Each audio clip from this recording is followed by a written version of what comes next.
catch my breath from chasing you. So tell me when you will know what it is you want. 'Cause I don't wanna wait forever, no. Make up your mind, stop wasting my time. You know we only have one life, one life. One life, one life. One life, one life. One life, one life. Yeah, we only have one life. Life is way too short. The clock is ticking down. We only have one chance, let's dance to it. Won't you make up your mind? Stop wasting my time. You know we only have one life, one life. One life, one life. One life, one life. One life, one life. Yeah, we only have one life.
it's a ride, this tonight. I've been waiting all my life. I've been at it for some time, just preparing for the fight. Mama praying over my life, I can still hear it. Always been God-fearing, God with him on a mission. Obstacles cloud the vision, we still moving.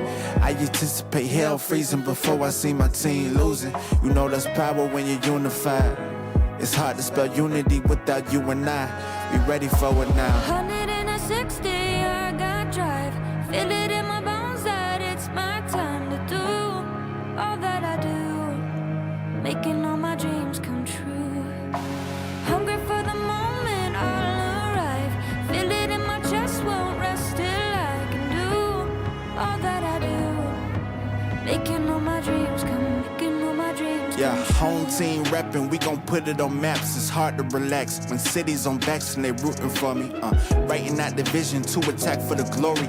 Ensure you like Aflac, it's all facts in the story. The wardrobe is all black, even suited up. I promise I don't slack. Y'all better make room for us. Every dog has his day, I can sense mine. Like shine after rain, I've been wide awake for the whole time. Never sleeping on these dreams, I can't leave them in past tense. My mind has been fashioned, resilient the passion, yeah. Lights, camera, action, you know we coming forward. Family depending on me just like a bungee cord. 160, I got drive. Feel it in my bones that it's my time to do all that I do, making all my dreams come true. Hungry for the moment I'll arrive. Feel it in my chest, won't rest till I can do all that I do, making all my dreams come, making all my dreams come true. No, I can go to sleep.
Fighting hostiles is like solving a puzzle.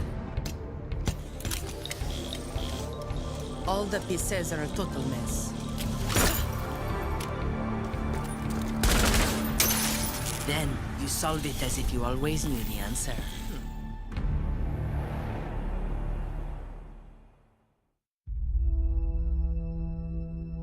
There are civilians out there who need us. They can't fight back. They can't escape. And they can't heal their own wounds. That's our job. And we're the best at it. By being careful and compassionate, we can make the world a safer place for everyone. We do this to be of service. and we can't afford to be complacent. When we go out there, we work twice as hard to protect others. Whatever we have to do, we put the people first. Get them out of here! That will be our focus. With unwavering diligence, we defend. And we get to say that when Wolfguard is on the field, things will be different.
Get your squad back together in Rainbow Six Siege to earn free operators and an exotic weapon skin with the Squad Up reactivation program. If you've played Siege in Year 7, find up to 4 teammates who haven't. Play 5 matches of any PvP mode with them to earn your rewards. Your teammates will earn a free operator as well. Then they can bring back 4 more players to earn even more rewards.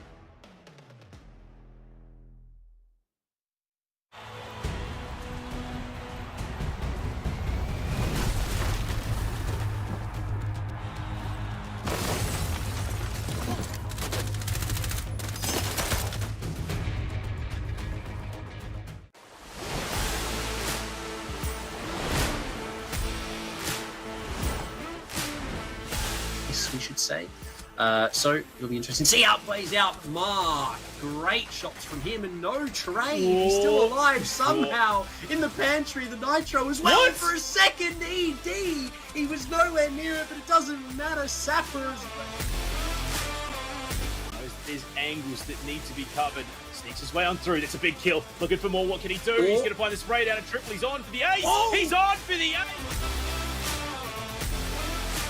And Bar with the reinforcement, they're threatening. I believe that is Hajime just ducking around with the MX4. Can he find? Well, okay, so. Oh no, come on, guys. You know he's there. What are you doing? Has here 30 seconds remain, and they don't have a lot to work with, especially with Hajime finding his third for a triple kill. Can he make it 4? Swinging on from Split. No, it's going to be Hajime. Just be the clutch back that they need. The smoke's going to cover him just now. Spots the player running through, knows that there's one close by, swings it. He finds the kill. It might be the clutch up. Sapper and Slew flying. Sapper! Another banging shot onto ED, walking up white. Yi will find one. Shadow will get one. A triple for him. He needs the quad. Yi. It's all that stands between him and a win. He doesn't. Direwolves, what's going on? He's insane. Much That's a headshot.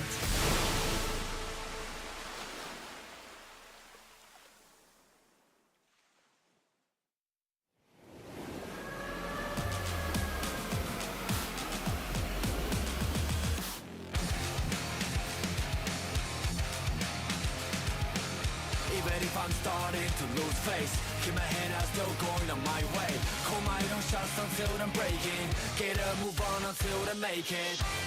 But I can't hold back, and having regrets, hitting all the stats, and that is why we're here. We're one gonna last.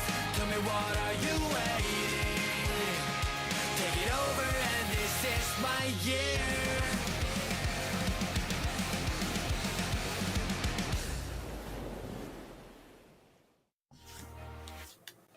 Hello and welcome back to Playdate number 4 of the Rainbow Six Southeast Asian Operations League. My name is Blue Panda.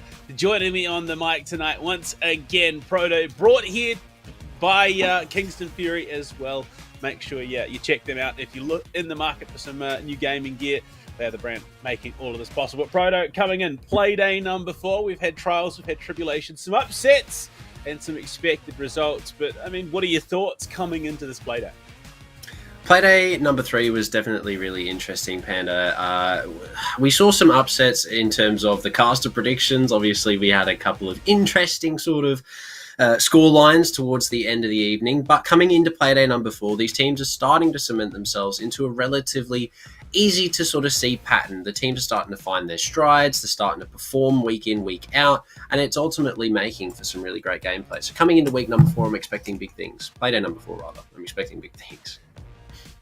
Yeah, of course, there's some big stuff on the horizon. Namely, let's, sort of run it back, figure out how this competition works, of course, and have a look at that tournament schedule in just a moment. But it's pretty simple stuff. 8 teams coming in. Some big names in those teams as well. You got 5 of them coming out of that Apex South League. And, look, let's have a bit of a breakdown of the teams that we've seen so far. Which has been the one that stood out the most to you, Proto? I think so far, in terms of obviously just pure sort of namesake, Direwolves and Elevate are sort of on that top sort of spot for me. But in terms of teams that have sort of performed where maybe we have not expected to them perform going up against sort of these APAC South level teams, I will have to say that Obsession / Northern Forces have pleasantly surprised me, given, they're coming into this relatively large pool of sort of competitive teams, and they have done a really good job so far in beating names like Fury, taking Direwolves to an extended sort of game as opposed to a 7-1, 7-0. So there, those are probably the names that I would have to pick in terms of teams to keep an eye out for, especially in tonight's matchups. We have some relatively decent sort of peggings here for this evening, and I think the games that we have lined up for tonight are going to definitely be some interesting ones. And before we move on, you name drop Fury there. Let's talk about it. The I9 factor coming in alongside BG, man. Playday 1. I9 was not there. They unfortunately weren't able to close the map out. 2 Playdays since. He has been in the roster 2 Apex South Playdays. Oh, sorry, just the 1 Apex South Playday, though, that he has been in. I mean, what a massive influence he's had on this team already. I mean, what do you put it down to? I'm not sure. I mean, with him on the roster, obviously they've had a lot of success, but it could just be sort of the pure experience that he brings. I mean, he has had, multiple appearances in these top level teams. He's got sort of LAN experience. So definitely having a player like that, of that caliber on your roster, does sort of make things interesting. But here we go. The schedule that you alluded to just before, Panda, and I mentioned the games looking to be rather interesting. Direwolves versus Champions, the game at number 1 tonight. Astrape taking on Obsession in game number 2. Elevate and Fury for game number 3. And Northern Forces versus GG at the end. Panda, I mean, the schedule is pretty stacked tonight. Yeah, that match 3, though, going to be the highlight one. Elevate taking on Fury, a matchup that will not play out again until Playday 7 of Apex South, of course, but it's our first matchup. We must turn our attention to Direwolves taking on Champion. Now, Direwolves, they are not having a great run of it at the moment. They've sort of been dethroned as those champions. Yeah, they've picked up 2 wins so far in Operations League. One of those was, 7-1. They've had some pretty convincing matchups so far. But that matchup going into Playdate number, I believe it was 1. Playdate number 1 versus Elevate. Yeah, that's the one. A little bit of an upset there from Elevate. Look at the numbers across the board. I mean, it's early in the competition, so it's understandable that we're seeing them here. But Souffle, the standout performer, obviously, for this team so far, 31-15. Yeah, he's been doing absolute bits so far for the Direwolves. Obviously, a 2.0 KD is something to boast at the best of times, and definitely deserved, I think, given what he's been doing for that roster. But on the side of Champion as well, I mean, we've got Solotic 30-20. While it may not be that 2.0 KD that we saw boasted there by Souffle, it is still a notable number, Panda. 30 kills in 3 playdays is a very good average to find yourself in any competition. Yeah, not to mention, obviously, that first play day of the stage. They went 7-5 against Gaiman Gladiators. Unfortunately, it was a loss, but still a 7-5 against a team of their of their caliber is pretty impressive. Played it 2, not quite the results they want. Obsession obviously showing that they're a competitor coming into this competition. But now, I mean, look, coming into this, they've come hot off the back of that loss against Elevate. Coming into this week, taking down Direwolves would be huge. And we go to a staple map, maybe not necessarily a Southeast Asia, but one that you and I are very familiar with, Oregon, of course. It's about strategy. It's about playing a structured game, which is, it's not something that Southeast Asian teams rely overly heavily on. Yeah, I mean, in saying that as well, though, Panda, this was the map that that they played going up against Gaiman. So, it's... sorry, no. I might be wrong in saying that. No, yeah, it was.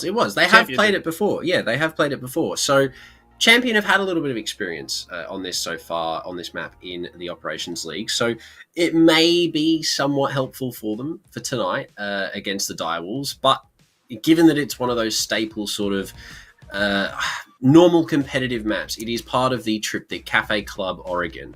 Direwolves, you would assume, are going to be very, very proficient. They're a team that will have had plenty of time and probably will have definitely put plenty of time into scrimming it. So, Champion might be looking down the barrel of a loaded gun in terms of the map pick. I mean, look, it's one that everyone's familiar with, Panda. So there should be some level of comfort into it. Whether this goes on for long, I don't really think I see it going the long yards, if I'm being honest. And there on your screen, you have the casters' predictions as well. And, well, Proto, 2 of these things are not like the others. LAN go in a different direction with matches 3 and 4. But, I mean, seeing how the season's panned out so far, is there any real questioning the picks that we're seeing right here? I mean, Fury did it yesterday. Everyone was against them, and Lan was the only person that put Fury down for the dub. So maybe he's just trying to double his money here and back it up for the twofer. But I don't know if it's going to pan out against Elevate as much as he would maybe hope it to. Obviously, I9 going up against his old team is going to be an interesting matchup. But yeah, Fury are definitely... I don't think we could maybe put them down as a dub. So maybe Lan knows something we don't. I mean, he did yesterday. So whether or not we get the double whammy here is a big question indeed, Panda. I mean, look, it's a 50-50 call at the end of the day. Well, yeah, exactly. So one team's got to win, one team's got to lose. But I mean, look, not wrong. Fury looking very, very strong at the moment. So, I mean, I can't outright say I reckon Fury are going to take this. But if they do, it's going to be an overtime. There is just no two ways about it. If they do take it, it will be off the back of the OT. And of course, remember, make sure you get #FightForGlory in chat. Get yourself a chance to win some R6 credits. PC only, unfortunately. So you guys can walk away with something as well. Not just the players, not just the teams, but Proto. Coming into this matchup, Oregon Direwolves versus Champion. If you're Champion, what are you looking to do to try and upset not the terrorizing Direwolves that we saw last stage, but still, what are you doing to upset a team of their caliber?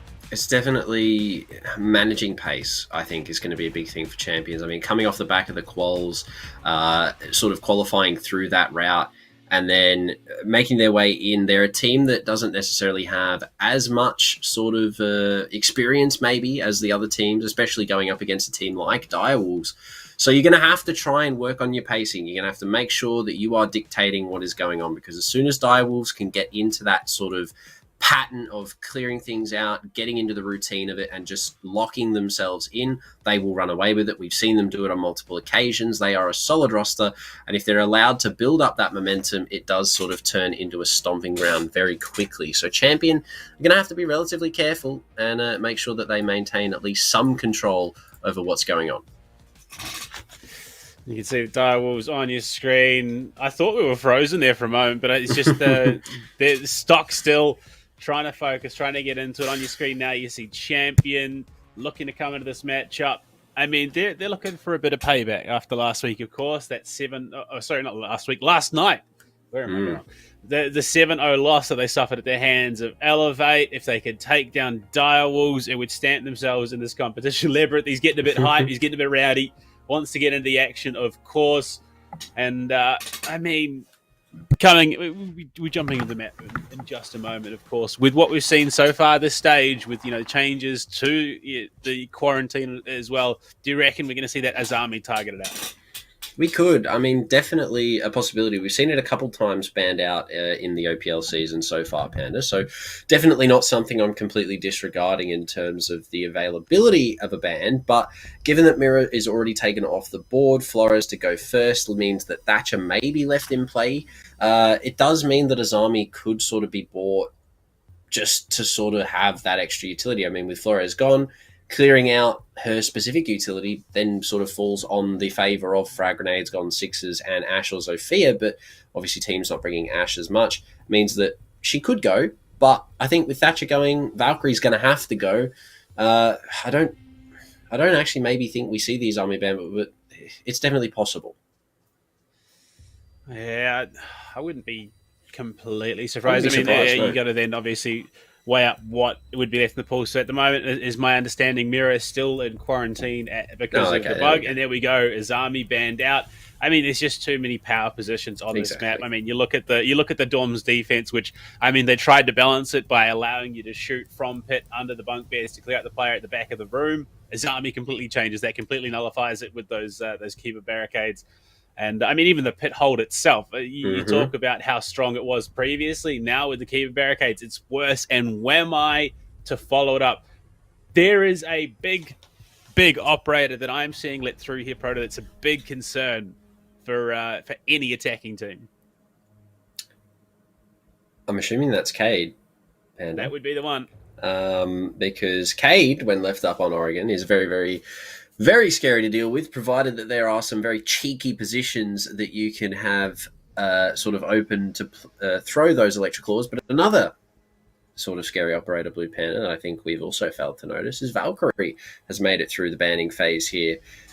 So that, on top of that, everything else that we've already just talked about, is going to make things even scarier with those Black Eyes in play, because not only now do they have to worry about the Cade claws being a sort of issue, not necessarily in this round, obviously Cade not being bought, but having those Black Eyes on the board for Direwolves, well, and for Champion, but just Valkyrie in general, is going to make things a whole lot more interesting, because unless they're bringing IQ specifically, those Black Eyes can go unnoticed. Indeed. It's mind games. It's all mind games at the end of the day, of course, just trying to get in your opponent's head. And it's interesting to see how teams do play this operator pick phase, especially now there's no 6-pick coming back into it. So you got to be a bit more creative. You got to be trying to figure out what the attackers are going to be bringing and try and deny that information as well. So, okay. That was, I was going to say, Souffle, probably not the ideal situation. Yeah, definitely not. I mean, look, so far, Blue Panda, it's been a relatively interesting setup, obviously, with the extension over towards more of that west side of the map. It's going to open a lot of avenues for Direwolves, unless they get cut off, because Champion do have sort of Solotic over here on his Lonesome on the Finger, sort of ready to cut off that green hall shower rotation, pardon me, which is going to make things a lot harder, obviously, for Direwolves if he can catch a player off in that position and not allow them to sort of rotate right on through. But Firelord's actually kind of just sending it down green here, Panda. There was a player in towards meeting, though, so a wraparound could come any moment if Firelord's not quite aware. The drone's in. Oh, Souffle caught with the D50 in hand. No pinch, no punish. Firelord is going to be allowed to remain. That's not good. Pecan just letting that one slip down Greenhall there is not the best of starts. Now, ED inside of Attic is going to be sort of the first point of call for at least some semblance of a refrag, but looking away just the wrong time. If he picks up right now, he would actually spot the Maverick, but Solotic actually takes a lot of damage off screen and will sort of be put down to within an inch of HP, but ED, he's got the angle. Will he get the kill? Yes, he will, indeed. That's a great one to find as well. What Melon goes down. Half the round remaining. Can Pecan make another one? Not yet. Oh, spots the pixel ahead, but he's in trouble, especially given it's the LMG that's holding him in this position. He runs somehow, skirts himself away, but Labyrinth will follow up with a kill onto Harambe. So the numbers not quite stacking up for Direwolves the way they need to right now. Jackie Wu with the shield, forced off by the flashbang, ducks back to the site. Solodic falls to ED and his toxic canisters. They lose out. Inca going into the final minute. The 3 versus 3 with 2 toxic canisters in play has to favour the defense. Definitely favours the defense, Panda. I mean, a minute is still a lot of time to play with for both sides, but having positions in the crossfires that they have, Direwolves, especially with the smoke of ED, could do some damage on the rest of this defense. Champion only have 40 seconds to push on into the site, and they've lost a lot of their power plays, but finding that kill, ED goes down, Labyrinth makes it in, Jackie Wu to trade, it's all sort of falling apart for the defense. Jackie gets one before being down, but it's a 1v1 now, Panda. Parrot on the Nomad needs to find Pecan. The red pings are available to swing on out. The confirmation, the headshot not connecting. It's all coming down to it. Parrot from Champion on the Nomad. Locks it out, round number 1. Yeah, unfortunate there with Jackie. We were picking up that kill. Pecan didn't quite realise it wasn't an outright, kill. Thought it had just been a down, and so wasted so much time looking into games rather than trying to figure out where this last player was. So a bit of mistiming there between the Direwolves. And you got to remember as well, Harambe still suffering at the moment. He caught the spicy cough this week. So you got to hope that that won't impact this performance too much. Yeah, it's definitely going to be something to take into consideration. Obviously, being sick doesn't make anything easier, Panda, but it does come down to trades at the end of the day. And, I mean, looking at how it sort of was executed there, Champion, given that they didn't have positional advantage, I mean, Direwolves sort of just overextended a little bit there in terms of what they were peaking and were picked up relatively easily by everyone sort of just waiting for the angles from Champion. I mean, the Habana Labyrinth finding that opening pick really just sort of opened things up. Jackie Wu was able to take 2 before being taken down, but it wasn't enough. I mean, seeing that, the alibi was on low HP, it didn't really leave too much for Pecan to really desire in terms of health, because one shot and he was done. So had to play a lot more passively, I think is also why we maybe saw Direwolves sort of lose that one there on health. But Champion, I mean, other than sort of the start of that round, the execute at the end was definitely well sort of coordinated, and Direwolves maybe need to sort of sharpen up a little bit on that defense. But it is round 1, Panda. We can't read too much into it. Obviously, it is still early days for both teams, so we could see Direwolves obviously just completely turn it around. We are yet to see. Yeah, I mean, the 2 big pivot points for the attack on that round was with it. Well, the man on your screen, Farlord, same as last round, got the opening pick. Last round, it was on to Souffle, having pushed into Kitchen. This time, it's just pushing into Big Tower. And then, of course, the Labyrinth being able to get into the site, cutting splitting the difference and finding the picks that he did. This is playing out scarily similar to that last round. So you got to hope Direwolves will slow it down a little bit. Farlord there, falling to ED and his shotgun.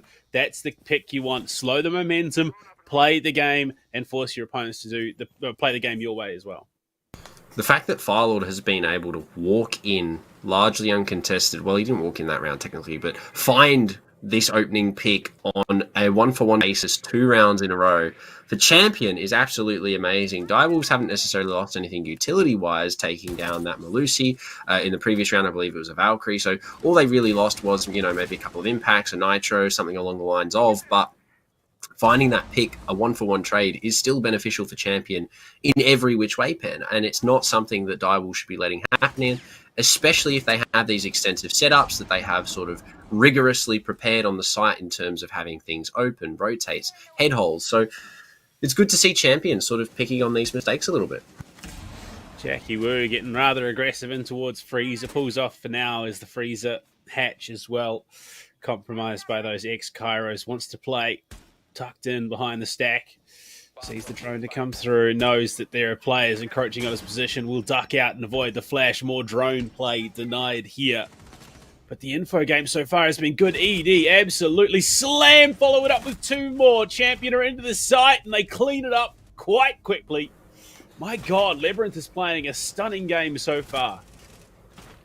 Yeah, I mean, Habana on frags, she can definitely do it. 3 speed, 2 great guns, flashbangs as well. I mean, he opens up the hatches, and then as far as he's concerned, it's just a point-and-click adventure game, Panda.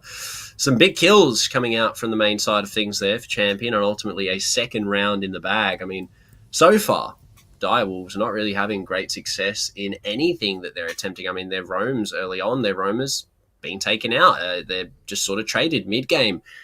They've got no control on any of the utility that's being used elsewhere. They can't deny anything, or at least they haven't been. And Champion have just sort of been allowed to do pretty much whatever they so please in regards to sort of entrying and taking what control they want, and then ultimately coming down to the execute. They've just been sort of allowed to walk into side on patience and play for trades, and it's always gone in their favour. Panda Direwolves on this defense on Oregon so far, not looking the best at the moment, unfortunately. Yeah.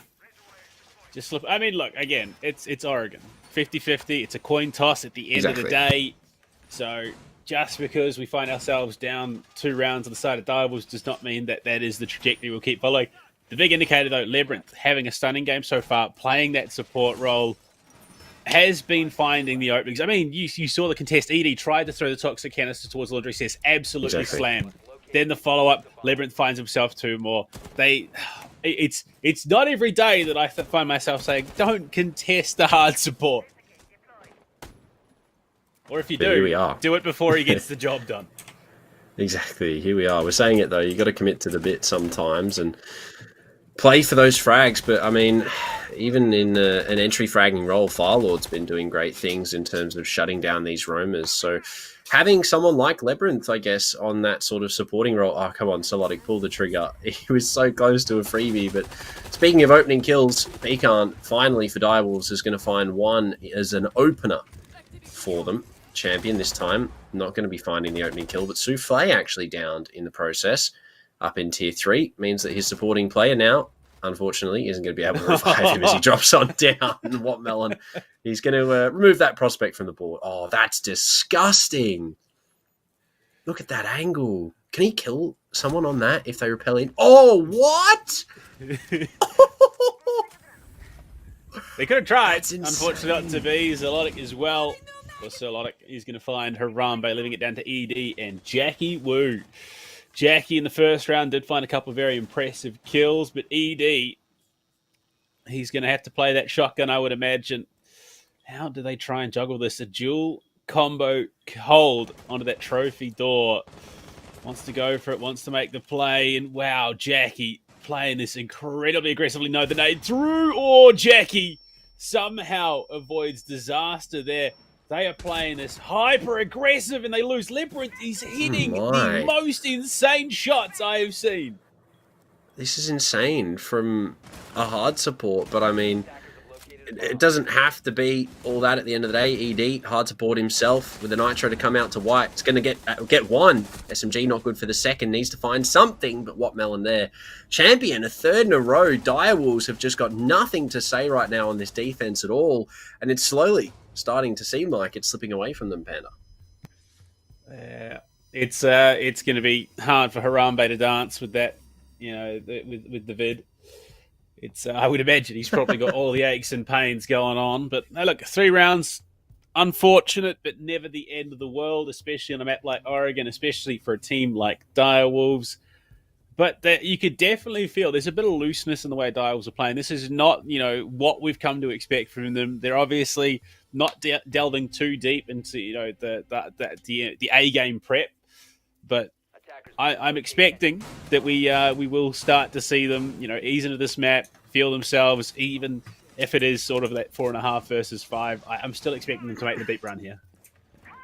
It's definitely being an interesting start for Direwolves. I mean, not something that maybe we would necessarily expect, given that they have had, amazing performances, Pennant. And not to say that this isn't, one of their better performances, but at the moment, it's definitely shaping up like this is Champions' game to win. They are just sort of going absolutely mental right now in the server. I mean, 3 rounds up against Direwolves, and as you sort of pointed to, it does definitely appear to be somewhat lax from Direwolves or a lot more relaxed in terms of what they're doing. But I mean, ED still hitting shots. So Direwolves definitely aren't completely on sort of sleep mode. They are still sort of awake and ready to go. But Champion are definitely sort of more hungry for it. But ED, there we go. Couldn't clutch it last time, but he's going to start this round off, taking down one of the biggest fraggers right now for Champion, Labyrinth.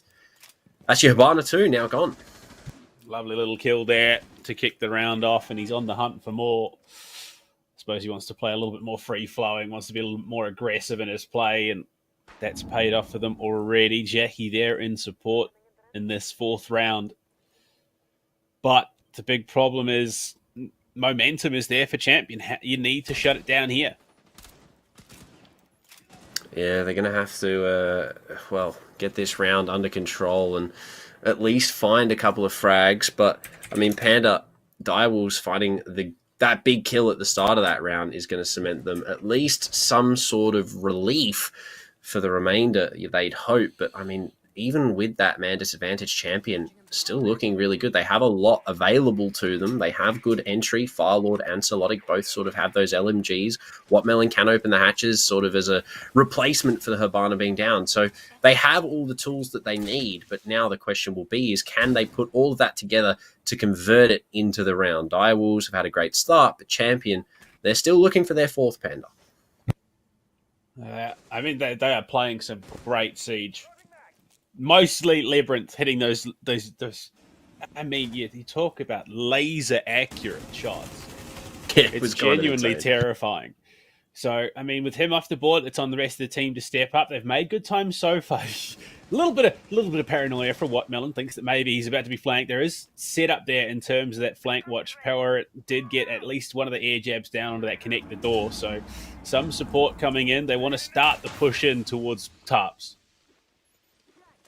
Yeah, it's going to start to be utility drain now. Smokes to slow that on, but Solotic's actually just going to make his way into blue, which is actually surprising given how deep he got. But ED there to secure his 2nd for the round, make it a 3rd as he swings onto the back stairs. One player deep in pillars, dealt with by Pecan, and now power it in a 1 versus 5. The Direwolves have suddenly embiggered themselves and sort of pulled this one back from where it was sort of panning out to go Panda. It was not looking good at all. Souffle to finish out the round. A flawless from Direwolves. What a way to answer back. Oh dear! Look, they took their time. They got themselves warmed up. Making sure they're hitting them. Hitting their mark coming into that 4th round, and it was a very impressive round to take, especially with ED cracking skulls the way that he was. Maybe that's what they needed. They just needed to lose a couple of rounds to get the motivation flowing, and boy did it flow. There was definitely it definitely felt more synergistic there from Direwolves. They were holding the crossfires. They had everything sort of going that they needed to lock that round down. I mean, not only was the opening pick obviously a large determining factor, but that downstairs hold was solid. I mean, crossfires were set up. Everyone was just sort of holding. There was no over-aggression. I mean, yes, ED finding 3 kills definitely does help, but you can't rely on that completely, and obviously there was no reliance completely on that at all. 3 is good, yes, but Pecan, obviously, and Souffle helping out in the end there. But I think finding Labyrinth definitely helped them secure that round out. Having the Hibana taken out early, not only given that it's the Hibana, but on top of that, one of the big fraggers at the moment for Champion being sort of removed from the board was definitely a beneficial thing, to say the most, Panda. So Direwolves now have a long road to make it a 3-3. They need to win 2 more rounds. But Champion, I mean, they're still sitting in good positions to find a good score. That Nitro, did that go off or was it shot? It looked like it went off, but it was prematurely, unfortunately. He almost that would have been insane. Cheeky little play there with the black eye cams, even after the rework, given their external life as well, much shorter than they used to be. That was ambitious, and I rate it. That's the sort of thing that Direwolves need to be doing to throwing off Champion right now. Definitely. I mean, aggression is going to be something that I don't think Champion are expecting in the slightest, because Direwolves so far have been very timid in what they've been sort of doing throughout this entire matchup at the moment. So having that level of aggression, playing for those opening picks. I mean, spawn picks, we saw one from ED in the last round, so it's not a real surprise. We saw him attempting another one. But, finding that opening pick has definitely been a big part in sort of slowing Champion down. But already, Firelord again inside the building without any real contention from these roamers towards sort of server side. Pecan will be first point of contact, but he's looking the wrong way. Firelord, that's a good kill. And so is that. ED answers back for the trade. Oh, look, unfortunate loss of Pecan, but utilities down as an Aruni. You're missing the gun. That's really about it. So not the end of the world. Whereas for Farlord, that's a decent chunk of utility clear here. Luckily, I think the only big worry that they have is the Banshees right now. So they should be able to get away with this. Plus, potentially, obviously, draining those ADSs. So it's not the end of the world. Yeah, definitely not. Obviously, still good utility left. In both regards, the Aruni going down, not the biggest loss, given that she doesn't actually really hold anything other than her passive, if we're sort of delving into the utility side of things. But Zoph going down to a Firelord, yeah, you lose the LMG, you lose the concussions and impacts, but it's not a whole lot. Panda Champion have already cemented themselves in a really good position in just terms of just basically because of the round count itself. So, Direwolves, it's going to be an interesting end round here if they can lock this out. They still have some big players on the board, but only 40 seconds to make something happen here. We're going to push through. Wattmelon connects some shots onto Jackie, who just backs himself off for the moment. Wants to go for the pre-fires still, though, to contest this push. 3 players tag. Wattmelon cops a huge chunk of damage. Will fall, but so does Harambe. Finished off by Power. It's going to be down to that 3 versus 3, but the health bars not at all comfortable for the side of Direwolves. Champion have a big opportunity here to push Power at tag. Very, very low by ED. D50 out for the headshot. Double kill as well. Spots another one in the middle of the site. It's Labyrinth pushing up to his position. He gets double teamed there, unfortunately, and cannot counter. The diffuser. Diffuser control in Attic is huge. Jackie gets too aggressive. Will be traded back by Souffle. We're down to the 1 versus 1 here, Proto. And the time, not there for Champion. Direwolves make the right call. They play the clock and play positioning, and it pays off big. Yeah, having Diffuser down there. Great call from the Direwolves side of things to sort of just say, guys, we've got Diffuser, let's play for it. And that's all they really needed to do, lock that round out, sort of cement themselves a relatively good sort of footing for a comeback, because they needed pretty much every round they could get, Panda. They've had a bit of a rough start.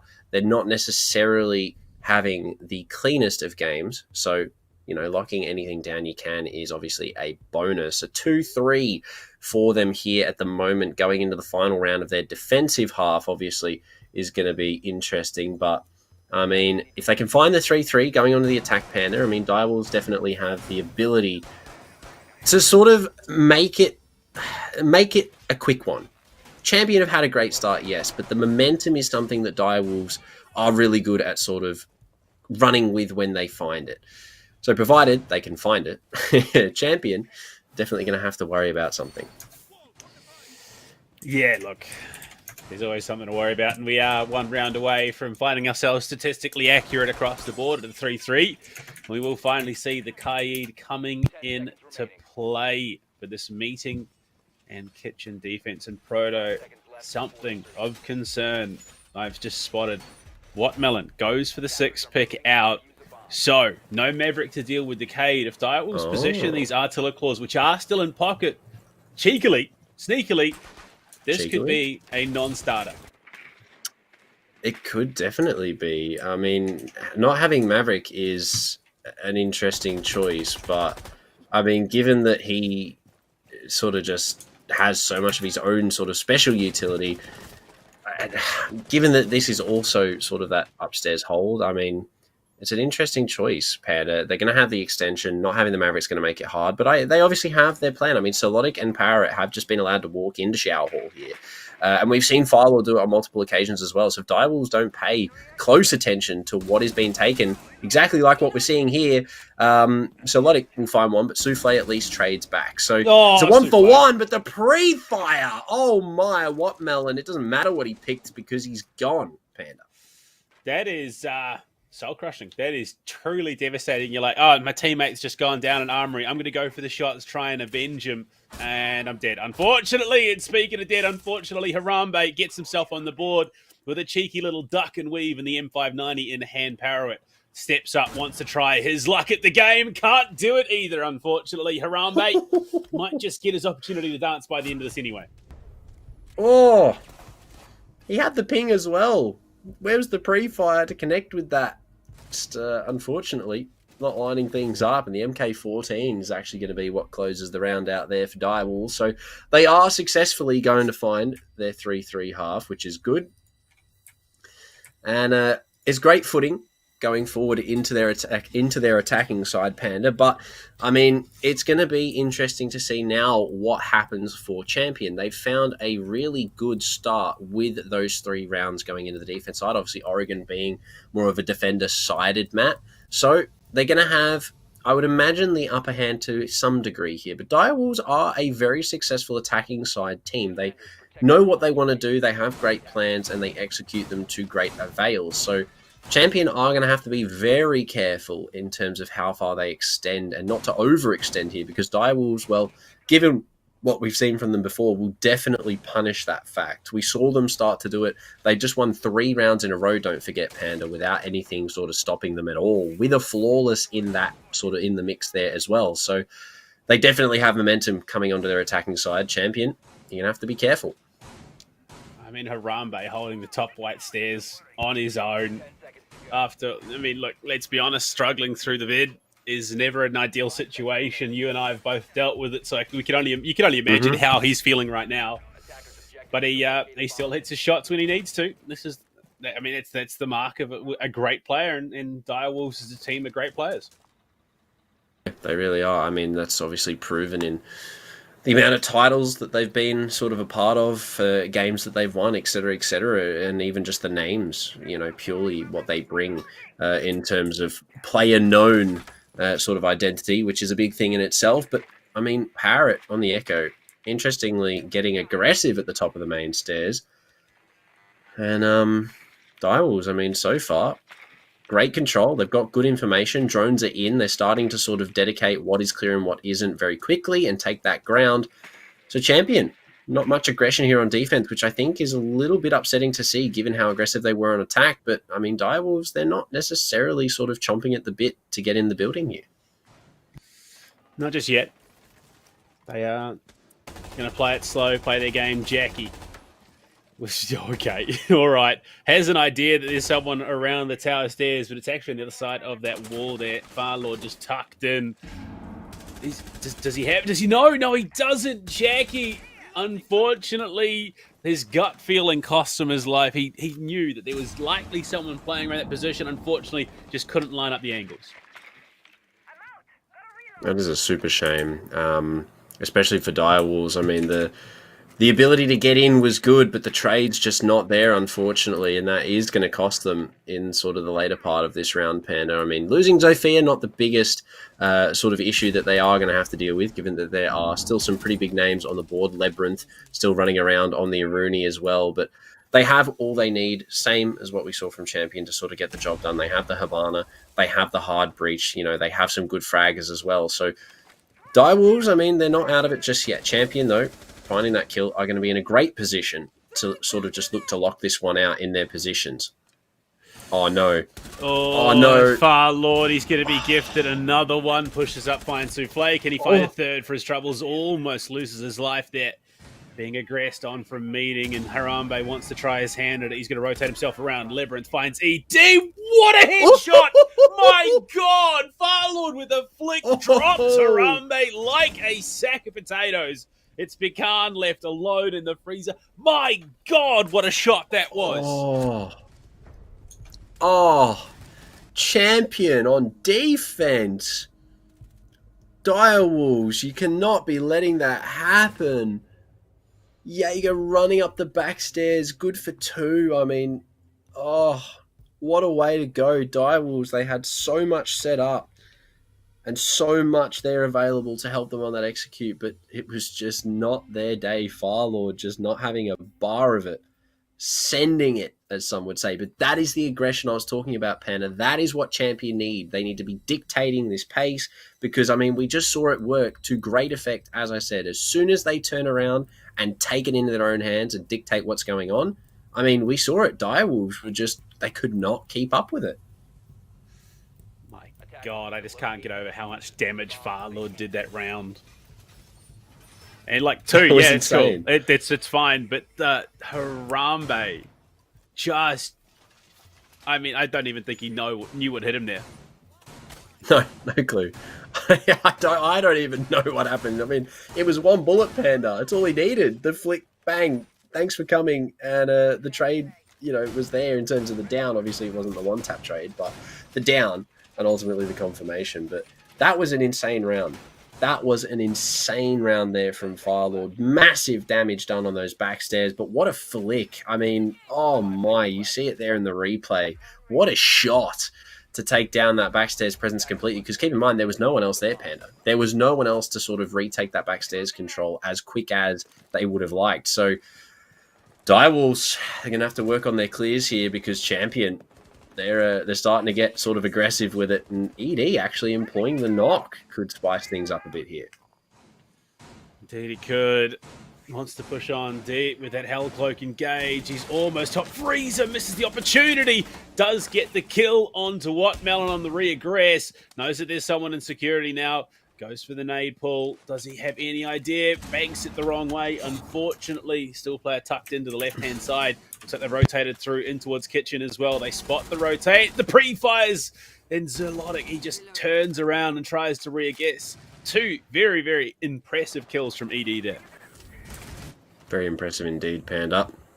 It's obviously all sort of starting to come together here for Direwolves. They've sort of met aggression with aggression. ED, 12 kills so far for him right now. And, I mean, that's a non-surmountable amount of frags. Obviously, it is relatively big numbers.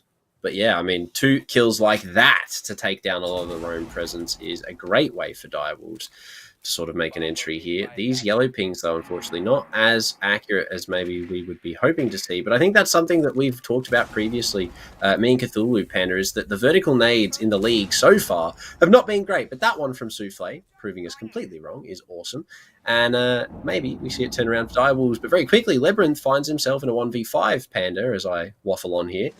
Direwolves getting the diffuser down, looking good for a flawless. Labyrinth on the flank. Unfortunately, can't do much. So a flawless round answered back with a flawless round. Direwolves equalise once again here. They are not ones to slip too far behind an opponent. We go into the ninth, all equalled up. 4-4. This is definitely shaping up to be sort of that longer style game, Panda, which I don't think we were necessarily expecting, given that it was, coming into this, everyone has their money on Direwolves. I mean, we saw the predictions. Obviously, whether or not that has any merit, a different question. But yeah, Direwolves so far, at least for the start of the game, definitely looking a little bit on the rougher side of things, but they've cleaned it up on attack a lot. So it's good to see. But yeah, good trades back and forth there for the rounds. 4-4. 1 round either way. Champion on defense. They're going to go down to meeting here, not back upstairs, which, I mean, fair enough. You sort of have to give it to them. It's probably the best choice given what happened in that last round. But yeah, I mean, ED on the knock, just insane with these back and forths. These 2 kills by Freezer just really sort of setting Direwolves up there for a great execute. But they are. Direwolves, I mean, in a great position to try and take this just that little bit further right now. Yeah, look, lovely little vertical nade there from Souffle. Absolutely pinpoint accuracy. Now, though, we go into it. Parrot back on the Echo, looking to try and deny an ED, picking up something even more lethal. The Twitch, Panda, is something that we've seen used to great avail by the Direwolves. Not necessarily anyone in particular, but it's an operator that they use a lot of the time. And one that I definitely think is part of a lot of their strategies. At least it seems that way in terms of what we see from them operator-wise. But given they have to attack this top floor, we only see sort of 2 bodies from Champion dedicated upstairs at the moment. So dealing with everything on this top floor is going to be the first point of call for Direwolves. They're going to have to make their way in, clear these ADSs, the standard procedure, if you will. But the shield actually with nothing on it. Firelord, no ADS is dedicated there, and that's going to go down really quickly. With Wamai being gone too, this is going to make everything for Direwolves a lot faster. It's exactly what they're looking for at the moment, of course. They want to ramp this up. They want to take this control. They want to push in and find the victory. You look at the drone game. I mean, just Direwolves so methodical in the way they approach the map. So methodical indeed, Panda. They've just been so careful with what they've been doing, given that they are sort of looking like, maybe they're not having the best of nights so far, but they've definitely been very careful. And I think that's something that we sort of have to realise. And something else that I've sort of noticed from Champion here, Valkyrie is on the board, but we haven't seen it at all, Panda. I mean, or at least not to any real avail so far for Champion right now. Souffle to open things up on a Wattmelon, though, and Direwolves very briskly on arguably a very perfect top floor executor are going to take that vertical control without any real sort of contestment at all. And Souffle actually good for 2. Takes down Parrot now as well. You'd think he was playing something along the lines of the sledge, but it doesn't even matter. Has the angle, finds it, and takes the opening onto 2. Not just the Malusi, but the Echo as well, and that is crippling. You are looking to play the late game Yokai drone to try and deny. Farlord, middle of meeting. Sirlotic in security right now. They've got a lot of work to do, and the roof above him explodes. He's got to rotate himself out of danger for now. Where does he go? Nowhere seemingly safe. Toxic canister onto the hatch. The drop down, he's followed. Jackie and Souffle find 2 more. ED will fall to deny the flawless. But it's a big round for the Direwolves. They take the 9th, and they take it commandingly. Really commandingly, only losing 1 player in the fray there at the end of the round. I mean, Direwolves on this attack, definitely looking sharp, Panda. I mean, they're 1 round away from finding themselves match point. And Champion, I mean, it's going to be a big sort of comeback here to at least take Direwolves to overtime, provided that they do. I mean, so far, arguably, this has been a very 50-50 game, Panda. I mean, we haven't actually seen anyone sort of take a definitive lead. Yes, Direwolves did win 4 in a row, but Champion, I mean, 3 in a row. Champion then answer back. Direwolves now for 2. It's definitely sort of, I mean, back and forth, yes, but Champion are putting up a really solid fight and going back downstairs now. I mean, Direwolves, if they find match point here, that'll be huge, but it's going to have to be a pretty big sort of play from them if they want to just lock it in right now. Yeah, I think so. But I mean, you think how commanding the attacks have been so far. Yes, there was that minor blip at the start of the half, but they've answered back with 2 very, very solid rounds. Champions, I mean, it was commendable, very commendable performance so far, but whether or not they can weather the storm and take us just that little bit further, they're gonna have to dig deep to make it happen. Attackers are heading out to defuse a bomb. Very deep indeed. It's going to come down, I think, to a relatively close game, Panda. I know we said at the start that it wasn't going to be sort of that close at all, given, you know, Direwolves coming in. Yes, they've had a pretty rough season so far, but I mean, I don't think this is essentially what we were expecting, given that, you know, maybe it was more of a underlying thing coming into it. But yeah, Direwolves so far, it's definitely going to be a big effort from them if they want to completely shut it down right now. They're playing very, very carefully. They've bought the Ying this time. ED has been on, like, is this his 4th operator now on attack that we've seen him play, Penna? He's really just playing operator roulette at the moment. Oh, he was doing it on the defense too. We saw him mute Mozzie and Valkyrie throughout the half. So honestly, there's just endless possibility for him, it seems. It definitely seems like there is just anything that he's sort of comfortable playing. But speaking of comfortable, Jackie, we were definitely feeling the strain a little bit here towards the backstairs side. Firelord, we've already seen him do big things in this position, so no real surprise that it is going to be him sort of causing some issues right now for the Direwolves. He is going to be able to fall away, though, without being taken down. So at least some damage has been dealt for his consolidation prize, and he is going to get away with his life as well, so that's also pretty cool. You love to see it. But yeah, I mean, Direwolves just taking their time, and you cannot really blame them given how much Champion have been punishing them for mistakes coming in the last few seconds. Last few minutes, rather, sorry. Direwolves, it's not a lot of time left to play with. They still have a lot to achieve as well. These hatches obviously a big point of contention. Indeed, they are. This could definitely be a bit of a breaking point if Champions don't pace themselves. Looking to hold on with the shotgun. Wattmelon knows that he needs to go for the reload nitro into security. It's going to be good onto ED, but there is a player encroaching on him. Nade down the stairs. Second follow-up there for Wattmelon. A solid defense of the freezer stairs at the moment.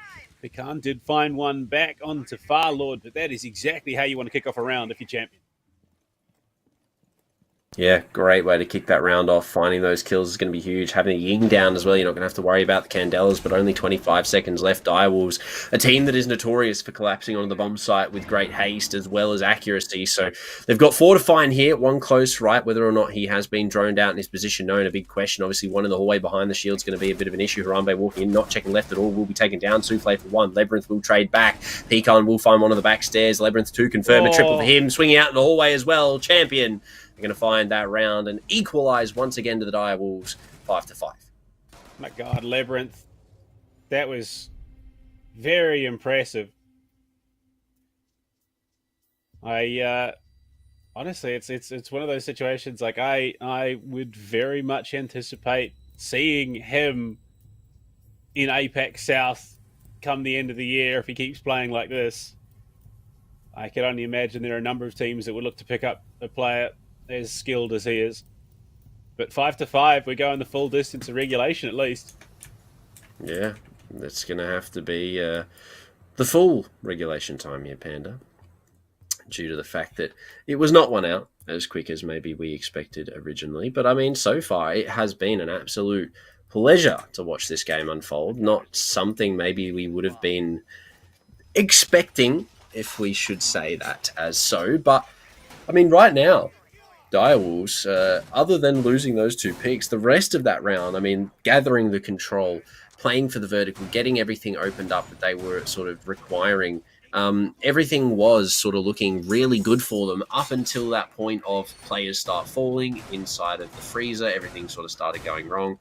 And, I mean, there you go. Wattmelon, 2 big kills. Really well done. Direwolves have called a rehost here from a bug drone, so not too sure what will happen there, Panda. But, yeah, really well done. Yeah. Very, I mean, look, it's just going toe-to-toe with a team like last stage of Apex South. We're undefeated and made it to the land. Picked up only the 1 win, but even still, land, they still got a win on the board. They in the future, so it's exciting round. The rehost, yeah, will likely become Direwolves very good in right now. Have to be, don't they, Panda? I mean, coming into tonight's matchup against Champions, I think maybe what we saw at the start from them as more of the relaxed Direwolves that we were getting at the beginning could maybe be sort of a point towards maybe they didn't expect it to be as hard as it sort of has panned out to be. I mean, considering what we've seen so far from Champion, it has definitely been an improvement as of their first week of play.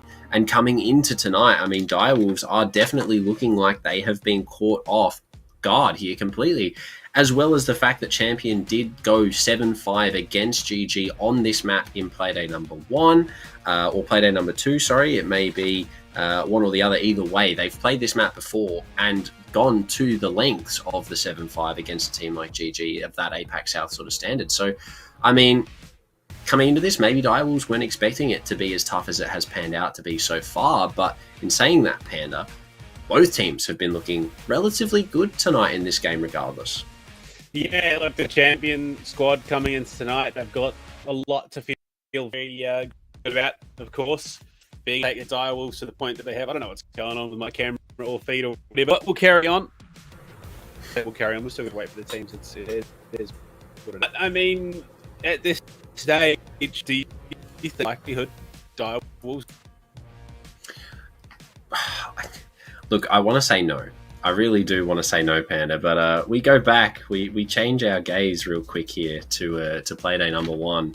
Of the Summer Series, where they went up against Elevate and with a 6-3 lead proceeded to lose 8-7 to Elevate. So, I mean, if something interesting happens here, I definitely think Champion are going to be in it with a chance, but because Direwolves have obviously proven to us before on one occasion that they do sort of fumble the bag.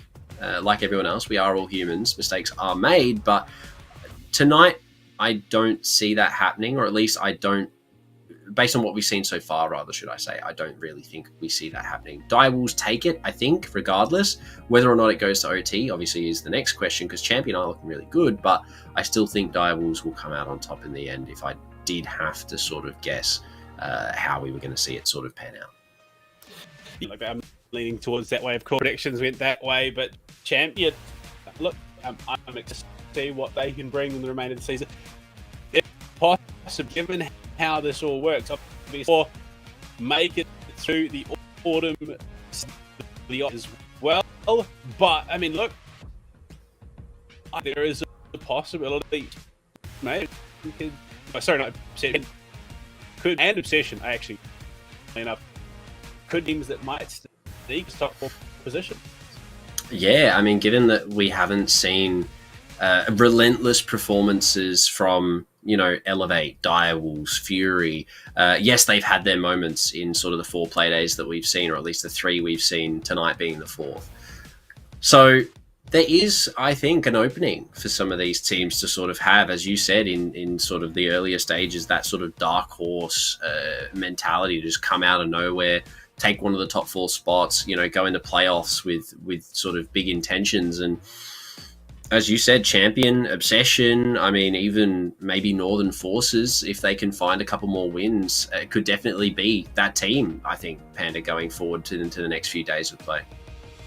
Yeah, look, the sky is the limit, especially in a competition like this, and with the effort that is being put in quite obviously by these guys and the momentum that they're capable of generating. They are nutty gunners. They understand the game. They understand win conditions. They play to those win conditions. And if they can keep doing that, I mean, we saw Gaming Gladiators, beginning of the year, made it through the qualifiers into Apex South. It's looking like it could be another possibility, another Apex South potentially threatening into the competition. Yeah, I mean, Gaming Gladiators had a really good sort of set of games from Playday number 1 through as well. I mean, taking the victory, Playday number 1 against Champion, as already aforementioned, they found that dub 7-5. Then going forward against Elevate, they sort of went in 8-6 was the score of that game. And I actually believe GG won that as well, Panda, if I'm not completely incorrect. Elevate also, I believe, dropping a 6-3 lead in that one. Champion, though, I mean, not having the greatest luck in Playday 2, losing 7-2 to Obsession. So, and that was on Oregon as well, actually. So Champion, in the first 2 days of play, all they played was Oregon. So I'm not too sure what they played yesterday, whether or not it was Oregon. But so far, they are 3 out of 4, at least in my knowledge, on Oregon. So it's definitely probably one of their better maps, given that we've seen it 3 out of 4 times from them so far. Yeah, we're still waiting for everything to get itself sorted, of course. But I mean, hey, look, I'm excited for the other matches that we've got today. So far, I mean, what an interesting turn of events. I mean, Champion last night lost 7-0 to Elevate on Bank, and now they are right here on the precipice of, if not taking the map, at least minimum forcing overtime against the Direwolves. It's definitely an interesting prospect, not one that I think maybe we were necessarily expecting coming into this in terms of the longevity of this game, Panda. But so far, it has definitely been a pleasant surprise to watch unfold in this matchup. I mean, it has been, rather, should we say, an absolutely amazing game up until this point right now. And I'd imagine it's going to continue being all the way to the end. But we still have a fair way to get there, Panda. Obviously, after this rehost, we are going to be sitting at that 5-5 sort of score line where we left off. So no real surprises in terms of the score of things. But going forward, it's definitely going to be an interesting sort of way to start the night off. Definitely going to be precedent setting, I think, for the rest of the evening. Because the rest of these matches, I mean, we look at them, right? A Straight versus Obsession, Elevate versus Fury, and Northern Forces versus GG. Given the previous playdays from all of these teams, I think we might even be in for probably one of the longer nights, because all of these matchups, or at least from what I can see, look relatively sort of evenly pitched. It is sort of a scary prospect, Panda, for all of the teams tonight, because it's going to be some of the hardest siege, I think, that they've played in this tournament so far. Yeah, honestly, wouldn't be surprised at all, if I'm being perfectly honest. This is where you want to do it. You want to make that push towards top 4. You want to try and sneak into the playoffs minimum, especially given the caliber of teams you're versing. Just even coming in as 4th seed, that's what you want. It's bare minimum to make it through the next stage. So, look, I would not be surprised if we have a couple of upsets ahead of us anyway. But I mean, this pause for the the rehost going longer than I think most conventionally would. Do you think it favors either of these teams in particular? Well, both get the same time essentially, right, Panda, to have the conversation and say, look, this is what we're doing. This is what we need to be doing. It's sort of like a glorified tactical timeout, right? Both of the teams are getting their sort of 5 minutes to sort of have the conversations they want to have. This is what we need to be doing. This is what needs to be changed. A little bit of critical analysis, I think, is definitely going on right now behind the scenes as well. So you would imagine that it's going to be beneficial for everybody, given that this has been, as I sort of said, that glorified tactical timeout. But getting into the swing of things again, it's definitely, I would assume, going to hurt the momentum that Champions had just built up at the end of that round. But we might be completely wrong in saying that, Panda. They may be able to just sort of continue right where they left off. Some teams are really good at it. Some teams aren't. So ultimately, it will come down to mentality coming back after this rehost, because it has been a pretty lengthy one. Well, I mean, from the sounds of it, aside, it is going to be quite an extended one. So we are going to throw it to a short break. When we come back, we'll look to carry on the rest of the map and close out Oregon. We'll see you back soon.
Fighting hostiles is like solving a puzzle.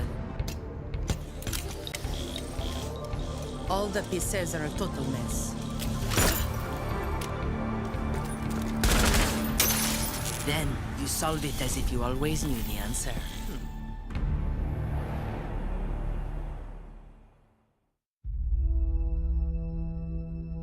There are civilians out there who need us. They can't fight back. They can't escape. And they can't heal their own wounds. That's our job. And we're the best at it. By being careful and compassionate, we can make the world a safer place for everyone. We do this to be of service. And we can't afford to be complacent. When we go out there, we work twice as hard to protect others. Whatever we have to do, we put the people first. That will be our focus. With unwavering diligence, we defend. And we get to say that when Wolfguard is on the field, things will be different.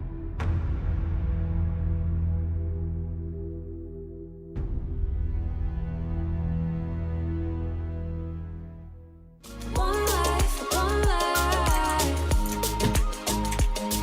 Yeah, we only have one life.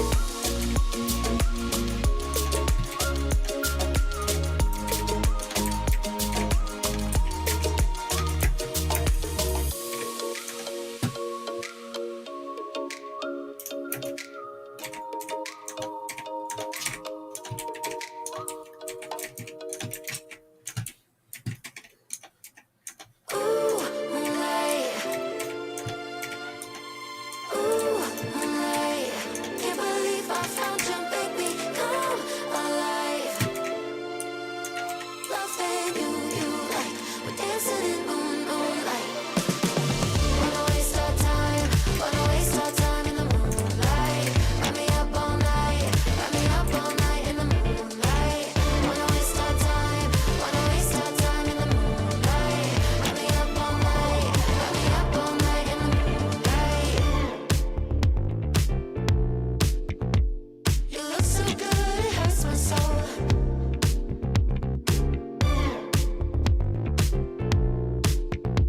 No, I can't deny the way you pull it. Ooh, moonlight. Ooh, moonlight. Can't believe I found you, baby. Come alive. Loving you like we're dancing in moonlight. Look at what you did, I'm slipping on it.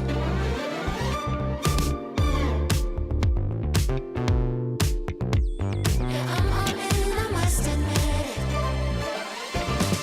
Ooh, moonlight. Ooh, moonlight. Can't believe I found you, baby. Come alive.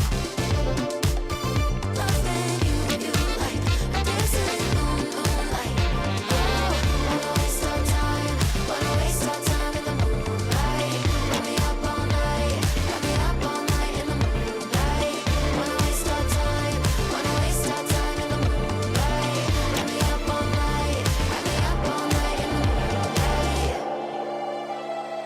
Let me know you're all mine. Touching you, I collide. Into space in your eyes. Touching you feels like moonlight. Ooh, moonlight. Can't believe I found you, baby. Come alive. Loving you like we're dancing in moonlight. Oh, wanna waste our time, wanna waste our time in the moonlight. Wrap me up all night, wrap me up all night in the moonlight. Wanna waste our time, wanna waste our time in the moonlight. Wrap me up all night, wrap me up all night in the moonlight.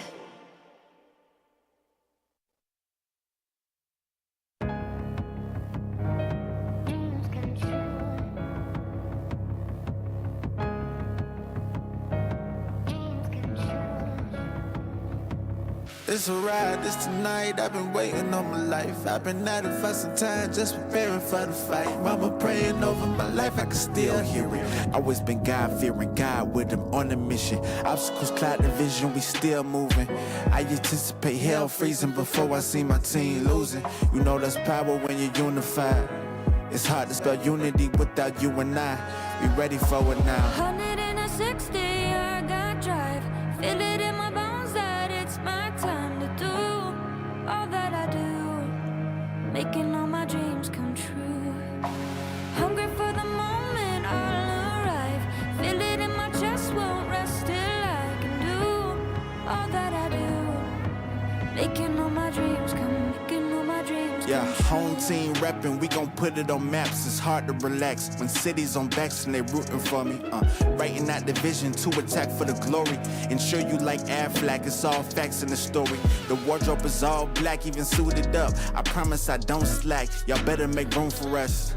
Every dog has his day, I can sense mine. Like shine after rain, I've been wide awake for the whole time.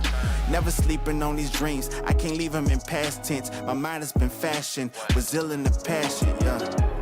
Lights, camera, action, you know we coming forward. Family depending on me just like a bungee cord. 160, I got drive. Feel it in my bones that it's my time to do all that I do. Making all my dreams come true. Hungry for the moment, I'll arrive. Feel it in my chest, won't rest till I can do all that I do. Making all my dreams come, making all my dreams come true. I'm wide awake, no, I can go to sleep. I'm wide awake, no, I can go to sleep. No, I can go to sleep. No, I can go to sleep. No, I can go to sleep. No, I can go to sleep.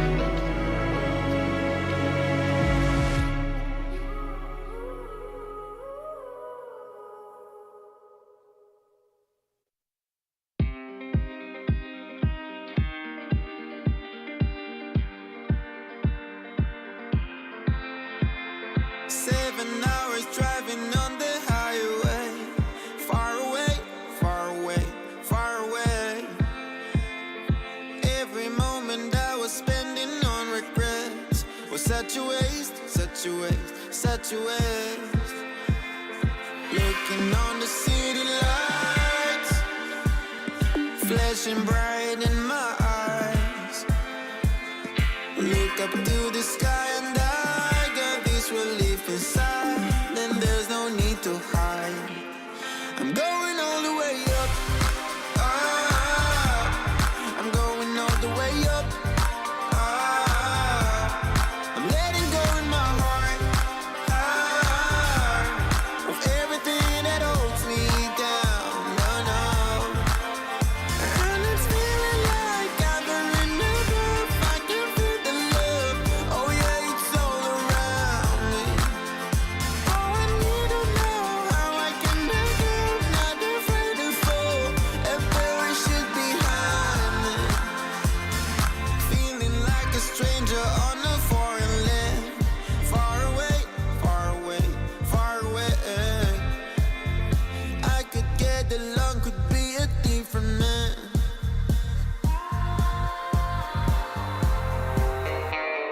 Looking on the city lights, flashing bright in my eyes. Look up to the sky and I got this relief inside. Then there's no need to hide. I'm going all the way up. Ah, I'm going all the way up. Ah, I'm letting go in my heart. Ah, of everything that holds me down. No, no. And it's feeling like I'm in love. I can feel the love. Oh yeah, it's all around me. Oh, I need to know how I can make it. Not afraid to fall and perish it behind me. It's a clean slate, got a reason. The horizon is closer than it was. I will be there if you need me. I believe that we can grow. It's a clean slate, got a reason. The horizon is closer than it was. I will be there if you need me. I believe that we can grow. And it's feeling like I'm in love. I can feel the love. Oh yeah, it's all around me. Oh, I need to know how I can make it. Not afraid to fall and perish it behind me.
Girl,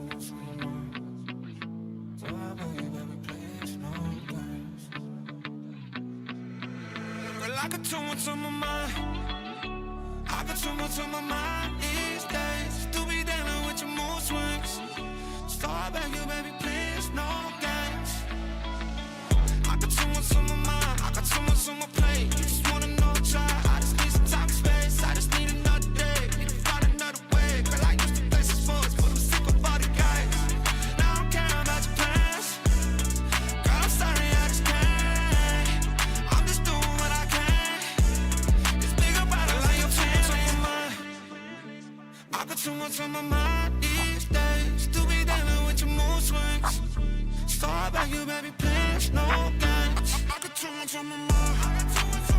So I beg you, baby, please, no games. I got too much on my mind.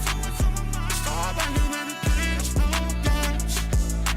One night, one drink, one dance, now it's one fight. Last shot, last chance, and I'm alright. I don't need your ass. Keep on playing games and I'ma leave your ass. Hey, I'm falling off without you. When I'm off the AO, I don't think about you. I can do the fade like my heart don't know how to. You just make me hate myself when I'm around you. These ain't growing pains. You just act the same. I can't take this change, baby, please. No, I got too much on my mind. I got too much on my mind these days. To be dealing with your mood swings. So I beg you, baby, please, no games. I got too much on my mind. So I beg you, baby, please, no games. I got too much on my mind. So I beg you, baby, please, no games. Girl, I got too much on my mind. Girl, I got too much on my mind. I got too much on my mind. I got too much on my mind.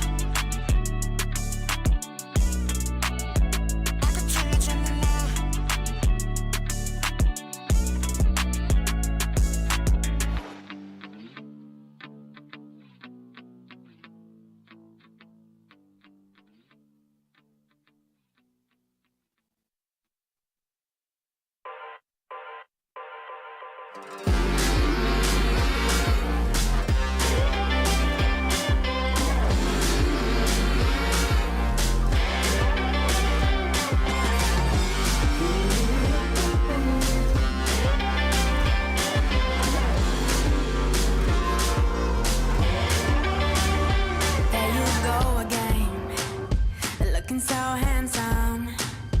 Oh, you have your way, and it's making me weaken. You and your stardust, walking like that. It's really getting too much, but I can't pull back. Though I try to resist, I can't fight this. And no one makes me feel like you do. And no one sets my body on fire. And no one gives me shivers like you. Oh, no one does it better. How I try to sleep.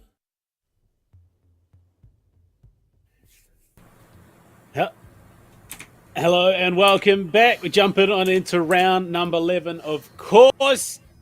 Bit of a drone issue product before we kick the things off. So we've had the rehost. We're back into it. That was a decent pause.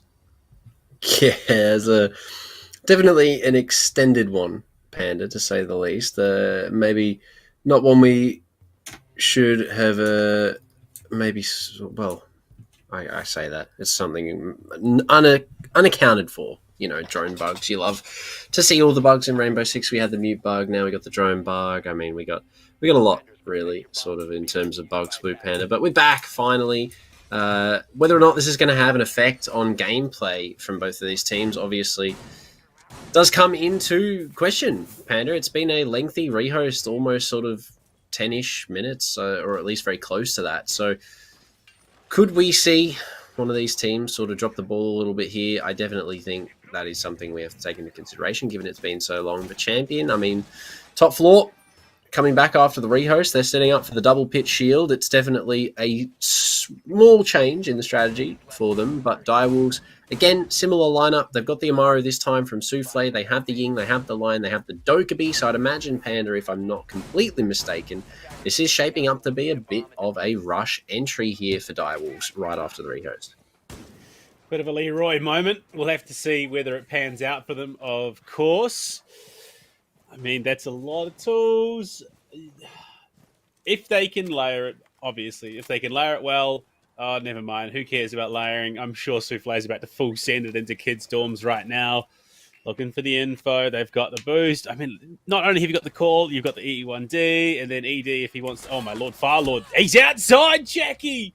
Caught on the drone, and all of a sudden, this setup, he does get the 1 nano boost off, but that is it. Yeah, that's a huge loss, given that it's the Thinker too, but it is the Gon 6 on the main window. Utility now coming out as well. The Candela straight into bunks, playing close. Wattmelon already on preemptive smoke, but the Nitro there is going to get rid of it from his teammate, but not blinded at all. Will get hit by the second Candela. The player inside of Kids, though, is yet to spot Wattmelon deep, close by the window. Solodic will be for the first. ED will take down Wattmelon. Pecan to find Solodic. Firelord with one, Parrot with one as well. Pecan by himself, and Champion perfectly dealt with the rush without any real loss there. Direwolves after the rehost, not the best decision, unfortunately. And everything completely undone by one single player. All the intention was there. All the setup was there. And then Firelord said, you know what? I'm going to have a geese outside and see what's going on. Yeah. Losing the Finker early as well for Direwolves was a bit rough. I mean, whether or not having the Finker up would have been a round-winning sort of condition, I highly doubt it. But having the Surges, having the LMG, just having the gun up, I mean, just having Jackie Wu on the board there would have been a completely different round. But yeah, really well dealt with by Champion. I mean, the preemptive smokes from Solodic on the main window, having everything sort of available to try and deny the jump in as much as he could. The preemptive Nitro, unfortunately, getting rid of that utility right away. But other than that, Champion, I mean, provided those couple of mistakes there, were able to sort of completely turn that aggression around and just retake the site with relative ease. I mean, Direwolves only found 2 picks, I believe, Blue Panda, in the fray there. And, I mean, that is not what you want on a rush play. I mean, we saw the Amaru make it into Kids, but just did not check the right side at all, or at least was fragged out before it got the chance to check. And yeah, Champion, I mean, positionally, stunning round from them, able to put themselves on match point here, and not what we were expecting at all. But again, the rehost comes into question. I mean, could Direwolves have done something before that? Maybe they had the momentum then, but they definitely don't seem to have it now, Panda.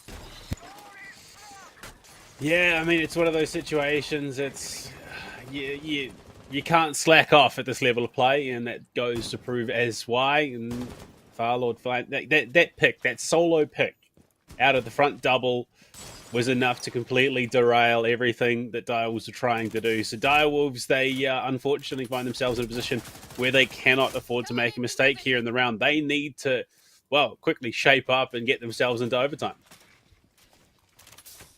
Yeah, if they don't, I mean, well, we already know what happens if they don't, Panda, but I mean, Champion so far just absolutely dominating at the moment.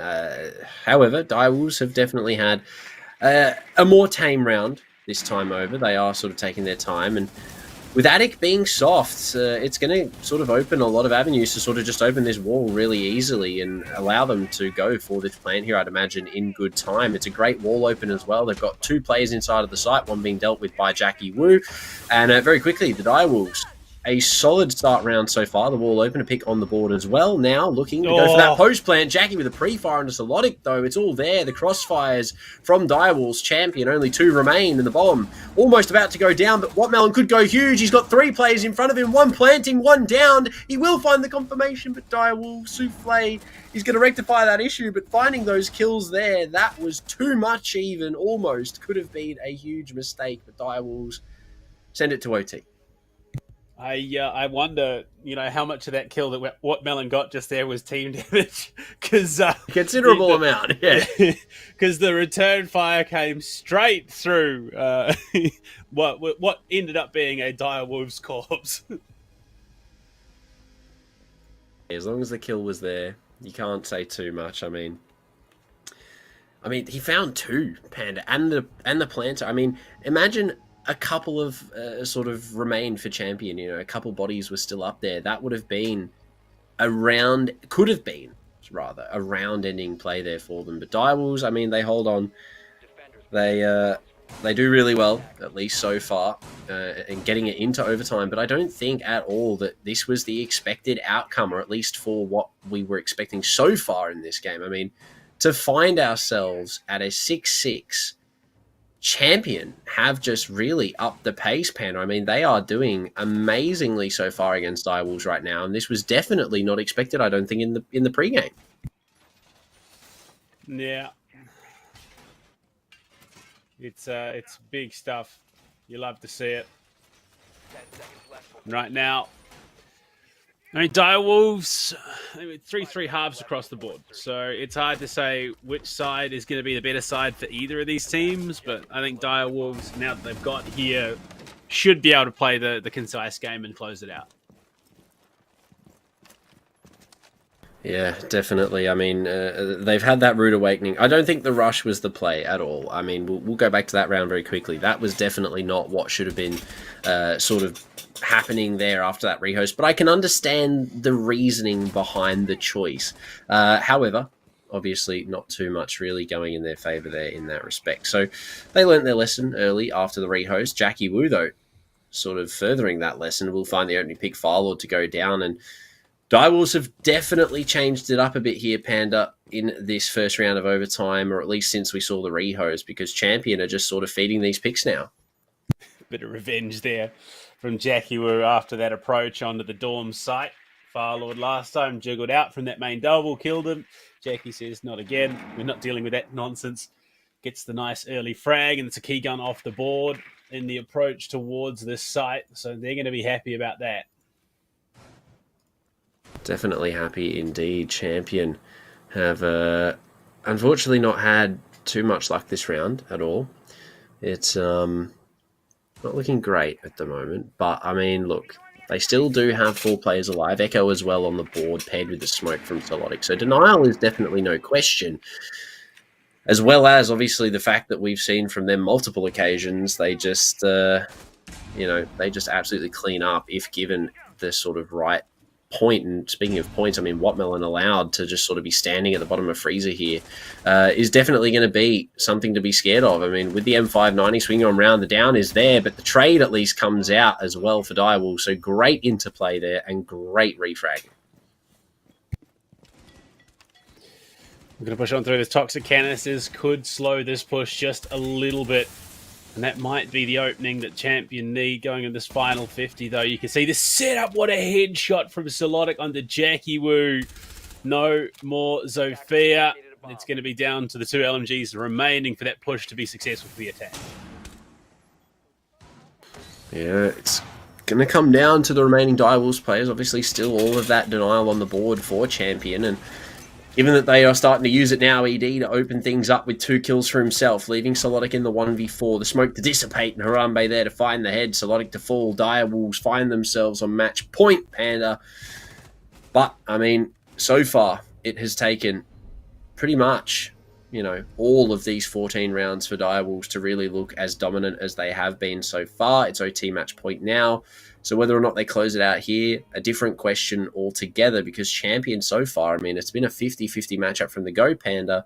We could still see this continue on. Yeah, I mean, it's been almost quintessential Oregon so far. 3-3 in both halves. It would only make sense for us to go, full distance with the maximum OT, but the onus of that is really up to the Direwolves whether or not they allow it. So we'll have to see. But right now, Champion, this is still comfortable. They get minimum 1 point on the board. Hey, look, I mean, a point is a point. Regardless, at the end of the day, you always take whatever you can get. So, look, Champion, well, yes, if they can bring it back and win it, that would be great. Direwolves are obviously going to be looking to lock it up here because it has gone on for a considerable amount of time. But yeah, look, Panda, so far, unfortunately, it's not going to be the full 3 points for either of these teams. But points nonetheless is still what you want to walk away with. Obviously, going home empty-handed is a different thing. So, well done so far, Direwolves. 1 round away from possibly ending it here. But Champion, I mean, they still do have a good sort of hope coming into this round that they can maybe take it to maximum overtime.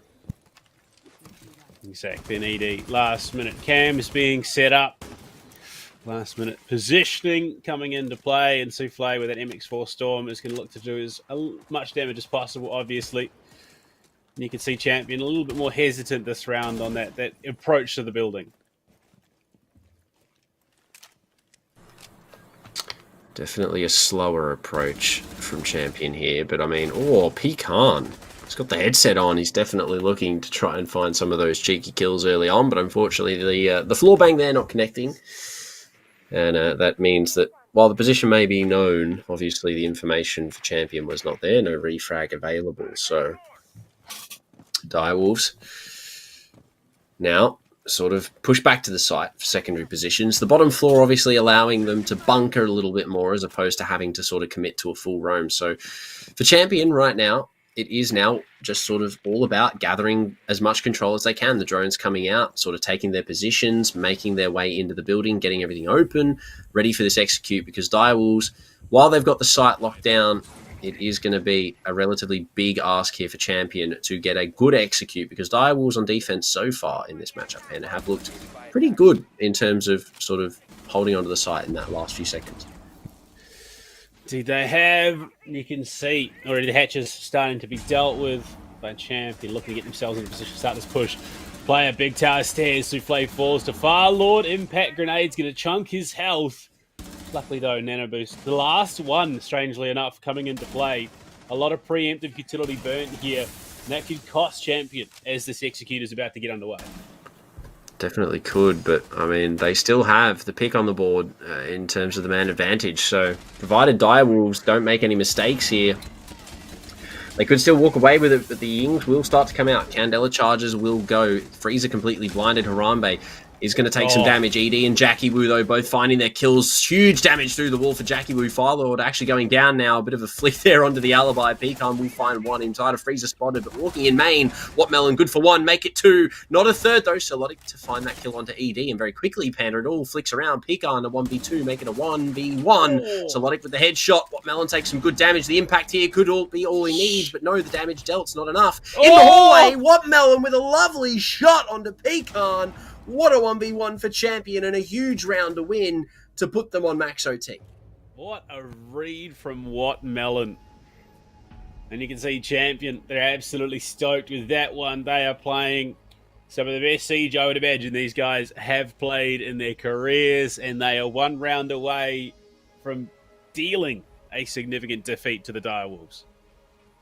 This will be a huge loss too, Panda. I mean, coming into this, it's reflected in really well, I think, in the caster prediction. I mean, every one of us sort of picked Direwolves to win here, but Champion, I mean, they are just proving us completely wrong. I mean, the fact that Champion are 7-7 against the Direwolves here is insane. I mean, we highlighted at the start that, Direwolves haven't had the best run, in the Summer League here for the Ops League. And yes, that might be sort of pointing towards maybe that something else is going on for the Direwolves right now. But Champion, I mean, a team coming through from qualifiers, not even automatically qualifying from the previous seasons of Ops League. They had to qualify, Panda. Coming into this and being one of the teams that no one really expected anything amazing from, not anything amazing, but you know what I mean. Not expecting it to be a super sort of big name. Here we are, 7-7 Direwolves, and actually struggling to keep up with Champion run. I mean, Wattmelon, that round from him there, walking into Laundry, single-handedly finding 3 to lock the round down. I mean, Direwolves, that is some serious mistake making. Yeah. We'll have to see how they look to play this one, of course. Basement defense. Strangely, though, both teams winning their attack in overtime. Not what I would have thought Yeah, would be no. the situation we find ourselves in. But right here, right now, round 15 on the card. Souffle will be heard there by Firelord, who might look to get a bit aggressive onto him. I mean, we've seen him do it on this backstairs position before, Panda. However, Souffle walking away, not too interested in giving that damage early on. But I mean, Champion, if they play this aggression, we saw it work really well for them. And speaking of, what Melon attempts it, however, not dealt with. And the M590, the nade as well. No, Jackie Wu manages to get away in time. But this is what Champion need to be doing, because Direwolves have just been struggling so much to deal with it. And here we are, implemented here again. ED goes down. That's one of your top fraggers off the board really quickly. Champion now hold the advantage with not only the man count, but taking ED off the board. Direwolves are going to have to dig deep. They are indeed. I've got two great guns, though. Jackie Wu and Souffle. They can look to play around those big magazines and try and force the issue. Rambe getting these hatches open. You can see Jackie Wu already testing the waters, has an idea that someone's around this pillar position. He's going to play it slow, waits for the team to get into position as they start this execute. Yokai drone there. And oh, look at this. The re-aggress onto the stairs. The Yokai is going to skirt its way up. Hits the Sonic Blast. The shotgun chasing, but White Melon gets too aggressive, pulling back. Don't reload. Don't reload. You don't need to. My God, that's risky. How does Jackie Wu not lose out there? I don't know how Jackie Wu gets away with his life in that situation. I mean, Firelord there.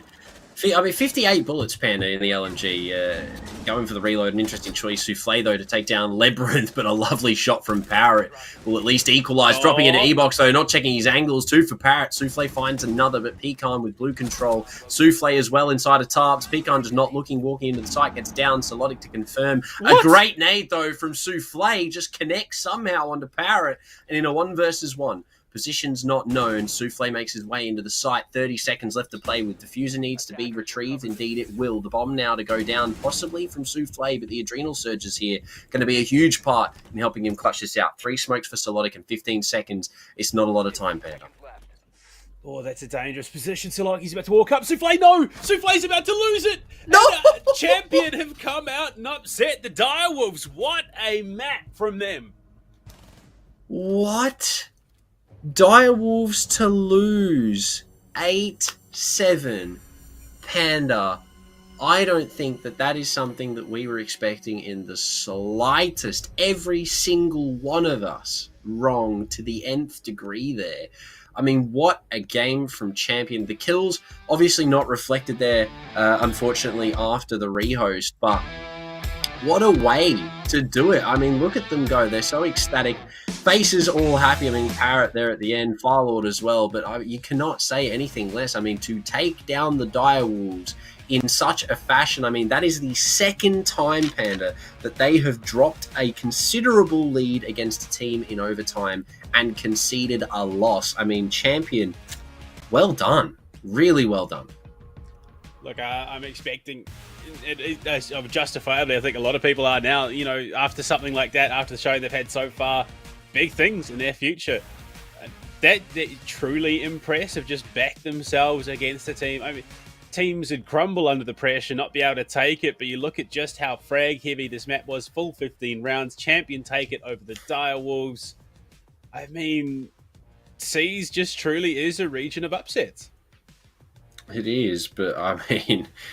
when it comes to an upset like that, excuse me, yeah, I mean, Direwolves, you can't be letting that happen. I mean, a team that has been to, you know, those high top-end Tier 1 competitions, I mean, the fact that, you know, we're seeing them make these sort of little mistakes here and there that Champion are just sort of capitalizing on. I mean, Warden walking up Freezer stairs, how is that allowed to happen? Where's the drone information? What's going on? We saw it multiple times. Firelord on the Jaeger did it. Walked up the back stairs, found 2 in the round. I mean, Champion are just playing such an aggressive version of Siege, which, I mean, we said at the start, Panda, if they wanted to win, they would have to dictate pace, they would have to be aggressive, and they did exactly that. The Direwolves, on multiple occasions, just looked completely dumbfounded in what to do. I mean, even the rush attempt was just sort of a Hail Mary attempt.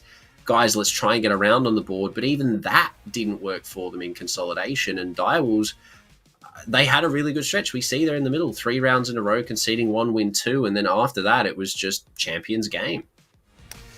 Yeah, I mean, it was very exciting stuff. And make sure you're getting the hashtag Fight for Glory in chat. Get yourself some R6 credits. We'll be throwing one of those winners into the chat in just a moment. So make sure you keep it rolling throughout the evening. Multiple chances for you to win, of course. But look, Proto, I'm glad everyone else went Direwolves on that matchup because it means I'm still holding second. I'm still holding second for the moment.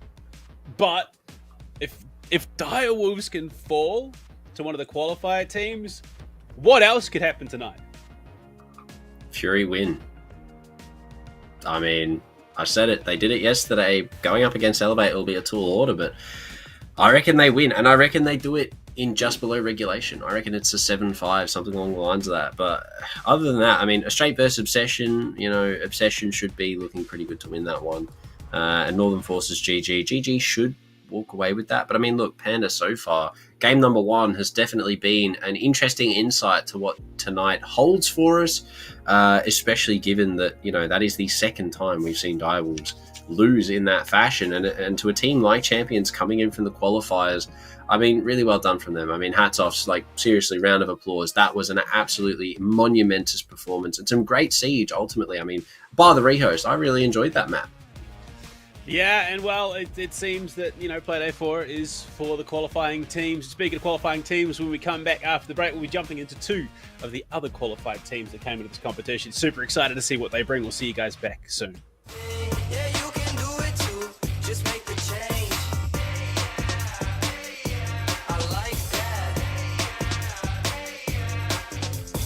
If you wanna do it, you can do it. Yeah, if you wanna do it, just do it. Do it like it's never been done before.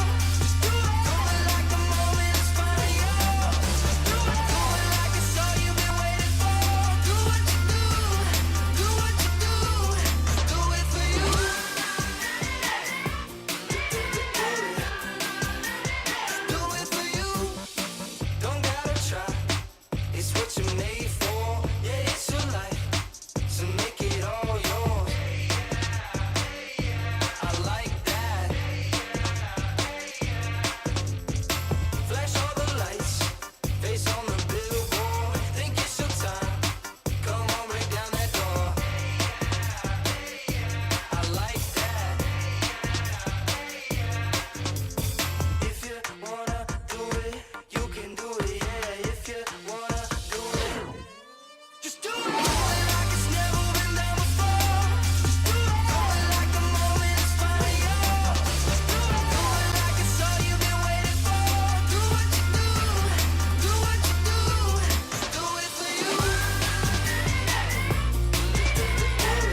corruption. You've been on a path of destruction.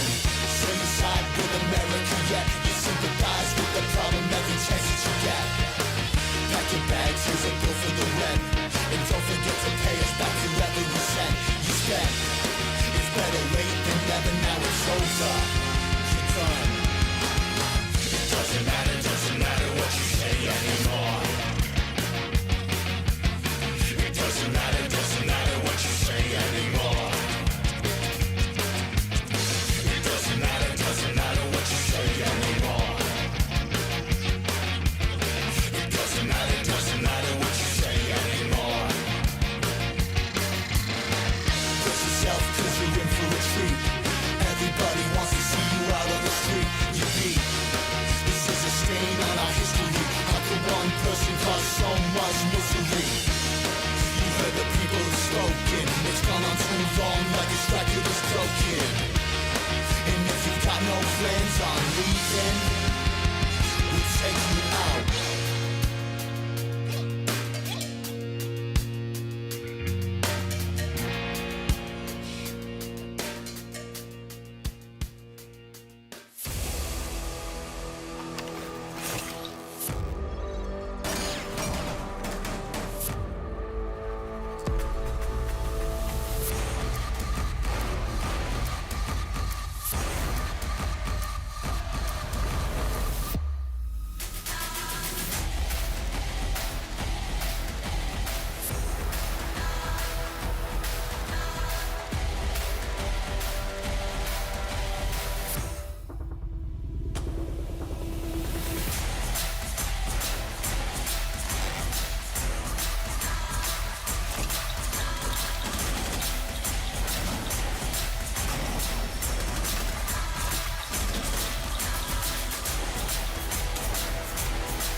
Fighting hostiles is like solving a puzzle. All the pieces are a total mess. Then you solve it as if you always knew the answer.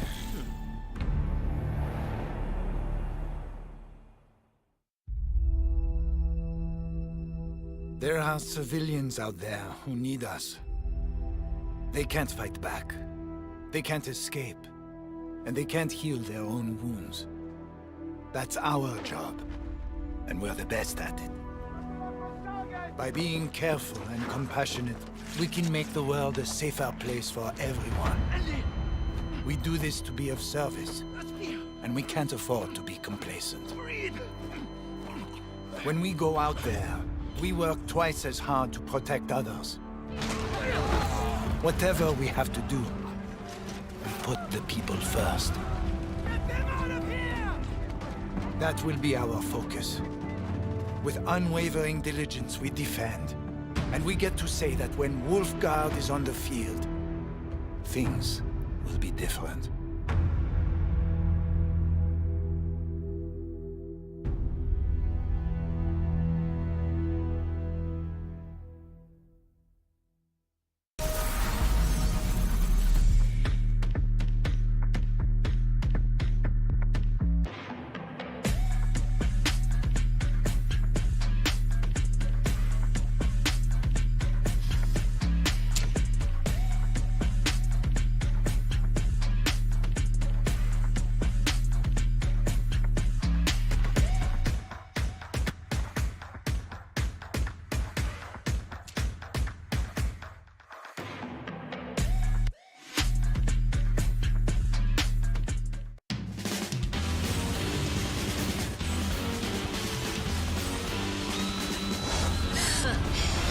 何が人気や。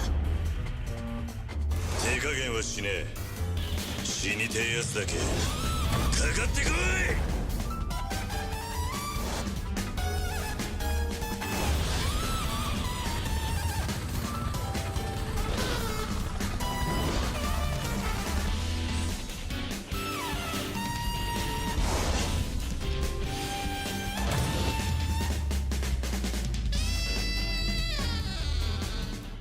Get your squad back together in Rainbow Six Siege to earn free operators and an exotic weapon skin with the Squad Up reactivation program.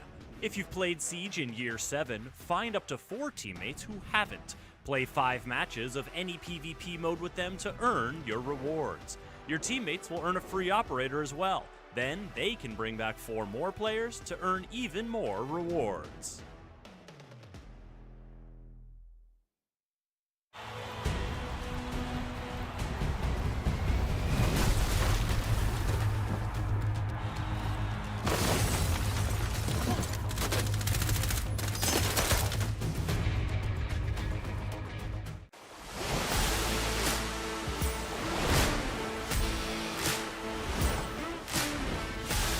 We should say.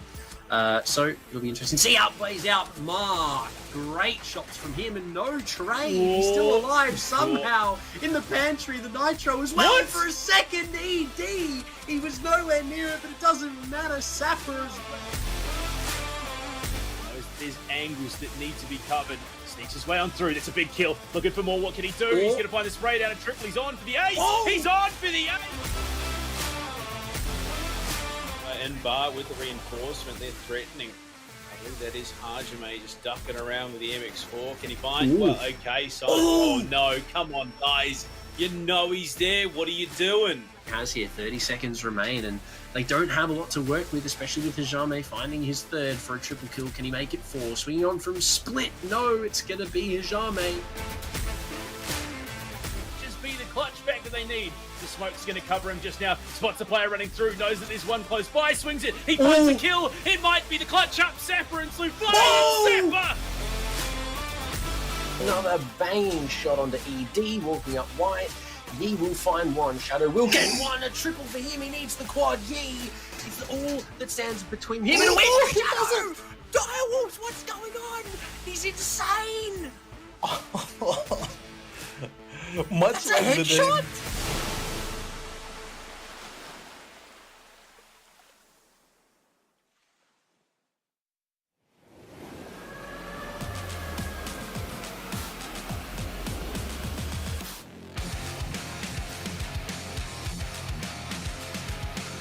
Even if I'm starting to lose face, keep my head out, still going on my way.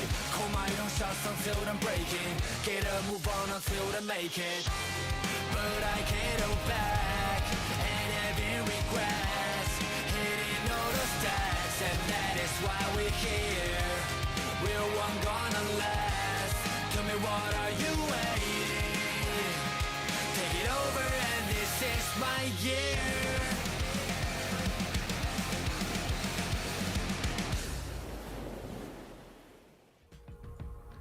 Hello, welcome back from the break. Match 1 done and dusted with a bit of an upset. Champion taking that victory over the Direwolves 8-7. Now Proto, we find ourselves heading into our second match of the evening. Obsession, LFO taking on a Strape. Obsession, a team that is no stranger to the upset so far in this competition.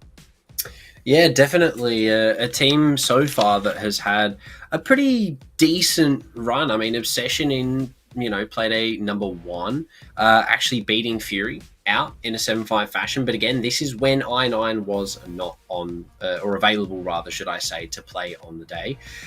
They then went on to win, obviously, in their second play Panda when I9 returned. But Obsession have actually had a really good sort of showing so far in the Summer Series. I mean, a 7-2 over Champions, a 7-5 over Fury. I'm not too sure what their scores were yesterday for their games, but coming into tonight against a Strape, it's definitely sort of going to be swinging a little bit more in their favour, I'd imagine. Yeah, Strape really struggling at the moment in this competition. They're looking to finally get themselves some traction on that leaderboard, of course, finding themselves 0-3 with a minus 15 raffle differential, which up until that last match was, I mean, one round worse than Champion, ironically enough. Yeah. Oh, look, Champion now round diff is definitely going to be a little bit in the bin, but I mean, winning is obviously the aim of the game at the end of the day. To find a victory is better than round differential. Obviously, round diff does sort of play a part in seeding, etc., etc., etc., but overall, wins are what you want, and Astrape are yet to find one of those in the series so far. So maybe tonight is where they do it, but given that it's against Obsession, I don't really have high hopes, Panda, coming into this. I know we said the same thing for Champions going up against Direwolves, and look how that turned out. So obviously there is any possibility here for, Astrape to win a walk away with the dub, but Obsession definitely looking a little bit more locked in so far. Yeah, I mean, Obsession do have some big names in their roster, of course. Some former, Fury members, obviously taking down their former teammates in Playday 1. They're looking to make a name for themselves. They're looking to be battling back towards APAC South as well. I mean, I'm excited to see just how this season plays out for them, of course, and what more damage they can do. And there you go on your screens, Astrape Esports and Obsession LFO coming into this matchup. I mean, do you reckon Astrape has what it takes to cause another upset tonight? Yeah. Honestly, Panda, it's kind of hard to say definitively yes or no for Astrape.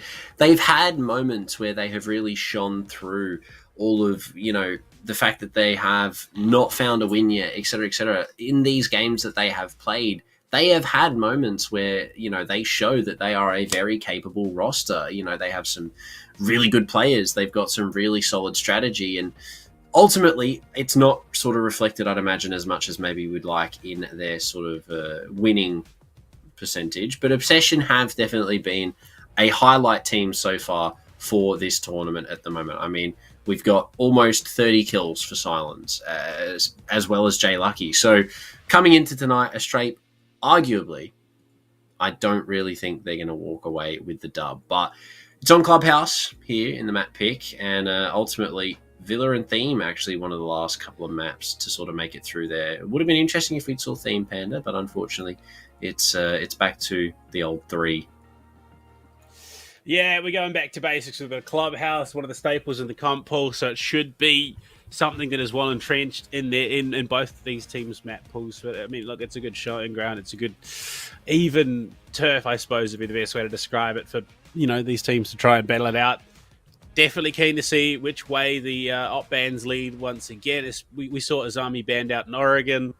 I would imagine that there's less priority around it, obviously, in Clubhouse, but it's still, again, such an impactful operator that you can't really let it slip unless you have a game plan.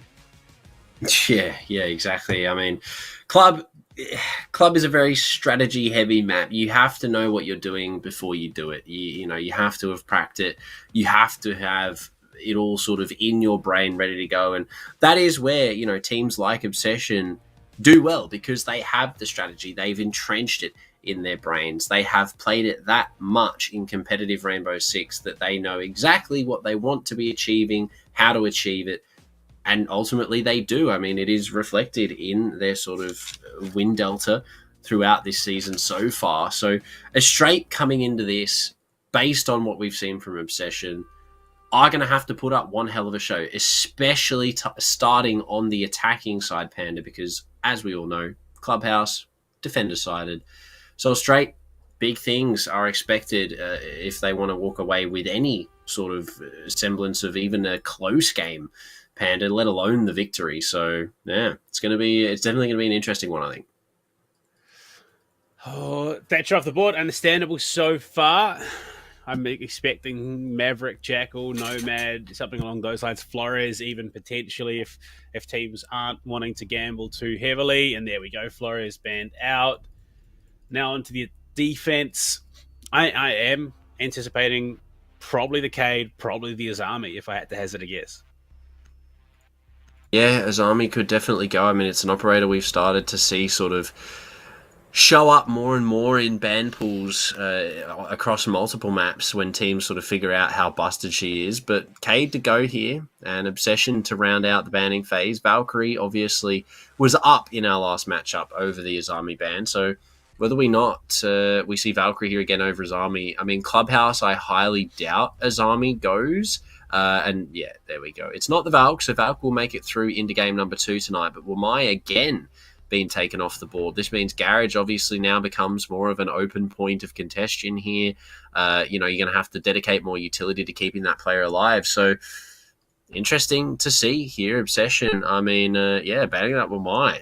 Definitely an interesting choice given that they're starting on the defense, Panda. But Azami, as we talked about, already being bought here in round number 1.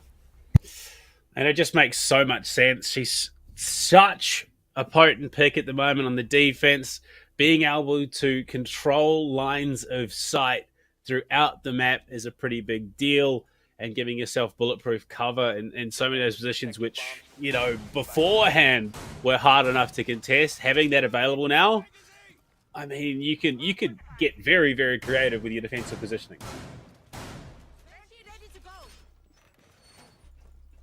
Yeah, especially with, the whole being able to create pretty much any angle. I mean, in the test phase, I saw a couple of things where competitive teams were using Azami in the rafters on Clubhouse, funnily enough, to make pixel angles in the metal things on the handrails and stuff like that. It's crazy, Panda. It really is. So, I mean, whether or not that's what Obsession do, obviously a completely different thing. They're a lot smarter than I myself am in terms of any type of competitive strategy, but it definitely seems like they're going to be sort of looking to extend the reach that they can have in the rafters by making it a lot more of a defendable position with the Azami barricades. Indeed. Get themselves in and ready to go. And you can see pings coming through. Young Alpha prepping the nade. Reading into the vert contest that was being set up there. Can they connect? No, opts in a different direction. Nade doesn't land any damage, unfortunately. And both of them now out of pocket. That's rough. It really is. I mean, we talked about in the first game, the lackluster sort of impact that we've seen sort of those vert nades have. And you look at different sort of competitions and stuff, and they have a really great effect. But I mean, two big kills there for the shotgun player. Deadpool, how has he been allowed to get away with that? That is your Maverick and your Zoth gone. The wall already opened, yes. But I mean, Hayabushi and Bolivian just completely caught off guard for 2. And Alpha almost finding, Aldini almost finding another, but Alpha shuts that down. Obsession, very aggressive off the get-go. This Rafters position is so hard to deal with, and the second Kiba comes through. Actually, this is probably third now at this stage. But, Young Alpha spoon-fed the kill onto Raldini. I don't think he's going to find the next kill anywhere near as easy. Definitely not. I mean, Raldini was kind of just sending it, but at this point, you could see why. Like, Obsession were gifted 2 free kills, and then ultimately almost the third had Raldini sort of check close left as opposed to sort of just running out hard right. But albeit, it worked out. They found their kills. They did trade back with 2 of their own, but they lost a Nitro, and that's really all they lost in comparison. But a great swing from Silence, great read. Coconut Head also to take down Young Alpha now, and Pig, the only person left inside of the garage, does have those flashbangs, but no longer after attempting to burn that Rafters position. And, I mean, look, Panda, there's not really much hope here for a strafe in round number 1. Obsession, with 3 players still up, looking pretty good to close this one out. Yeah, very solid defense from them so far. All they've got to do is play their angles and bide their time, but walk it up the stairs. Coconut Head, does he know that he's about to be in trouble? No. Pig G decides better if it goes down. Spotted once again. Final 20 seconds on the card here, Proto. It's probably going to be... actually, I was going to say quite a quiet one to close, but Pig G finds 15 seconds left. This has become doable all of a sudden. All he needs to do is hit his shots. Jay Lucky has to reload there, unfortunately. Silence. Actually, no, never mind. I was going to say it's doable, but with, Obsession having diffuser control and playing it smart and safe, there was never a doubt that they were going to lock it down. Yeah, really well done. I mean, from them, Those 2 kills at the start, really well done. Maybe the aggression from Jaeger not really required on the run out to sort of trade that pick. But, I mean, look, Panda, aside from that, so far from Obsession, that upstairs hold was great. It was really well done. And a Strape, I mean, losing those 2 players. Well, did he jump out of blue, or did he secret window, or did he run out of stock? I didn't get... Yeah, I was going to say, he jumped out of secret. Like, that is one of the standard jump outs. Like, that is, you got to watch that.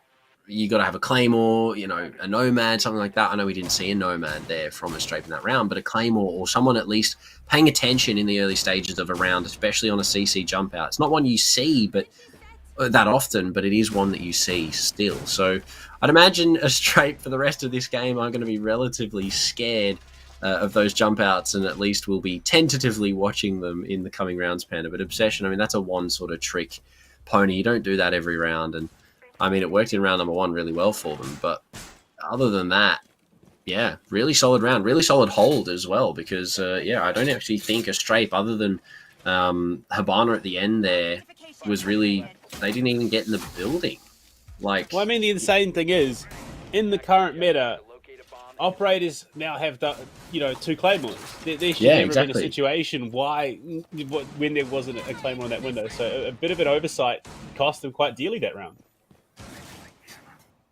Very much so, Panda. It's look, a Strape had a very solid lineup. They looked like they were sort of really confident in what they wanted to do, opening up the wall. They actually did that in really good time. I mean, we look back at that round, the main breach was open very quickly. So, unfortunately, it didn't pan out to sort of work that well for them. But, I mean, Asami, just look at how much she can lock down by herself. I mean, using the shotgun is an interesting choice when the 9x19 is as good as it is. But, I mean, you can't really blame Roldini. The kit that Asami brings, I mean, the impacts...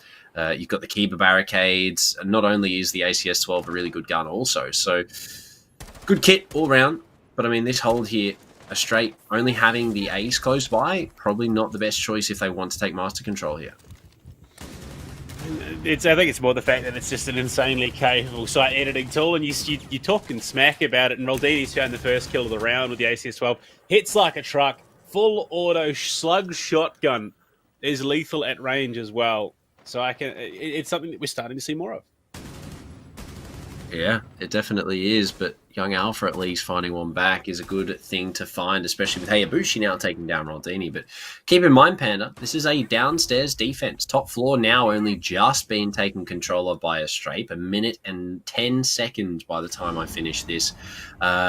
Remaining is not a lot of time, really, in the grand scheme of Clubhouse. I mean, they still have to drone out all of this second floor, face check it. I mean, we see here Pig face checking it, but now opting for the drone. It's starting to sort of run down the clock. I mean, 59 seconds here. Obsession have 3 on the site. Some good denial. They have a Nitro. They have the information from the Evil Eyes, Black Eyes as well. So could definitely be an Obsession round. A Strape are going to have to play their cards relatively close to their chest here if they want to walk away with this one.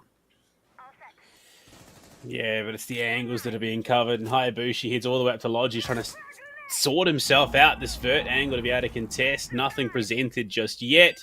And with 30 seconds remaining, they've got to force themselves into the site to try and make this plant happen. They haven't even got the hatch open, which is a concerning thing. They've got to force something here, Proton. I don't know if they're going to have what it takes. All the time, Panda, 20 seconds. That hatch only just being opened up means that... Well, actually, no, opened up. Impact tricked it by Silence, who does have one more impact if he wanted to, but it's going to come down to the last few seconds. Blue, the main point of contention with the Moto drop as well. Jay Lucky, not quite lucky on that one. Young Alpha to find the opening kill. Now 2 players left. Silence and Deadpool need to make something happen. The Nitro doesn't connect. The bomb now going down. It's going to be Silence in a 1 versus 4. We'll find one down, but is that enough? Able to confirm the bomb now planted in the post-plant position, swinging on from Moto. Pig to clean things up. A Strape. Really well done. Yeah, very, very near miss there. That could have gone any number of ways to the closer, but I think it was the early work that was done that set them up for that, of course.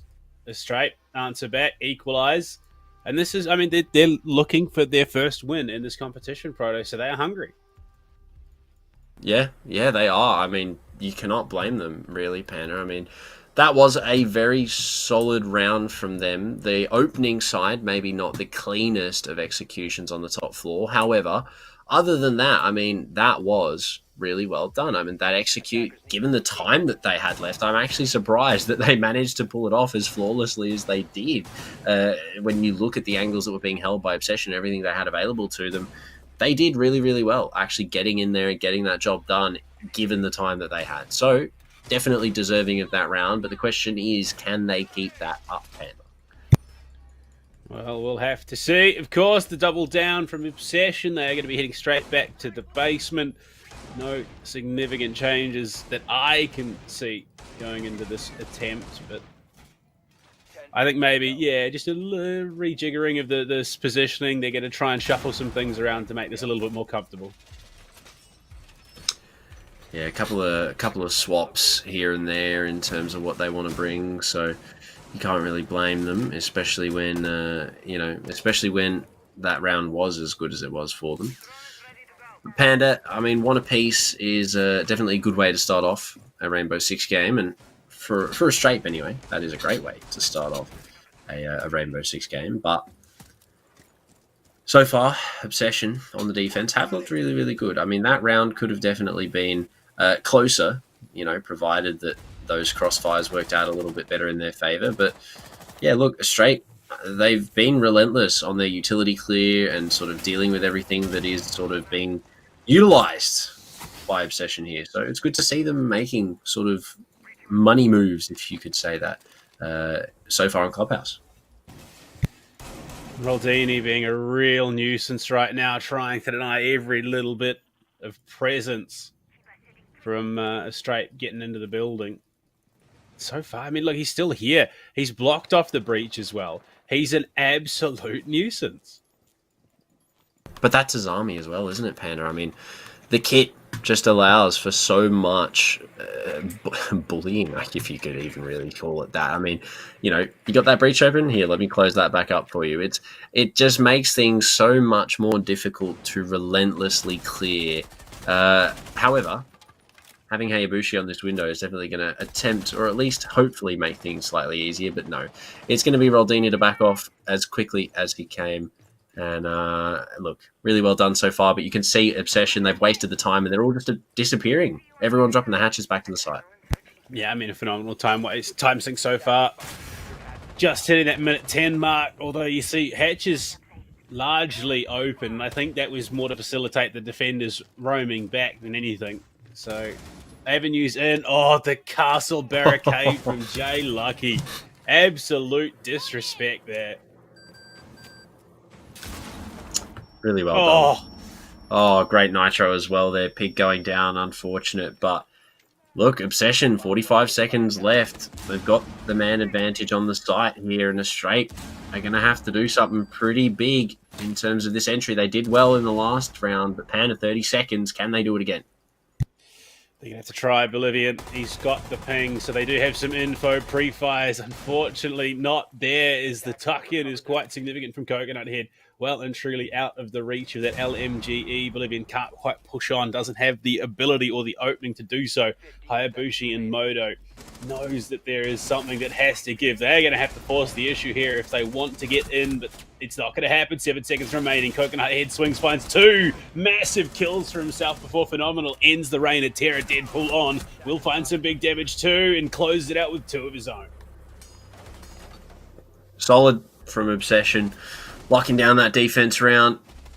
And, I mean, look, Panda, Obsession have done really well there in that second iteration. But, look, downstairs, you can't really falter it too much. It is one of the stronger sites on Clubhouse. And ultimately, one of the ones that sort of demands a high level of strategy. And Obsession had that. They had the army, everything sort of lined up that they needed. They had everything there in that post plan. They definitely made some changes for, a Strape sort of style of play. They fell off a lot earlier on the roam, kept a lot more bodies up going into those final sort of 20, 30 seconds. So it was a good change from them, for them rather, should we say. But a Strape, I mean, that was still a pretty solid round in terms of the take. However, time is definitely starting to show itself as something that they are struggling to deal with a little bit, Panda. I mean, it's coming down to 20 seconds, and it does feel very hasty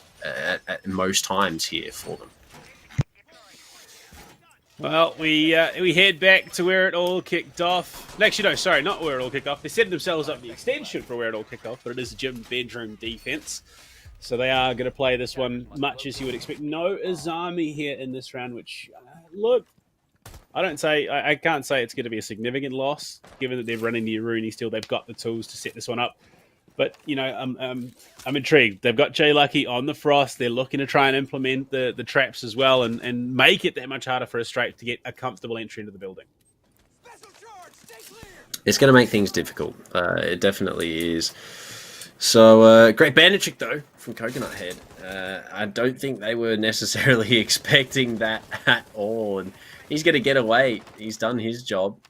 You definitely can't be too upset with that. But I mean, look, yeah, a straight now down one exothermic charge are going to have to decide what utility they want to dedicate to opening up sort of these breaches. I mean, they got the Maverick, but at this point, you've lost that exothermic charge to even bother with Cash. There's no one there. The drones can confirm this, but the question is will they?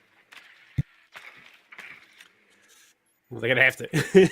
They've got to get themselves in with a plan. Otherwise, that lead just gets that much worse for Obsession. And they've proven that they can take whatever is coming their way already. So, not quite as significant a time sink as that last round, but still a pretty comfortable one on the whole. Yeah, definitely comfortable at the moment. At least it seems for Obsession. They've given up Cash early. Well, they might not even have been necessarily in Cash. I mean, we looked at sort of how that round panned out, at least at the start. Coconut Head just sort of defaulted straight back into construction. So no real surprise, but Bolivian actually the one to start this round off. Coconut Head taken down early. So while his bandit tricking may have been great at the start of the round, he's not going to be doing too much for the rest of it. And coming into the last minute, Panda, Strafe have the frag now in their favour. But Obsession, I mean, look, they definitely have some good positions still on the site to hold on to and some good control here going into this later round. And they want to exert it as much as possible. Peg finds a massive kill to follow up there onto Deadpool.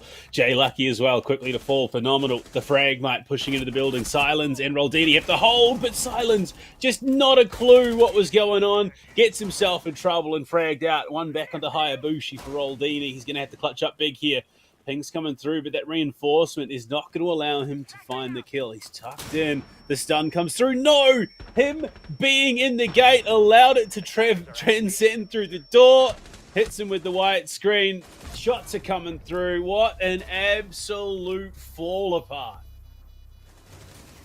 Yeah, I mean, a great execute there, though, for a Strafe. I mean, you have to give it to them. They had bit of a slow round there, losing that exothermic and sort of taking their time to open up everything that they needed. But I mean, in saying that, Panda, that execute was really, really good. They fed kills on the main double window and a Strafe were just there to collect. I mean, Pig 2 from Con. An Obsession falling apart at the seams for the later part of that round. And while, yeah, I mean, look, that might be a shame. It is only 4 rounds in. Obsession do still have the ability to make it a 4-2. But whether or not they will is obviously a different question, Panda, because the Strafe have actually looked pretty good in these last couple of attacking rounds. They have at that. And you got to wonder, you know, a little bit of floundering here from Obsession might be the opening that a Strafe need to get themselves some points on the board finally.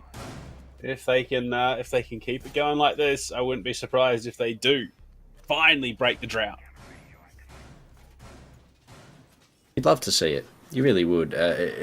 You know, in such fashion as well. I mean, Obsession, what a team to take down given how well they've been doing at the moment. But yeah, look, Panda, it is going to be a tall ask because their track record at the moment isn't the best, unfortunately, in terms of wins. So they are going to have to put some work in. But I mean, they definitely look like they have the ability to. Coconut Head do be vibing up in rafters right now. But yeah, look, at the moment, it's 50-50. 2-2 is not really much for us to go off of, Panda. No one's really just definitively winning at this point. No, not even by a little bit. It is going to keep being that battle, that war of attrition that we see quite often coming out of Southeast Asia. You love to see it, though. It's scrappy, it's fun, it's entertaining, to say the very, very least. And right now, no bandit tricks to be wary of. No contest from Jay Lucky on the CCTV breach. They will start getting things underway. Nade prep and ready. Oh, no! Oh, my lord, the keeper barricade almost destroyed that push. Would have been nuts as well had it like connected onto the people on the breach. I mean, that was almost the 2 million IQ from Coconut Head. But still, damage is damage. The wall in the bottom garage will now be opened up. So unfortunately not able to be banned. Trick J Lucky also taken out in the process. So a Strape, utility-wise, already doing really well, just opening up everything here for themselves. And yeah, Obsession losing that pick's not great, especially being on the bandit trick. But the wall now opened up. Roldini from inside a red, though. A lovely shot onto Young Alf, and that being the Finker too. That's a great kill to find, but Deadpool, he's looking for it again. Surely he doesn't get this kill. He almost does. Hayabushi takes a lot of damage. I was going to say, no way. He looks for another attempt there. Oh, the nade just banks up, does some damage. Will be able to get himself out. Not scot-free, but at least he's alive to play the remainder of the round. And Coconut Head is going to look to try and clear things. Can't quite find the angle on the X-Cairo, so will be this last keeper barricade in play to try and help Silence. Taking down Phenomenal. Player advantage is there. Pig G trying to find some sort of flank. Can't quite find it, and Hayabushi will fall as a cost. Not good at all. Pig to take down Roldini. Silence there at least for one. But Coconut Head is to finish things off. Pig to fall in the final seconds of that round. Panda. Obsession. They fight with one back of their own here and put themselves in the lead once more. But the question that sort of beckons is, can they lock down that 4-2 half? We saw the 3-3 in our Direwolves matchup, but I mean, Obsession are looking really, really good right now. Yes, they've made a couple of mistakes. Yes, they've been punished for them, but that round was definitely a lot better. And, I mean, coming into round number 6, they're going back down to Church Arsenal. It is a site that they have won pretty convincingly on multiple occasions in this matchup. So, look, 4-2, definitely on the cards, I'd imagine. But Strape do have the ability to make this a 3-3. And, in fact, I would say a pretty good one as well, Pan. I mean, both teams looking really good at the moment. They are indeed. So I wouldn't be surprised if this gets even more interesting before we close it all out. But, Proto, we see the can coming into play for Deadpool. Obviously, some observation has been fed through to the team that they can identify mistakes are being made, and the clear isn't quite as efficient as a Straight make it look. Yeah, no, it definitely... that is definitely the case, I think, a little bit, Panda. But, I mean, Obsession on this downstairs, solid. Really, really solid. Capcan is an interesting addition to the mix. I mean, Deadpool has looked really, really good. And, sorry, yeah, on this Capcan, it's going to make things even more accentuated, I'd imagine. Now, we talked about these Claymores. We have not seen Bolivian use them, or at least I have not seen him use them once in this matchup, or at least any Claymore for that matter. But look, each to their own, I guess, Panda. It is what it is. But Deadpool actually upstairs, a lot of damage dealt, but he wins that and gets away. Phenomenal. What a way to lose your life. What a shame for a Strape here in the opening seconds. That is, yeah, also confirmation on the diffuser as well, so they know almost exactly where the priority is going to be right now. And that is, again, yeah, not having the drone info, not being aware that there was a threat upstairs in CCTV. And, yeah, I could only imagine just how shocked Phenomenal looked on his player cams. I could only imagine, Panda. I mean, what a way to... Deadpool took so much damage from the skeleton key. Arguably, probably could have even died to the skeleton key and still got the kill. I mean, it doesn't get much better than that, I think, for Obsession there. But Capcan traps are still up as well. We haven't seen any really do anything at the moment, which obviously a different sort of issue then arises. But he's more of a pest than he is useful, I would say, in terms of the utility that he brings. But a Nitro is something that, you know, you like to see, and I believe it's actually being sort of pre-placed right now by Deadpool. We do see it, and I believe that was it detonating there to no avail. So unfortunately, that isn't going to connect. But yeah, last minute, Panda. They only just now start getting the vertical, but a lovely shot from Young Alpha to find Coconut Head, at least some consolidation. Yeah, impact tracking is just going to connect at the tail end there. Luckily, Pig G does have enough to try and burn through the rest of it with no impacts now remaining. Roldini having committed all of those in the process. It's trying to deny that breach, of course. It's going to get a little bit hairy. Toxic Canisters into play in the 4 versus 4 heading into the final 40. Not long left from Roldini. We'll find Hayabushi, so that's a good kill to find, especially being the Maverick nades off the board. ETC, 30 seconds remain. Not a whole lot of time here for a straight to get this execute out. And Obsession now start to drop that denial utility. Smoke from Silence starting to go to work inside of Blue, though. It's going to be Bolivian pushing on down into the generator area, and whether or not he actually gets hurt here, a different question, but the pre-fire now gives him away. The swing on round, Deadpool to go down will be confirmed as well, but the crossfire is here for Obsession. Going to be huge on the entry. It will be picked to get in, but in the corner, Jay Lucky waiting to collect. He's going to find that kill. Roldini as well for one, Jay Lucky for another. Obsession. What a way to close out the defense side, and a 4-2. Very well done. By the numbers, it would seem, largely as you'd expect going on the clubhouse. So Straight now have the opportunity going into the second half to make their mark on this map. Tends to be where teams usually shine going onto the defense. So you'd hope coming into this they're prepped and ready, and they can give us a real run towards the close of the map. Would be good, Panda. I mean, we've got some solid sort of setups for, in terms of the round count rather, for Obsession, some solid setups going into this next half, because not only are they sort of ahead by 2 rounds, they've got that momentum. They've got that build-up of, you know, mentality. Come on, you know, what's the word I'm looking for? I don't know. I'm going to leave it before I make myself look horrible. And Obsession, they've looked good. But going on to the attack, now that Astrape have that defense, things for them ultimately just got a little bit easier.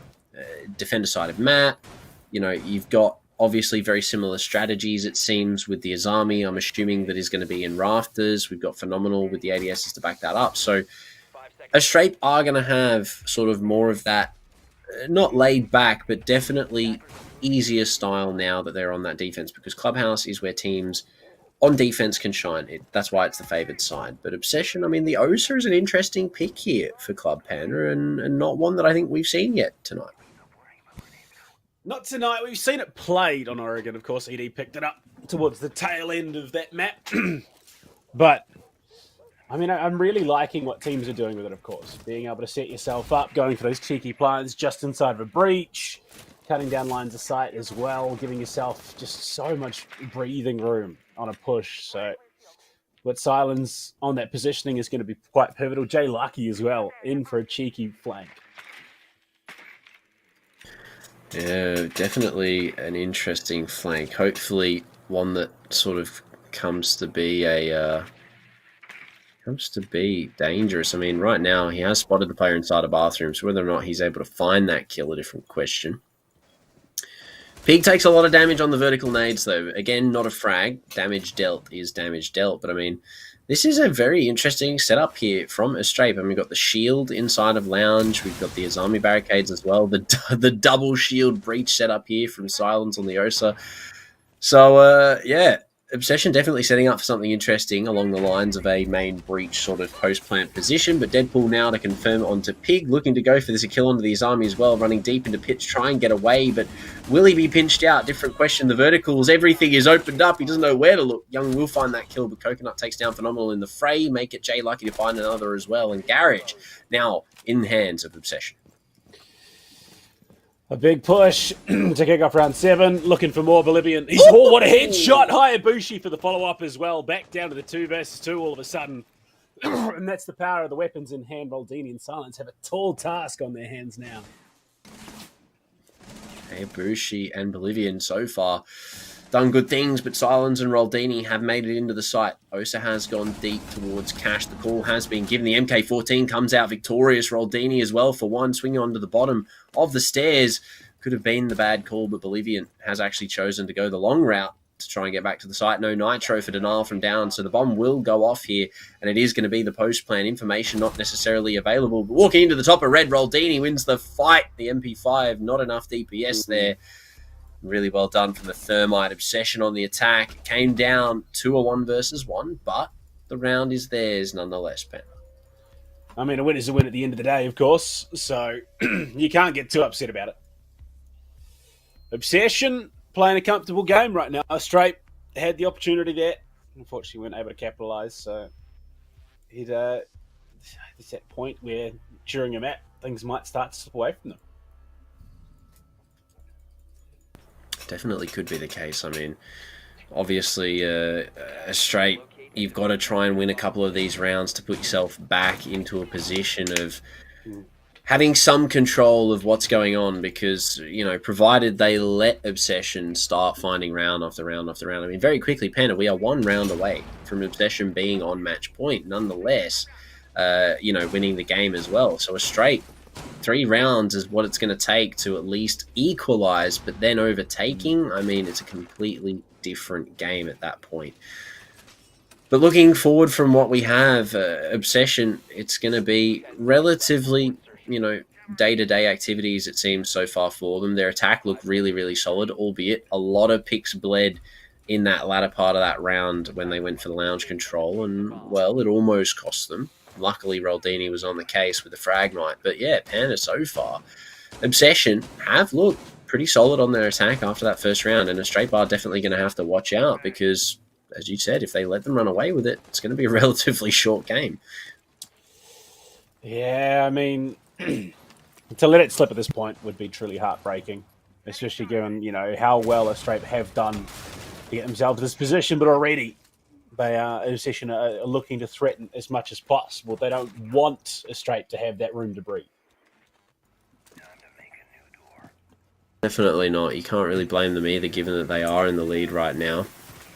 And with the wall opening up on the main side here, and Silence, sorry, on the Jacuzzi side here, Silence being on the Ash. An interesting pick, one we don't see too much these days, but you can't really blame them when they do bring it. Bolivian, unfortunately, disconnecting there for whatever technical issue. So, good pick from Obsession, and sort of. But a lovely shot there from Silence. I don't actually think he knows he's down there, but the confirmation is there. He's going to get down the hatch, though. So the res possible here for a straight, maybe. Possible indeed. But Silence, he's already pushing through. I think he spotted the gun barrel there as well. So that's big. I don't know if they are aware of his positioning, though. Looks to clear the shield. Looks to clear even more as well. So far, really well done by the Ash. Silence holding things down. I mean, the damage dealt is damage dealt at the end of the day, Pen. I mean, yes, the confirmation not there would have been great, but unfortunately, it's not enough. But there we go. Silence will, there you go, finally get that kill on Phenomenal. And at the moment, things for Obsession very slowly coming together, and as it sort of comes to the execute side of things, only 50 seconds remain, but it is going to be a very hard jerks execute, I'd imagine, Panda. We have Moto opened up, Roldini doing some 360s just for some confidence boosters, and 45 left on the clock. It's not a lot to work with, but it's definitely enough here for Obsession, given that it is a 5v3 coming into the last 40, with dirt control as well now, and possibly blue control if Deadpool can get it. I've only just realised we see Pig G with that Supernova shotgun as well. Young Alpha falls. They've got Hayabushi and Pig to hold on. Pig, if he can get a couple of kills here with the Supernova, that'd be huge. Ooh. But Silence on for the triple. Spots the last. Can't confirm it, and Roldini will take it. I was hoping. I had hope in my heart that we would see the Supernova go to work, and the rehost has to come through. Well, actually, I believe we could pause it, actually. We could. We're going to do something, Panda. We definitely are. As we wait for the famed straight player to get back into the lobby. But at the moment, it's definitely shaping up like the damage has been done. Obsession are looking very, very good, Panda. And, yeah, I mean, other than that, unfortunately for the rehost, it's going to be a bit bit of a shock, I'd imagine, for Obsession. I mean, we saw it happen to the Direwolves in our last game. The rehost sort of ruins the momentum a little bit, but I don't think it's going to be an issue for Obsession. The way they've been playing Clubhouse so far has just looked really, really solid. Yeah, indeed it has. They've definitely shown that they've got a grip on this map, of course. But yeah, look, that round's... I don't know how much made if we saw Bolivians staying in, but for the most part, Obsession had control of the site and the basement quite quickly. Silence, I mean, you look at that triple, almost a quad that he was able to pick up. There was really no doubt it was going to be an Obsession round. Yeah, no doubt at all. Silence on the Ash was really, really scary. And I think that, even given any other operator pick, it would have been the exact same outcome, given that we've seen him had great success, playing other operators as opposed to the Ash, and just, giving him something like the R4C and letting him go to town is no real surprise that round then converted with him finding as many kills as he did. But yeah, Straight definitely going to have to dig deep here if they want anything from this, because right now it is not looking good. I mean, look, they're down 6-2 Panda, and that is not great. Yeah, unfortunately, it might just be a straight bottom of the leaderboard for yet another week. Not impossible, of course, for that victory to come through, or even an overtime push, but unlikely, I think, would be the best way to put it.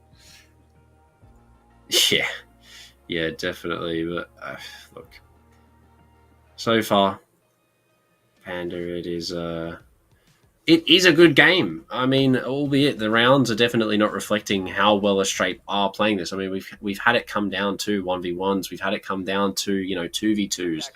So it has been relatively close in some respect. But yeah, at the end of the day, Obsession obviously a little bit more refined, a little bit more in the driving seat, and it's definitely showing in terms of the round count as well. But this one has been a really good matchup, even regardless of the score, Panda. So we are back from the pause now, and we have got Bolivian back in. So Obsession now one round away, possibly, from locking out this game right here, right now. Yep. And Jim Bedroom on the defense for Straight is the call that is being made. Shield play coming in from PG in the middle of the bedroom. That's an ambitious setup, if I've ever seen one. And no reinforcement like we saw out of the defense of Obsession. Definitely a couple of interesting choices here, Panda, but, each to their own. In terms of strategy, at the end of the day, it's all its own thing. But yeah, it's so far shaping up to be an interesting hold. Obsession making quick work of this main breach. Something we've seen them do all of these rounds so far. It has been relatively clinical and quick, to say the least. I mean, Coconut Head, 40 seconds in, not even at the moment. Breach already good to go. And with the soft breach to come out, I mean, imagine that one would be pretty quick. But Young Alpha will be the first point of contact here. Does have a player down by Secret. Whether or not Deadpool does opt to sort of jump in and play frags here could be the case. But yeah, I mean, so far for Obsession, relatively straightforward. Yeah, not wasting any time. They're going to start to get those multiple options going into the building. And it's not the cleanest of jobs, but it's a job nonetheless. Frag grenade goes out, but unfortunately, player elevated up on the table means damage is escaped. They do have ping still, no Panda, and they're going to try an attempt to get some of this verticality damage on the board, and whether or not the second nade connects. Actually, no, Deadpool actually already using both nades here downstairs already. So Gone 6 is going to be the choice of utility to clear out sort of the barbed wire, and maybe even the player, or help to clear out this player at the top of red. But Jay Lucky with the drone's going to be able to spot out at least one. Pig will find a kill though. Onto Roldini, Bolivia with one as well. Hayabushi, and everything very quickly for Obsession falls apart. A Straight find a very quick 3 kills, and Blue Panda find themselves in a really good spot. Coconut brings one back, but Silence unfortunately will be the trade. Caught in this very unfortunate situation. Spotted. Young Alpha threads the needle through that open barricade and will finish off the round in favour of a Straight right now. They hold on just for a little bit longer. The question is how long is that going to be, Panda? I mean, it's 6-3 now.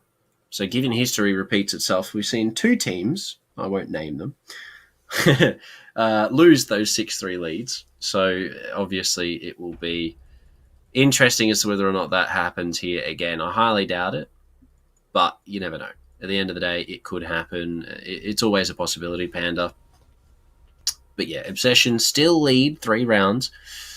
Strape have done well to at least consolidate for that one. But yeah, so far, Obsession look good. But it's a bar stage hold for a Strape, which is kind of scarier than you would maybe think, because if they're choosing this bomb site, well, it has been reworked, so keep in mind it is actually somewhat viable.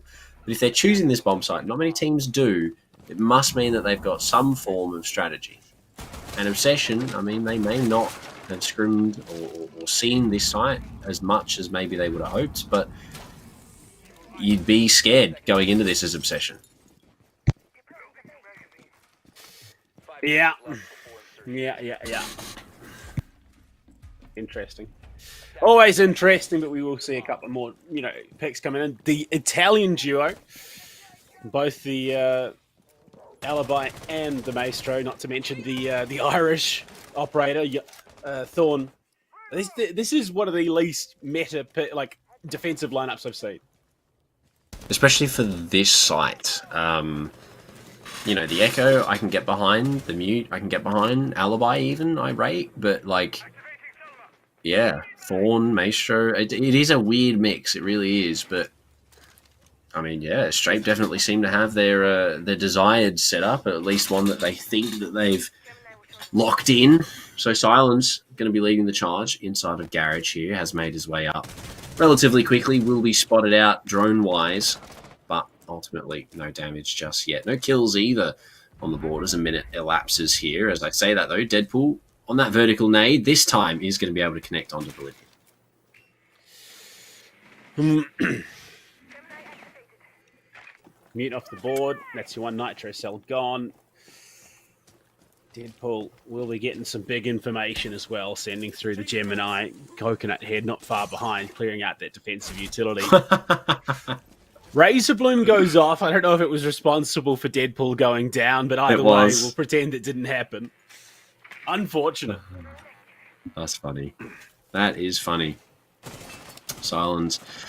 Unfortunately, Drone will get muted, so it means he is going to have to just sort of dedicate face checking all the way through logistics here, and is not going to get punished this time round, but given previous iterations, he finds himself quite lucky. But now the verticality to come out, Kitchen to be cleared. Pig obviously playing inside of the freezer, relatively sort of safe position, but with this vertical now opening up, the breach charge actually sitting right above him at this current point in time. So whether or not it is opened while he is underneath it is a different sort of question right now for Silence. But with Kitchen being cleared out from the vertical pressure, it gives Obsession an avenue to maybe make a play for stage here. They had stock control momentarily at the start of the round, Panda, but there's only 40 seconds left as Deadpool finds that kill with a nade, and Roldini finds Phenomenal as well with his 5.16. Big G and Young Alpha, last two left alive. They've got Denial available in terms of the Maestro cameras. Actually almost could find this kill here as well. Indeed he will. But no, the Thorn actually to take it down. The diffuser is going to be planted, and it's going to be the host plant now, Panda. Oh, my Lord, Roldini narrowly escaped death there. Somehow they just stick it through, and yeah, Deadpool finally finished by another Razor Bloom. Who would have thought? Yeah, not quite the ideal turn of events. Pig G was just trying to play his operator, play in the basement. We'll find Coconut Head. Two very low operators. The Silence gets pre-fired. Doable now. Only has to find two more to try and go for this defuse, but no, Jay Lucky holding the angle will shut him down. Very well done in the end. Look, Obsession, solid performance. A 7-3, really solid victory there from them. And ultimately, an expected outcome, if we are being completely honest here, Panda, in the desk side of things. I mean, Strape have sort of shown, I said it, they've had their moments of excellence, we should say, and they definitely do deserve to be held accountable for those moments, but definitely just wasn't there for them tonight at all against Obsession. They had a really solid game, but Obsession were just there at that slightly higher level of play, and it definitely reflects in the score. I mean, a 7-3 is a dominant win in most cases. Yeah, look, you take that at the end of the day. It's more points for Obsession on the board. They are going to keep themselves nice and high, looking for that contention towards the top. I think technically they've just cracked into the top 4, but with 2 matches remaining, whether or not they stay there is a different matter entirely. But I mean, Estrape still had some takeaways from that matchup that were quite positive. Yeah, a lot. I mean, good drone work, solid sort of utility usage. They had really good moments in that matchup, winning a couple of those 1vx's. The top floor attack also was a pretty big highlight for me. I mean, 4 players alive at the end of the round and just a solid collapse onto the site. They did definitely have their sort of shining moments in that matchup, and that score, I don't think, highlights how well they were playing it out in that game, because it came down a lot of the time, Panda, to those clutch moments, those 2v2s, those 3v3s. And I mean, even in that 1v4 just then, the Maestro found 2 before actually being traded out. So there was promise for Estrape to make something happen there. But unfortunately, Obsession were just that little bit more on the ball, a little bit more sort of clean with it in their executions, and ultimately walk away with the victory and 3 yummy points tonight in their matchup for Playday 4. And I mean, what a way to sort of enter into the mid-game of the evening. Yeah, look, we take that one. Predictions are right for once. Look, no more upsets, I think, is what we're expecting now going into the rest of the evening. After that, I think you'd be hard-pressed to convince me that we're due another one. But yeah, it was just solid gameplay. We've got another giveaway in chat as well. Make sure you keep it up. Hashtag Fight for Glory going. And we'll let you get the opportunity to win some R6 credits. And the new skins having dropped as well. It's perfect timing. Yeah, make sure you put that in the chat. Hashtag Fight for Glory for your chance to walk away with 600 credits. PC only, unfortunately. We apologise to all our console friends. But yeah, with the new share skins coming out, definitely want to be getting some free credits to try and get yourself your skins of your favourite teams. But Panda, I mean, so far, Game 1, Game 2 have been really good. Predictions-wise, not great, having lost that first one. But yeah, locking in Game number 2. Going into Game 3, obviously, Lan, the only person that has picked Fury to win it. Do we think that Fury have the chance? I mean, yes. I9's back tonight. He's there, but again, I made the prediction before I saw some of Fury's recent performances. Obviously, given how they're performing in Apex South, given how they're performing in Ops League, I have every faith that they could come into this matchup and well and truly take down Elevate. But we'll have to wait and see, of course. And I'm excited. I'm excited for it. Hopefully we get something a little bit different map-wise. We've gone back to basics. You love a bit of the basics, but I'm looking something fresh, something new. Honestly, I want to see something like the theme park come through for these two teams. I reckon that'd be a great battleground. Even Border. I mean, I would be excited to see a Border or something along the lines of that. But yeah, look, Panda, it's all going to come down to what happens in after the break here to see what happens with the Elevate Fury game. So, I mean, yeah.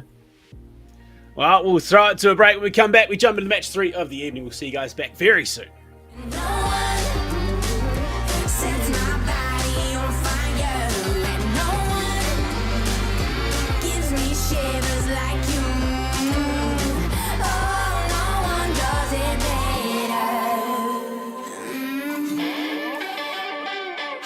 Try to sleep, but you're deep in my mind. Got a hold of me. When I'm awake, I'm all blind. You and your magic, like infinite power. God knows I tried to resist, but you're pulling me closer. Oh, I gotta stay away, but you won't let me. No one makes me feel like you do, and no one sets my body on fire, and no one gives me shivers like you. Oh, no one does it better.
my way. Everywhere I go, I hear them say, I like that.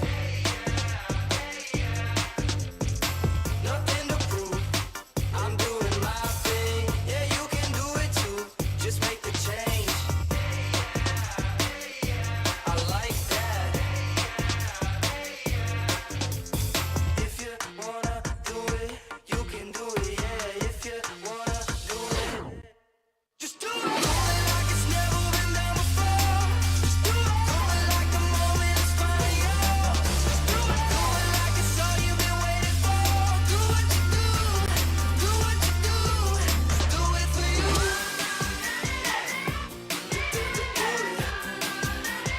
Do it for you. Don't gotta try. It's what you're made for. Yeah, it's your life. So make it all yours. I like that. Flash all the lights. Face on the billboard. Think it's your time. Come on, break down that door. I like that. If you wanna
Fighting hostiles is like solving a puzzle.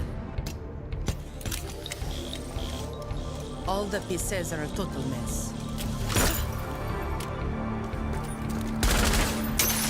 Then you solve it as if you always knew the answer.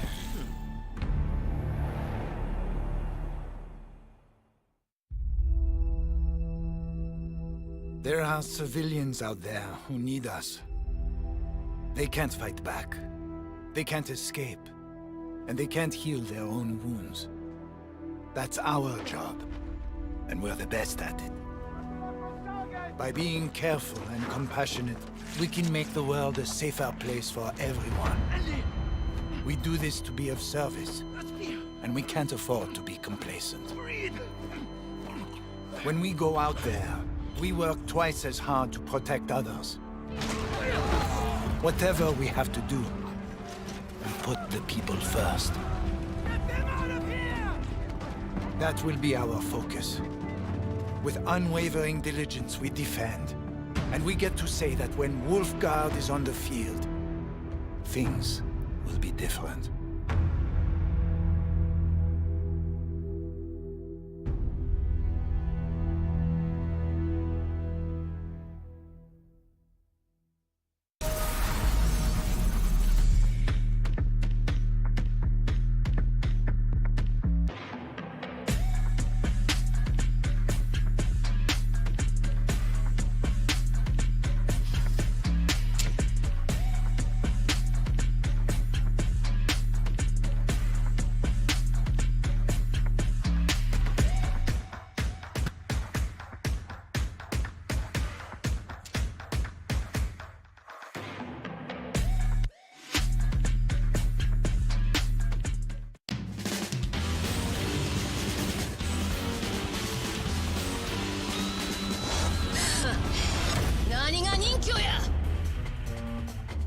手加減はしねえ。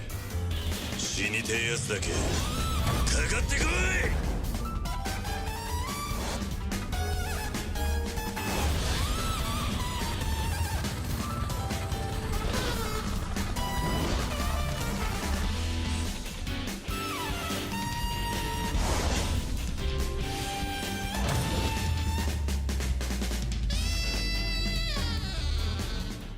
Get your squad back together in Rainbow Six Siege to earn free operators and an exotic weapon skin with the Squad Up reactivation program. If you've played Siege in Year 7, find up to 4 teammates who haven't. Play 5 matches of any PvP mode with them to earn your rewards. Your teammates will earn a free operator as well. Then they can bring back 4 more players to earn even more rewards.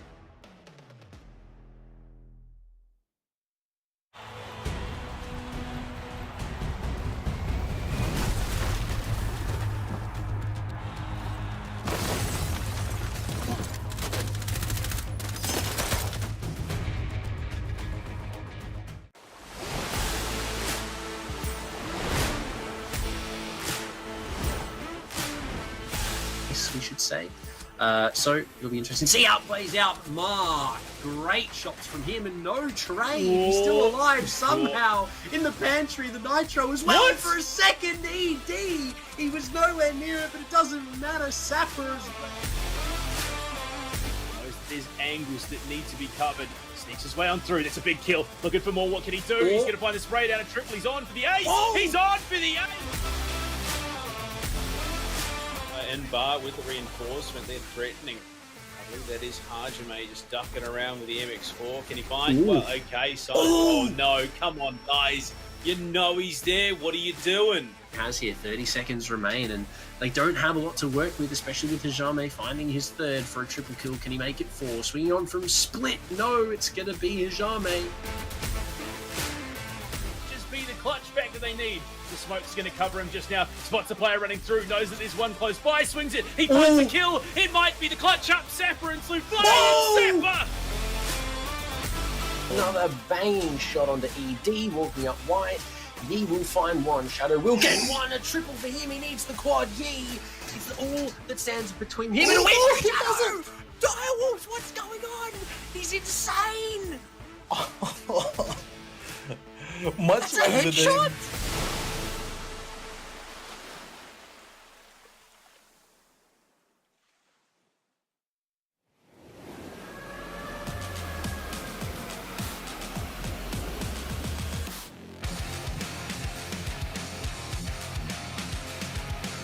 Even if I'm starting to lose face, keep my head out, still going on my way. Call my own shots until I'm breaking. Get a move on until I make it. But I can't go back and having regrets.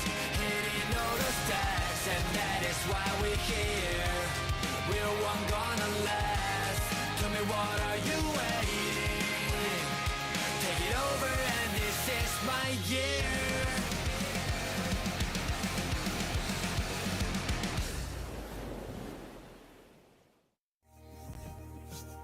Here we are, halfway through Playday number 4 Proto, and we've had 1-1, a match that we didn't quite expect to go the way it did, and one that, well, basically played out by the books. Now we go into our third match of the evening, and this is one that could really go either way. Yeah, it definitely could. Obviously, Elevate versus Fury. We alluded to at the start that this one was going to be probably the interesting match of the evening. Obviously, with Fury sort of having a little bit of a up-and-coming moment in the last few play days of not only this tournament, but APAC South, etc., etc. With I9, obviously, sort of making his appearance, we should say, back into the roster after his small break, I guess we could call it, Panda, in the first couple of weeks. It definitely has elevated, Fury's play, which has, reflected in the games that they've been winning, the games that they've been playing. So Elevate, I think, are going to have a really hard matchup here, surprisingly, and I definitely think it could be another one of those OT games. It's going to be a big question now whether or not Fury can really live up to the challenge. Yeah, definitely exciting stuff to see whether or not Fury can keep this momentum rolling, whether or not Elevate can, bounce back and try and get them into that form that we were so used to them having obviously going in that last major. But right now, I mean, Elevate on a bit of a downward trend. There's a little bit of concern. Fans obviously not quite seeing the results out of them, especially, you know, not going to that last major as well in Charlotte. Could this be, you know, Fury's chance to strike at the top teams? I mean, Fury, given with, you know, the iteration of I9, I mean, we keep going back to I9, but Panda, before that, you know, Fury just weren't making it happen. I mean, I9 coming into the roster, you know, in Playdate 2, and then ultimately just sort of from there onwards, Fury have looked a whole lot better increasingly from Playdate 1, and even in other tournaments, you know, Apex South, stuff like that, they have had pretty decent performances. And I mean, the addition of I9 has been a huge thing for them. So Fury coming up against Elevate tonight, obviously a little bit of a grudge match, previous teammates for I9. So Fury definitely have, I think, a little bit of that elevated, again, ability, just having that sort of connection coming into this game. But we can't discount the boys from Elevate. I mean, only Exactly. Gary can always put on a show, and you can see both teams on your screens at the moment. I9 and BG Man for Fury, formerly of this Elevate roster as well. Mark and Mr. Punch, the newest additions to Elevate. There you go. You see them all on your screen. A team that can show up at a pinch. They have LAN experience previously, having gone to obviously the Six Invitational this year as well. So, I mean, it's that hard to call at the moment. It is that close between these two teams and their potential. Yeah, it really is, Panda. I mean, both of these rosters are scary.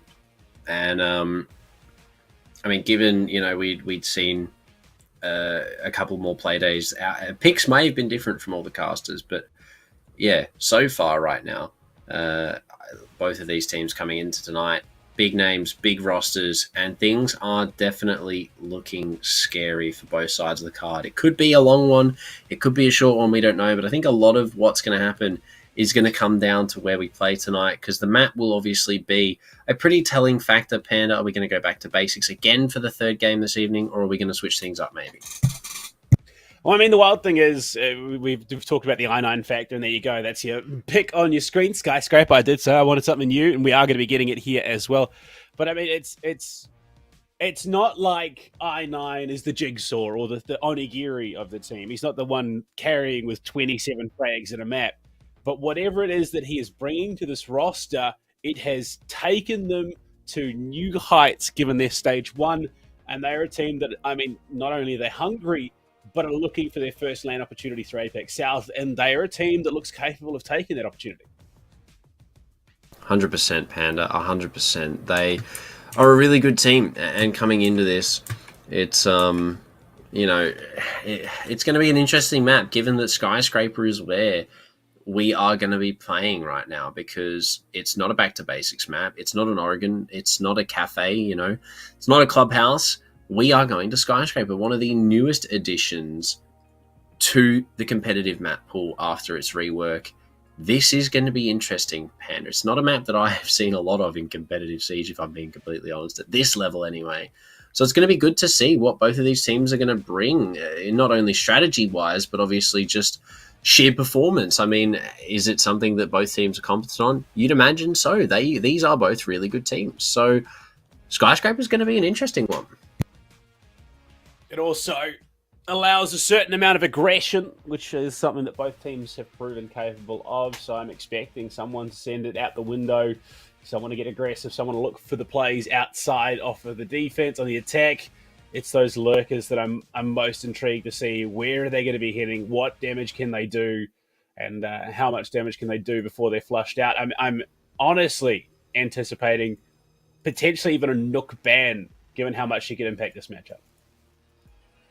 Nook ban would actually be pretty cool. Like seriously, a Nook ban on this map would actually be pretty smart from one of these teams. But that should go. Nock's still on the board. Whether or not she will be taken off. No, Finka actually the one to go from Elevate. So there you go. Knock does make it through. Azami still possibly could go, and Valkyrie as well. A quick pick from Elevate would indicate that they're relatively happy with what they've chosen. That is the Valkyrie. So Fury left to choose whether Azami gets through or not. I mean, understandable, given how much, Valkyrie provides. We see the Crutch Operator banned out as well in the Finker. No more Nano Boost, so this is going to be a show for both teams, just how they can cope without the Nano Boost going into the later stages of a round. Cade, the follow-up, obviously Mira, already in quarantine, so not an issue. Azami will be in play. Same on the attack. Sens, we haven't seen much of them, unfortunately. No, we haven't seen much Sens, which is a bit of a shame, given that, the utility that they bring is really good. So, I mean, Panda, obviously, Senzi is available for picking in this matchup. And we did actually see a little bit of Sens play from Fury. I believe, actually, I9 to jump on that operator. So, and that was on Bank. And it was a very dominant match in that respect. So, possibility of maybe seeing Sens in this game. But so far, round number 1, Elevate not too interested, it seems, at all. Fury going to be going straight over to that trophy office bomb site. And, well, here we go, Panda. Starting things off, Skyscraper. I believe a first for the OPL season so far as well. Yeah, I mean, jeepers, I can't even remember the last time I got to cast a bit of Skyscraper. It has been a good long while. But already, I mean, look at the lineup that Elevate are bringing. There is heavy aggression here. Ash into the Iana, into the Twitch. It's going to be a Jackal instead. But even then, Jackal with the C7E, still an incredibly oppressive operator on the attack. And a scary one. I mean, the C7E is actually, even after the nerf, a really good gun, especially in the hands of someone at a professional level. And Sapper definitely being quite a scary individual on the beams. You would imagine that it would be somewhat scary in his hands. So, in saying that, Jackal on the board is an interesting choice, but still one that is probably needed on a map like this, given how easy it is to just disappear on a roam, because there's so many avenues. I mean, you've got 3 staircases to get up and down. So Fury, a lot of ability for maneuverability. Onigiri, of course, he's playing the DMR. Why am I not even surprised? He's a bit of a demon with it. You just put him on the dock with that MK14 and he puts it to work. Right now, Elevate. Sort of just testing the waters, trying to figure out where this Fury resistance is going to be coming from. You see the Azami in play, you see the Alibi as well, and you can just see how aggressively Fury are up in the faces of Elevate. They have advanced positions. They want to take the gunfights early. And you can't really blame them either. I mean, aggression is one of the best ways to just take early picks. And for Elevate, I mean, losing those early picks will be huge, because they only have sort of one hard breach. They only have sort of one soft breach. So you find one of those important operators and you already make things a whole lot harder for Elevate. But Fury so far relatively reserved on their defense side. They're letting Elevate sort of just take control of things slowly on this west side and make their way over. But, I mean, looking to execute Panda, Elevate are going to have to speed things up a little bit here. Indeed, DCH wants to get that info, jumps on and then off the Gemini. It's just a bit of a bait to try and force him to push one out. Onigiri towards Drum. On the hunt, just wants to find the first opening, first resistance, spots the shield. No one on it just yet. Mr. Punch looking to try and push on towards Dragon. Spots the player, decides better of it for now. You can see Elevate know that they have a fight on their hands. It is going to be an interesting fight at that, given that there isn't really a lot in terms of control here for Elevate other than the west side, and they've got no presence, on the windows just yet. They don't really have anyone even towards the main breach side. Nades coming out here will not clear BG Man out of VIP, and having him in this position could be huge, depending on what kills he finds. Dragon now taking control of, but Mr. Punch comes out on top, finds the headshot onto BG Man. And Elevate, with only 14 seconds left, have to push on in. They lose 2 very quickly, but Onigiri will consolidate 1. I9 goes down a second. Hijame, though, there to trade inside of the site mark to find that kill from behind. Hijame locks it down, diffuser down, needs to get away, but from Mr. Punch behind, Elevate, in the dying seconds of that round, managed to somehow walk away with that victory. They do indeed. Big stuff. Very impressive stuff as well. I wonder just how close this match is going to be, and after a round like that, I'm anticipating some OT. We did say that at the very start of the evening, but Elevate, they could look to rely on this attack to set themselves up for a shorter second half. Would definitely be the case, man. I mean, so far, that round from both teams was very, very solid. And, I mean, we look at the execution there from Elevate. Solid. Really, really well done. But no main breach control. They didn't really have anything set up. It was a lot of just face checking into angles and things that have been opened up. And it worked for them. I mean, Elevate did win, but Fury were so close. I mean, had Hijame just sort of looked right there, or had he decided to run deeper into Trophy or Display, that could have been a Fury round any day of the week. You know, that little sort of thing at the end there could have changed that whole round. But yeah, Elevate, they walk away with it in the end. And ultimately, it's not going to be anything too bad right now for both teams, given that was only round number 1. But if that is going to be how everything goes for the remainder of this game, Panda, as you said, we are going to be locking in for a long one, and there is no doubt about that whatsoever. Well, karaoke tea room, very aggressive setup, as you'd expect with the operators online. I9 picking up the Azami. 3 Kiba Kunai in hand. So I got a question. I got to wonder where they're looking to set those up. I mean, 4 now. Possibly looking to use them to close breaches over towards office, maybe even the window here on Nagiri, on this rappel. Could do huge work. Being able to lock down the rotates, I mean, opening up that whole wall, basically. Just having the ability to lock down the rotates from Fury is going to be a big part of Elevate's strategy here, I would imagine. But yeah, I9 right now, having this this ability opened up is going to be an interesting one, at least. Well, DCH spots the hatch being opened.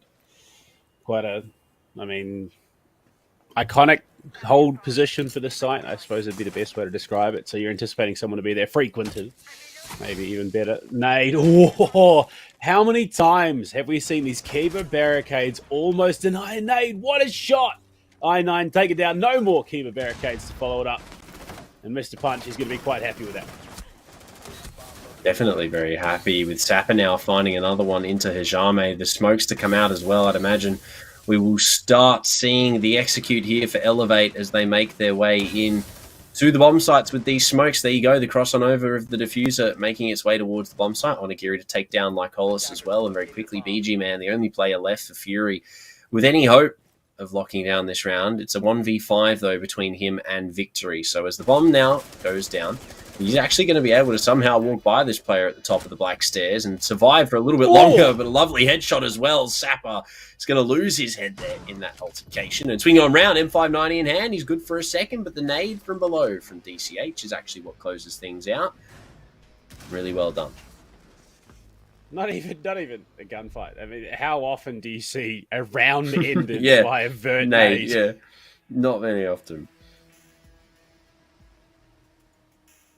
Not very often at all, Panda, but still a really good round from Elevate, and still, again, showing us that, you know, this is a good map for them. They have had a pretty good start so far, so I'd imagine they're going to look to keep that up. But on the attacking side of things, I mean, Elevate have looked really, really good. Fury so far on the defense, round number 1, definitely closed, but that was a lot more decisive there from Elevate, and, you know, definitely a lot more controlled environment for their plans. I mean, to be fair, it is still Skyscraper, which, if I remember correctly, is, you know, more leaning towards the attacker side at the moment. I could go check the stats, but it's just a lot of work. Yeah, look, it was a nice little headshot there. Unfortunately, in that situation that you were at, it's it's too little, too late.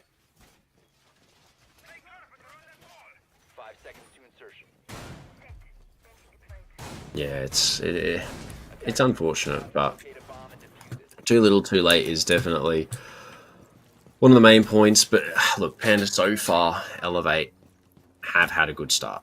2 rounds is still pretty decent on Skyscraper, and as you said, statistically speaking, whether or not it is an attacker-sided map is an interesting question. But here's Charme, what are you doing? Sapper basically spoon-fed that one on the jump out there. Unfortunately, the Alibi not connecting with that frag at all. Elevate gifted an absolute freebie here in the opening seconds of round number 3. Yeah, okay. No, apparently it is 55% defensive win rate, but I mean, 100 rounds played in Pro League, I wouldn't read into that too much, given that the other, pools of round stats is usually, you're talking like over 1,000 rounds played. So I think once we do sort of see more of it played, I think you'd have to imagine that it is slightly more attacker-sided given the avenues into the building. I mean, there are so many avenues. I mean, Panda, we already discussed. I mean, there's 3 staircases. There's 3 balconies. Actually, sorry if we're being specific. It just gives them so many opportunities to get on in. But I mean, defensively speaking, this is also a very strong map, and obviously reflected in somewhat the scores. I9 though on the, I believe the vault out possibly there. Either way, takes down Onigiri regardless, and some form of kills back and forth traded here, but there you go. The keeper barricades sealing up that breach to some degree means that Mark is going to have to punch that one open again. But Panda, so far, this army has had really good effect. Yeah, I mean, they've made do quite well, and yeah, unfortunately going for the keeper's throw as the nade was coming in, a little bit reactive, somehow escapes further damage. Even with Hajime off the board, they are making do quite comfortably. Where did that come from? Oh my, that was an 8.5. Great nade. Really good nade there. And unfortunately for R9, that means he is going to be taken down out of the round. But so far, I mean, it's not the worst thing that could have happened. They still do have 3 players left on the board. Make it 2. Elevate. Lose one there. And a great shot from Lycolis on the window in display. BG Man now as well, taking down DCH. And Mr. Punch, the last alive outside the main breach here, is going to have to either vault on in and find 3 or get the bomb down and win on time. But either way, all of those prospects looking quite difficult here, especially with Lycolis from deep with the Nitro and Mr. Punch. Unfortunately, not much that he could do for Elevate there. I mean, even with Hajime taken off the board early, they still bring it back quite comfortably. So we do seem to have a bit of a match on our hands here, Proto. Finally, Fury have woken up and got themselves in this match. And, I mean, understandably so, given the aggression that Elevate were bringing their way. I can understand why they'd be taken back a little bit. But now that they're here, now that the cylinders are firing, this is going to heat up even further. Yeah, definitely going forward from this, Panda. I'm thinking that this one's going to get relatively interesting as more of the rounds progress, but it is it is still anyone's game. It's early in the rounds so far, Panda, and at this point in time, it is really hard to dictate what is going to happen for both of these teams. But I mean, Fury finding that round is definitely a good thing in terms of putting them back in the chance of walking away with a half-decent half here. Attack, yes, we talked about it. Statistically, it's not the best, but it has been a relatively close affair so far, and it's highlighted, I mean, in the scores at the moment. We talked about it. This is going to be another map for tonight where OT is most likely. If it was to happen, that is, obviously.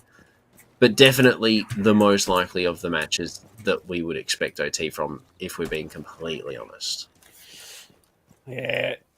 That's that lovely dynamic shift that we've gotten out of Apex South where, the lines were quite clear in stage 1. Fury didn't pick up a win. Direwolves were just top of the table, uncontested. Elevate finished second. And then stage 2, all the lines are blurred. We don't know quite who's the best team at the moment because we've still got, 5 weeks to be played. And Fury have taken, almost two very big ones. One big win, one very near win. Unfortunately, just missing out on getting to OT. So it's just anyone's guess. In I9 to kick it off takes down Onigiri. That Twitch off the board nice and early. Yeah, Onigiri going down again, first pick.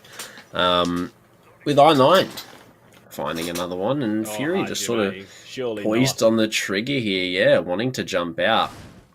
But obviously waiting for the repel first before sort of committing to that.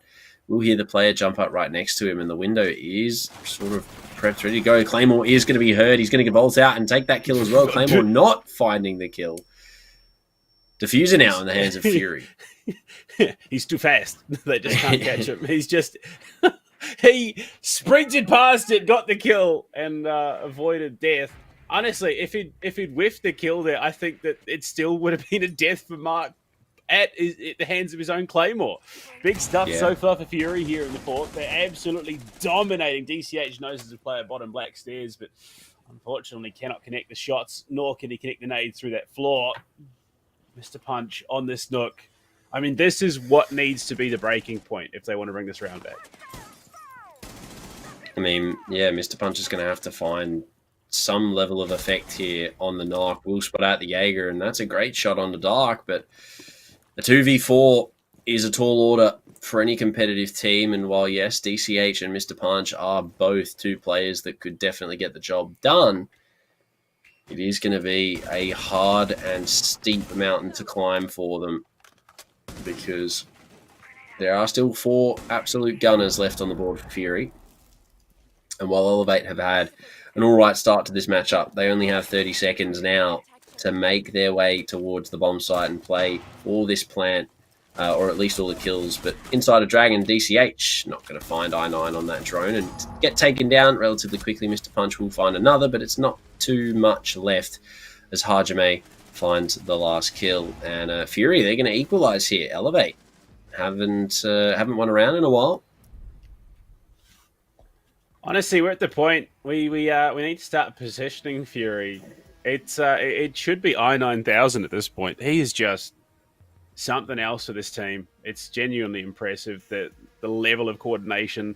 I have no doubt that there's some extra preparation that's gone into the off season as well. But it's hard to deny the fact that since him joining,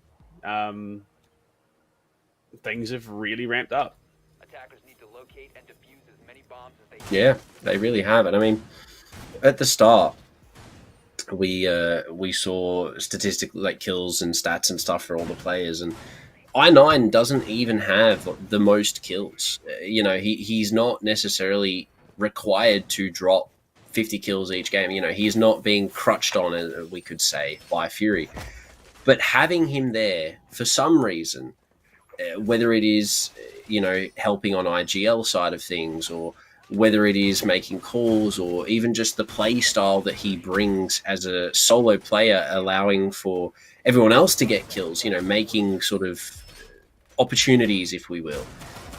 Something about having I9 in this roster elevates Fury's gameplay from winless in APAC South to looking really solid against teams like Elevate, like Wildcard, and ultimately starting to now put consistent wins on the table for themselves in multiple tournaments, which just, it's insane. It's really, really good for them. But yeah, going up against Elevate is definitely going to be a telling game for them. Whether or not they win this tonight, a different question we don't know the answer to yet. Some people, they look for wife material. Fury, they've been looking for major material, and I think they may have found it, if I'm being perfectly honest. I reckon they are well bang on trajectory for that major in Berlin coming up very, very soon. So you want to hope, you want to dream, you want to believe. Whether or not it's the case, it's up to them.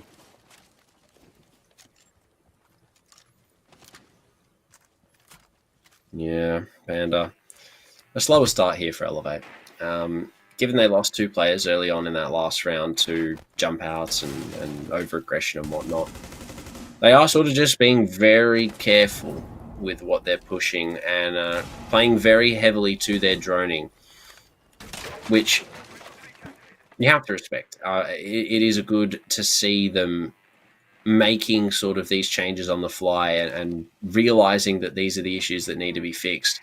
And then ultimately, sort of making those changes. But coming forward into this, half the round remaining, not a lot of time for both teams. And as Elevate start to make their way upstairs to try and clear this vertical pressure out, I mean, Barbecue Kitchen is one of the harder sites to attack, Panda.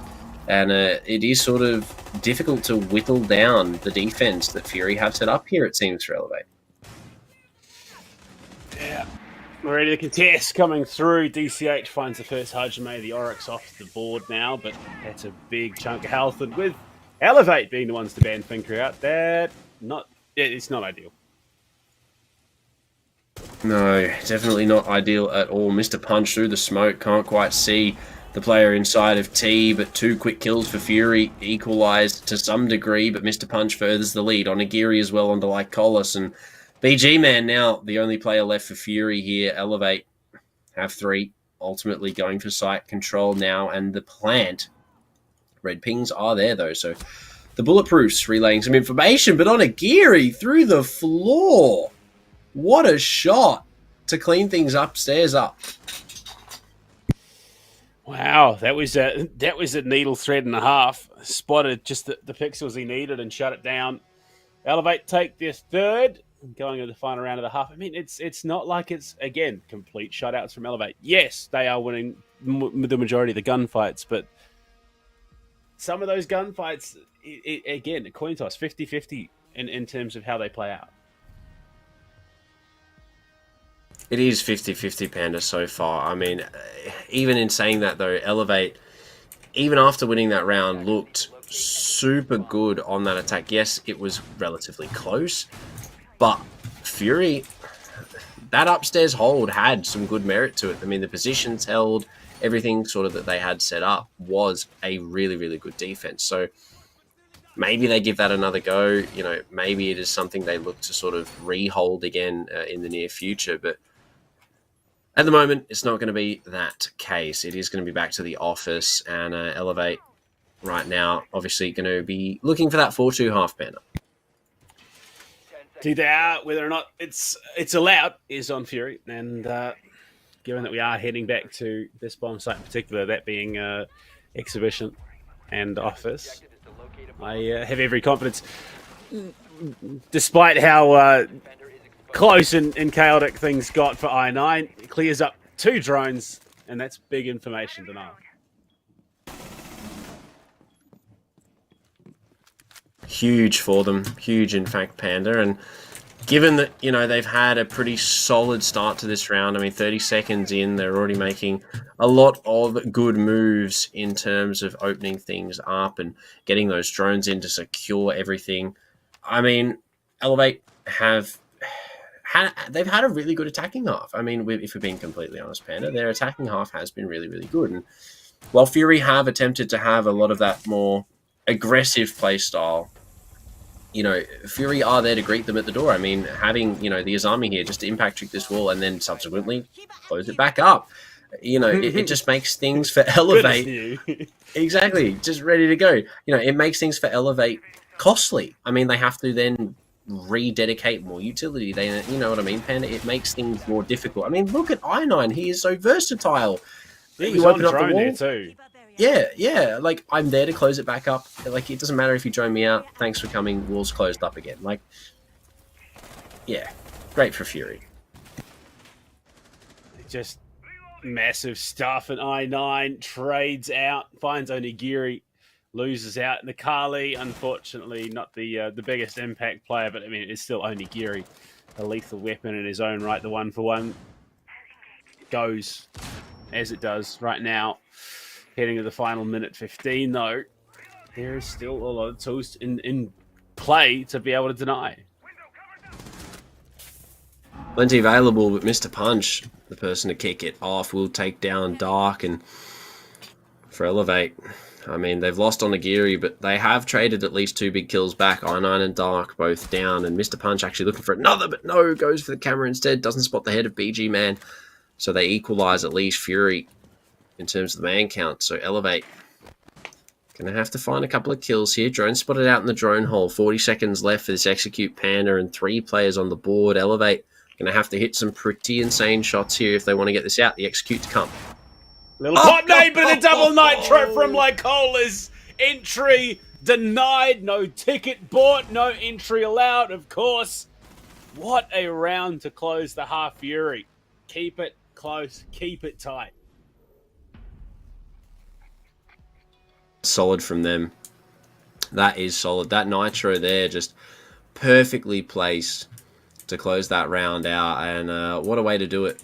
What a way to do it indeed, Panda. They have just absolutely locked that out. 3-3 half is really good too. I mean, you can't really ask for much better than that in terms of a defense side on what we have discovered, a defender-sided map. But Elevate did pretty good on their attack as well. So going on to this defense with 3 rounds, yeah, it's not the lead, but it's definitely a good footing to start putting more rounds on the defense side, obviously. But we'll see how it pans out for them. I mean, that nitro was just so well placed. I mean, mentally destroying, you could even say, given how perfectly that was placed. Indeed.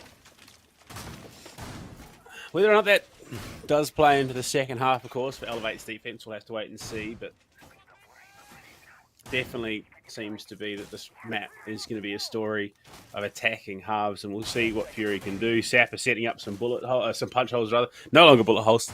Thank everything. Thank the makers. I miss them.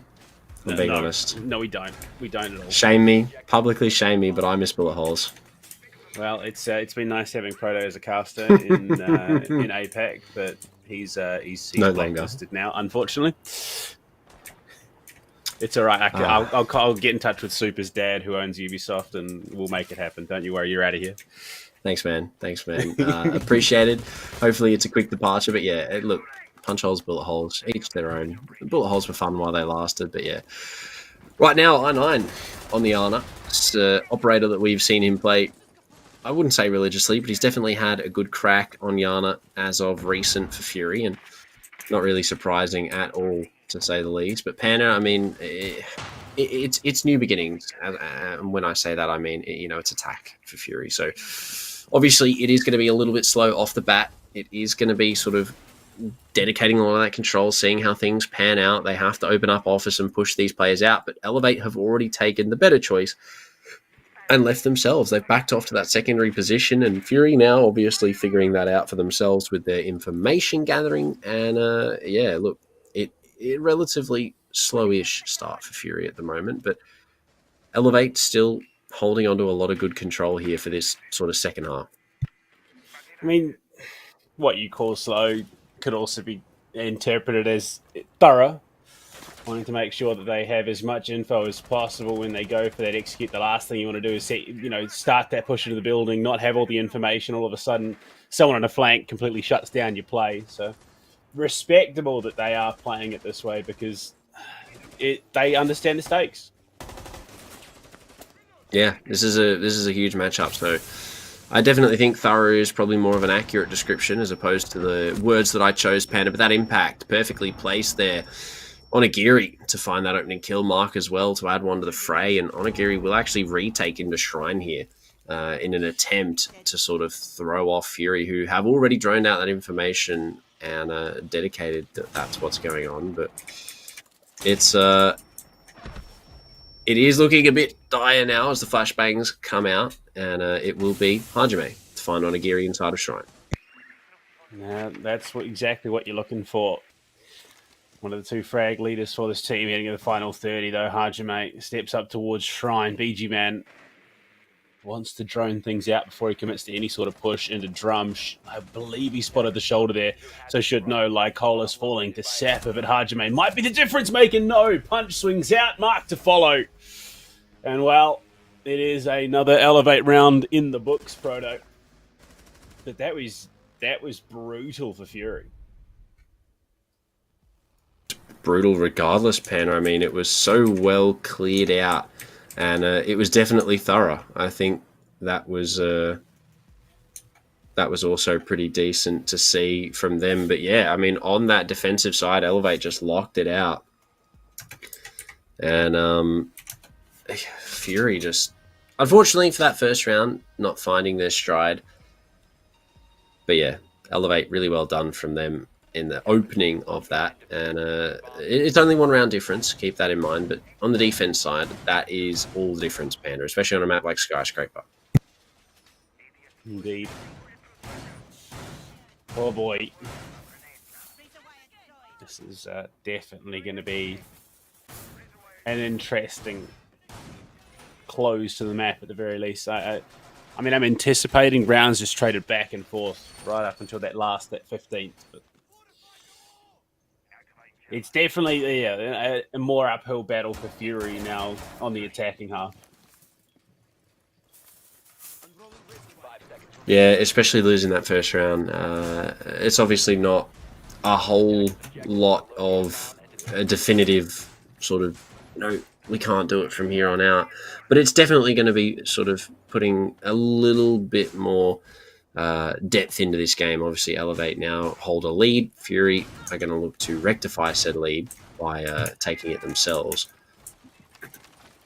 The Panda Skyscraper is a map that, as we sort of said, we haven't seen too much of. Whether or not that sort of starts to reflect, even maybe, but I mean, I don't really think that has too much to do with it. These two teams are just really well evenly matched, and this is going to be a long one, I'd imagine, regardless of the map. Even if we'd been on Club, even if we'd been on, it would have still been a pretty long match, I'd imagine. That'd be a smart bet at this stage.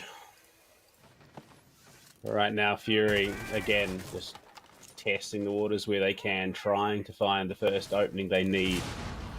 Nade toss deep, not going to connect, unfortunately. It's just, there's a lot to do here, and Fury understand that, and this is why these steps are taking as long as they are. Yeah, Fury definitely have a lot to do in terms of their checklist of do's and don'ts. Blue Panda, obviously, it's a checklist, if you will. Get control of this, drain that, open this wall, etc., etc. So for Fury, they have a lot of that still to do. I mean, half the round spent and not too much to show for it now, aside from that kill that is yet to be confirmed as DCH takes down I9 from down below.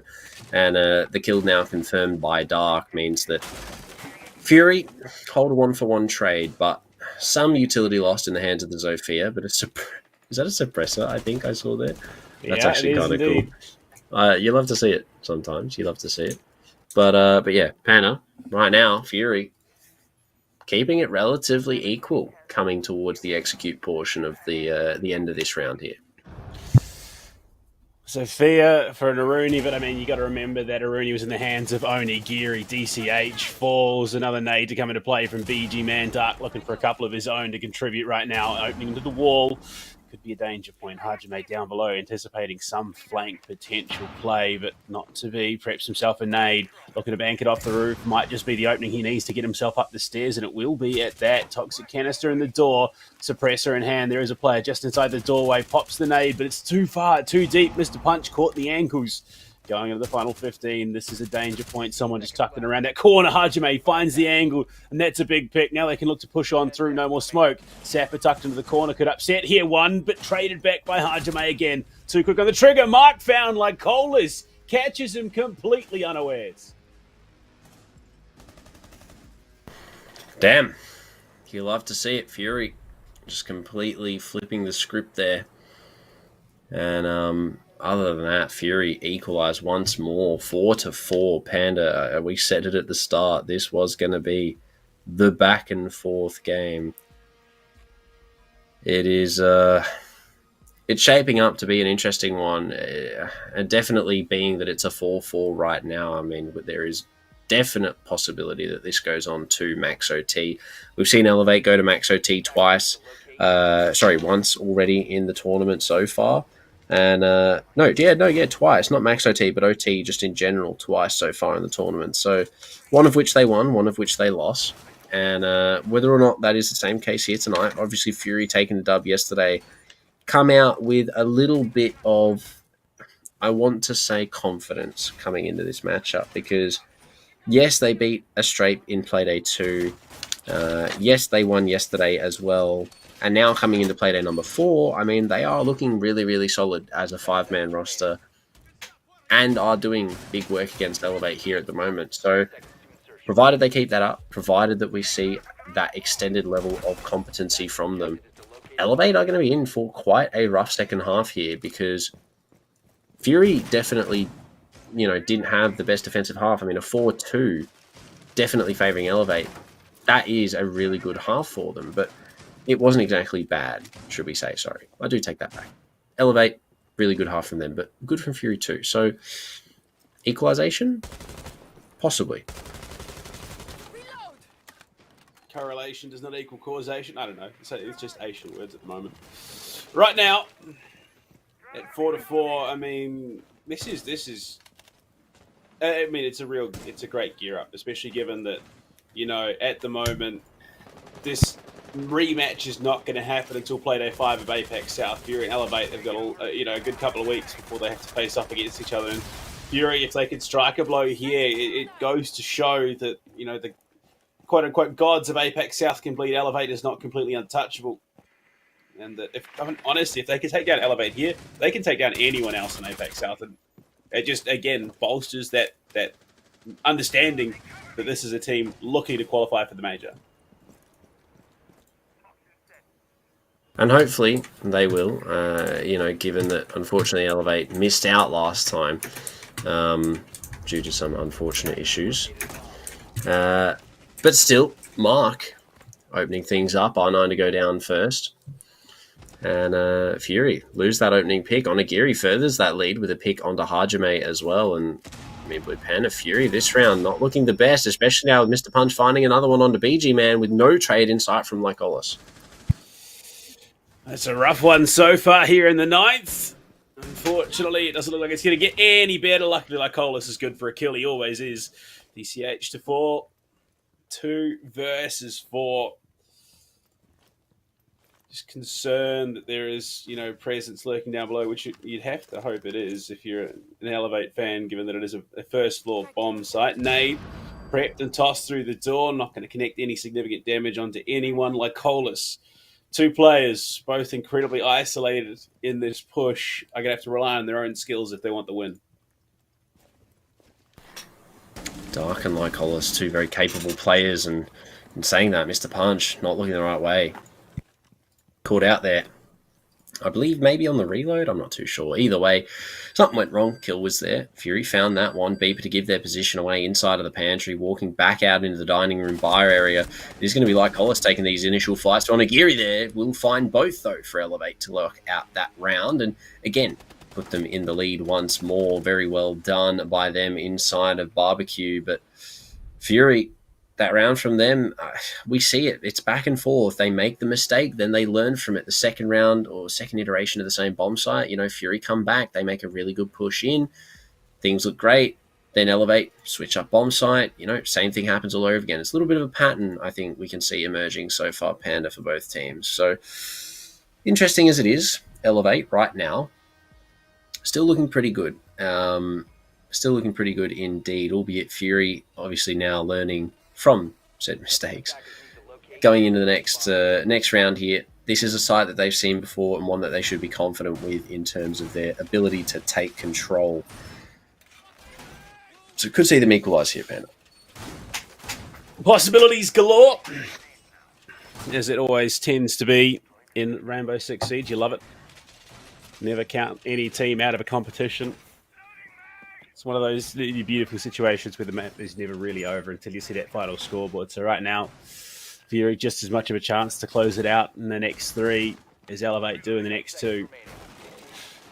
But right now, I mean, Elevate, they are thriving on that aggression. Where they succeed is when they do not allow their opponents time to think. They want to, cause chaos, get up in their opponents' faces. And so far, they have been the ones doing that. Fury, they need to slow it down. They need to play their game, their siege, and not allow Elevate to dictate the pace here. Yeah, provided Elevate do end up dictating that pace, it's, could be a very, short game for Fury. But in saying that, Panda, so far it has been a very 50-50 matchup, and we haven't seen anyone take a definitive lead as of just yet, which, you know, we might still be yet to see, given that it is, you could say early days, depending on how you want to look at it, but with kills like that on Agiri going down, Dark, definitely a good way for Fury to start that round off. Indeed. I mean, Onigiri, any time that you can take him off the board is a big win because of his impact into a game, into a round, into a map. It's definitely big stuff as well. BG Man primed and ready out in the Shrine balcony with that shield on the Osa. Keep a barricade, will cut off that angle. And for now, I mean, at least it's some security that BG Man has to get the info game going. I mean, no one can jump out on him at the moment, which sort of makes things safe, but a lovely shot from Mr. Punch. Perfectly read the bolt on into Shrine, though. BG Man there to trade. Elevate down 2 players. And Fury, I mean, they're reading into these plays and sort of adjusting as such. I mean, as I sort of was saying just before, Panda, we see them sort of come up against these things the first time and they struggle, but then the second time they have every type of answer imaginable. And I mean, yeah, Mr. Punch was great there in that situation for finding the first kill, but Fury right on top of it there for the trades, and that is going to put them in a really good position coming into this last sort of minute here of this round. DCH will find one, but at what cost? They've already lost their smoke, and coming up now towards the restaurant stairs side, I9 trying to directly contest. 45 seconds is not a whole lot of time here, Panda, for Fury to work with. Not at all. BG Man deterred for the moment. Has the shield available to pick up, so he could look to move that in, start getting a more concise angle with I9 coming up those black stairs as well. They might just have the pinch they need. Hajime, eyes on towards Drum, gets tagged up. And the health bar's not ideal at the moment. BG Man in this position might find the flank. DCH does go down. Mark answers back, but it's a trade once again. BG Man and I9 get themselves in. The plant goes down, but it's not needed as Sapper falls to the L8 in the hands of I9. There you go, I9 closing out that round. Fury once more, again making those changes, cleaning everything up, putting them back on par with Elevate once again, Panda. Excuse me, Panda. It's getting late here. But yeah, other than that, solid. We saw the adaptation. We saw everything changing that was required to be changed by Fury. I mean, the shield there, something that we'd seen them struggle with before in the previous iteration of that bomb site, was dealt with flawlessly. Yes, they lost one player, but the trade was instantaneous from BG Man, and it was just really well done. The whole thing was coordinated, executed, arguably flawlessly. Yes, losing players and whatnot, but in the grand scheme of things, flawlessly from Fury. So, good additions, good changes, ultimately finding them a round win. So Elevate, unfortunately, not be able to find match point as early as maybe they'd hoped, but this will be the round that sort of puts one of these teams in the driving seat for that match point pressure.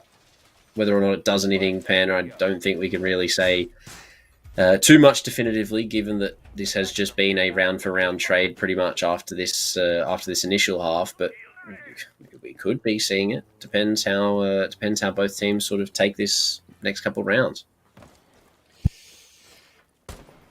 Indeed. I mean, look, this is it's almost just playing out to the script at this point. We did say it's going to be even. It's going to be rounds traded back and forth. But here we are. We're guaranteed minimum, full regulation. I mean, I'm hoping, fingers crossed, that we get OT as well. This is just, it's great to watch. Oh no, BG Man, please.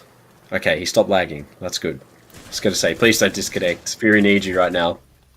Speaking of need you, I9 downstairs, able to lock in that first kill, DCH to fall, and unfortunately for Elevate, that means they are going to be down a play. We'll spot that one rotating back towards T in the vert nade, hoping to connect, but doesn't connect to too much avail. That player's already disappeared, and Onigiri is there to find the trade. Not instantaneously, but a trade nonetheless.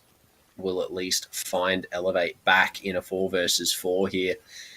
So for Fury, lose the sledge, but I mean, at what cost really for Elevate? That's the one. Not a massively detrimental loss, but BG Man, another talent shield there, will be chucked into the window. Dark just trying to deal with this pesky little keeper barricade. The pre-fires onto that shield. Last time, it was a trade. BG Man was able to jump back in. Oh, missed opportunity there from Dark. They're trying to go for the util dump so they can clear it. Unfortunately, with Dark being hit there with the full white screen and going down as well, it's not ideal. Lycolis, that's not at all a chunk of health that you want to be losing. He needs to get this pick up now. BG is covering that cross, luckily enough, so they won't be able to aggro up on it. But that is truly unfortunate. I mean, even just in damage dealt, Panda, 50 health pretty much for Lycolis. Dark now only on 20 HP. It's not looking great at all. But for this execute, they still have 4 players. 4 players is enough to get the job done for both sides of the board. Obviously, having everyone still alive, or at least as many as you can, coming into the end of the round is going to be the ultimate choice. Or should I say benefit. But 20 seconds left, the execute to come. BG to smoke top black here so that hopefully Hajime can make a play up the stairs. But with those keeper barricades up, it's going to make things difficult to get into drum. This is going to force Fury to walk on into the top of Shrine. Missed a punch there to collect the first. Swings around with the SMG, hoping to find a second. Dark doing a lot of damage. It is going to have to be the walk into the site here. Black Stairs Legions go off. 2 quick kills, make it 3. Missed a punch to lock that round out for Elevate. And very quickly, Anna, they find themselves on match point at the end of that round. Well, we're here. We're finally here, Proto, after all this time. We knew it was going to get to this point. Whether or not, though, we go to OT, it is now on Fury, who, up until this point, have kept trading rounds. Every time Elevate finds one, they find themselves one back as well. So whether or not that trend continues, going to the final round, the barbecue and kitchen attack. Last time, things got pretty hairy. This time, attack pause to come through. Understandable from Fury. At this point, when else are you going to call it? If not, 1 round away from overtime. Yeah, this is the perfect time to call it. And actually the first one we've seen called tonight, which is surprising in its own sense, given that, we've had our first game tonight go to OT and we didn't see 1 tactical timeout from Direwolves or Champions. Yes, they kind of had the budget tack timeout in terms of that 10-minute rehost, but even still, it would have been good utility to use given the situation and circumstances that were surrounding that game and how important it was for both teams. But still, Panna here, it's good to see that it was used, or at least will be used. And Elevate 6-5. If they can lock it out here, good for them. But Fury definitely don't look like they want to give it up without a really big fight here.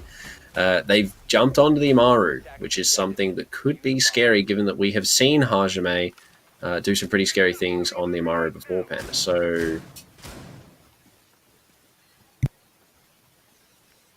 well, scary is definitely one word for it. Right now, Sapper on that Legion is definitely going to be a problem that Fury will need to deal with. Those goo canisters are pretty, not terrifying, it's probably not this word. Inconvenient probably is what I'm looking for, but I can't quite find the word. Frustrating, annoying, there you go, that's the one. It's frustrating piece of utility to clear if you're an attacking team, especially given that they do sort of blend in with that cloaking setup. Right now, Exothermic ready to go out for the push in towards Geisha. Yeah, it's definitely shaping up like it might be a quick sort of play onto the site here, given that it is barbecue kitchen. Hajime can technically just vault on into that window here, especially with this sort of distraction exothermic, it seems, with Lycolis on the window.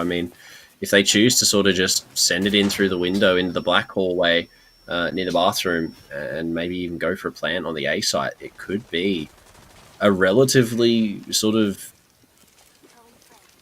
well, hopeful prospect. However, it's not going to happen. Hajime goes up in karaoke instead. So they're looking to clear out this top floor fully as Onigiri open things up onto Lycolis.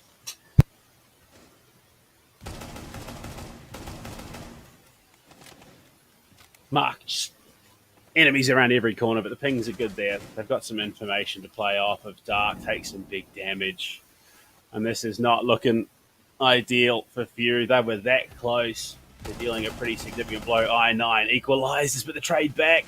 Mr. Punch is there. The vert threat as well from above in the form of Mark. BG Man, Hajime. Well, now just the two of them have to try and clutch up. But Mark, how does he hit that shot on the Hajime? It's BG Man alone, and Proto, it looks like Elevate might just deny OT here. Wow, Elevate, really, really solid way to end that game out, and one that we thought would go to OT, Blue Panda, but, I mean, unfortunately for Fury, fortunately for Elevate, it didn't get that far. They just wanted it a little bit more at the end of the night. But Fury, I think we definitely need to keep our eyes on Fury. They have had a couple of really, really solid games against really, really solid teams, and they arguably should have maybe taken that to OT, maybe even taken the game. And I mean, let's be completely honest. Fury have been doing really well. I mean, look, you even got to wonder. Fury are like, you know what, Elevate, you guys can have this win. We want the Apex South one, so look, we'll trade you. You can have this one. We'll take that one, because obviously that one's the one with major connotations at the end of the year, or end of the stage anyway. So maybe, just maybe, it's the mind games, you know, setting themselves up for play at A7. I wouldn't be surprised, given, you know, I9 has an inside look at the Elevate camp. He's been there. He knows exactly how they think and how they operate. So maybe, you know, it's like, I mean, look, I'm not saying they tried to lose, but like, I don't think they're too caught up about it. They've got invaluable information out of that game going, especially into Apex South. A loss, it sucks as much as, you know, not getting any points, but it sets up for that great redemption story coming into the, you know, play day 7 or Apex South.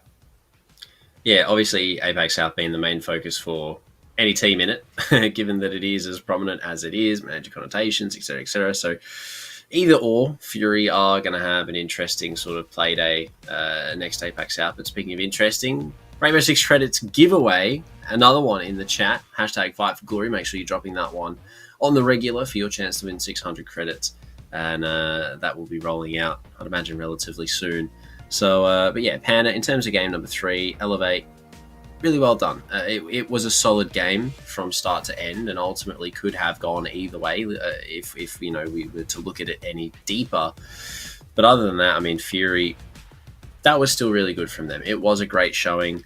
And yes, as you said, while it may be the loss, the information gained in terms of stratagem and what's going on behind the scenes for Elevate has definitely been gained to some degree here for them in this matchup, and it will be invaluable going into future matchups. Yeah, definitely makes you excited for what could come, of course. But speaking of what's to come, we've got one more match this evening. So far, we've only had the one upset. I mean, Elevate, that kind of did go the way we expected it. Historically, that's how the matchup has gone in the past. One match remaining. Do you reckon there's any more potential for upset here? No, I don't think it is. I think we will close things out relatively normally tonight, Panda, if I'm being completely honest. But we don't know yet. We will see. But speaking of normal, up after a game, of course, is a break. So when we throw it over, we'll see you guys back very, very soon. Have a good one.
It's a ride, it's tonight. I've been waiting all my life. I've been at it for some time, just preparing for the fight. Mama praying over my life, I can still hear it. Always been God-fearing, God with him on a mission. Obstacles cloud the vision, we still moving.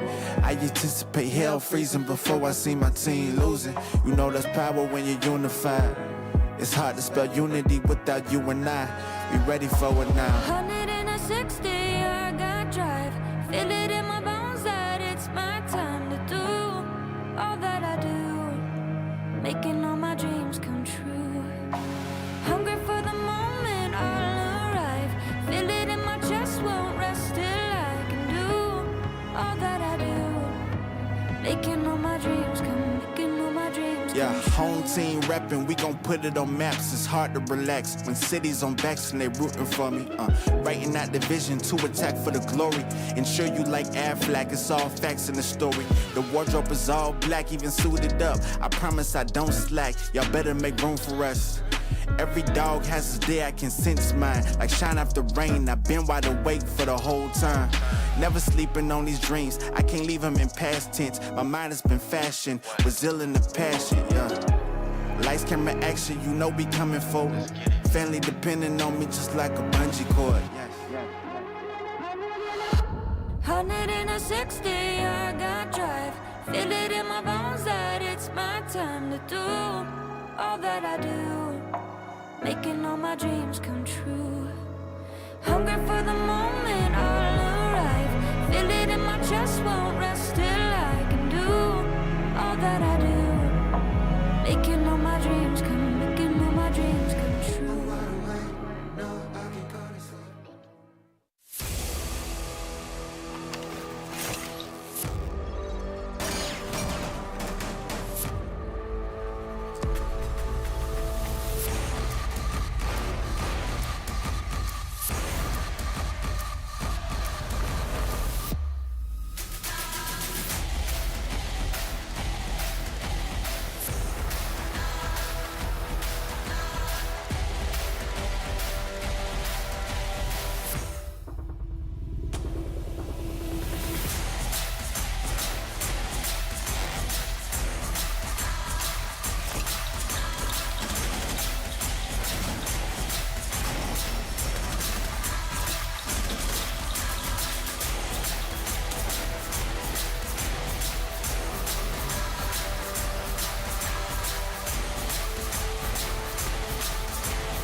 Fighting hostiles is like solving a puzzle.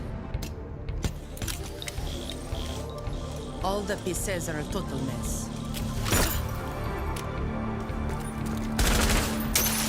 Then you solve it as if you always knew the answer.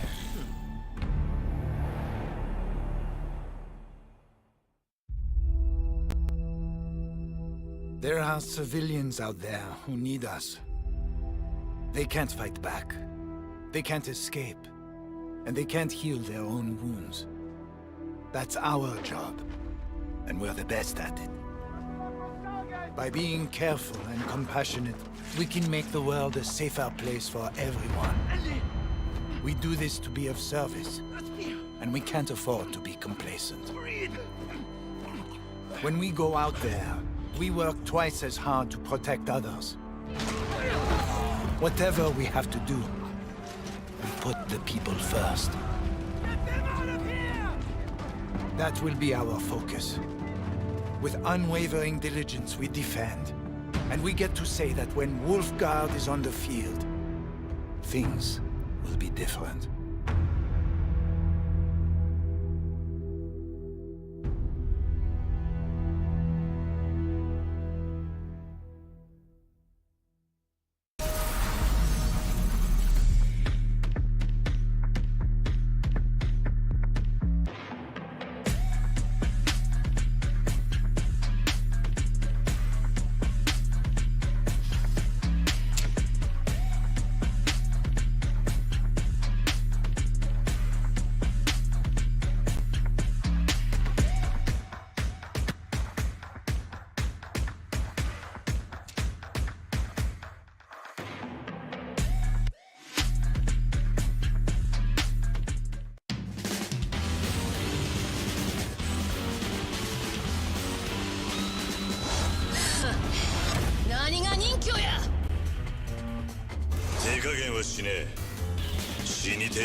Get your squad back together in Rainbow Six Siege to earn free operators and an exotic weapon skin with the Squad Up reactivation program. If you've played Siege in Year 7, find up to 4 teammates who haven't. Play 5 matches of any PvP mode with them to earn your rewards. Your teammates will earn a free operator as well. Then they can bring back 4 more players to earn even more rewards.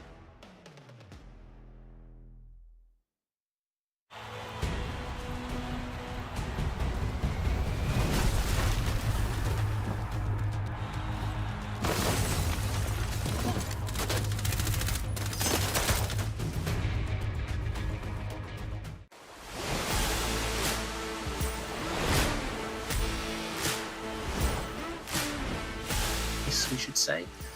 So it'll be interesting. See, outplays out Mark. Great shots from him and no trade. He's still alive somehow in the pantry. The Nitro as well. And for a second, ED. He was nowhere near it, but it doesn't matter. Sapper's.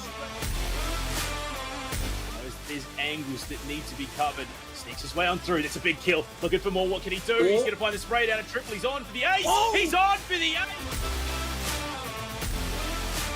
And bar with the reinforcement, they're threatening. I believe that is Hajime just ducking around with the MX4. Can he find? Well, okay, so. Oh no, come on, guys. You know he's there. What are you doing? Has here 30 seconds remain, and they don't have a lot to work with, especially with Hajime finding his third for a triple kill. Can he make it 4? Swinging on from Split. No, it's going to be Hajime. Just be the clutch back that they need. The smoke's going to cover him just now. Spots a player running through, knows that there's one close by, swings it. He finds a kill. It might be the clutch up. Sapper and Slew flying. Sapper! Another banging shot onto ED, walking up wide. Yi will find one. Shadow will get one. A triple for him. He needs the quad. Yi is all that stands between him and a win. He doesn't! Direwolves, what's going on? He's insane! Much That's a headshot!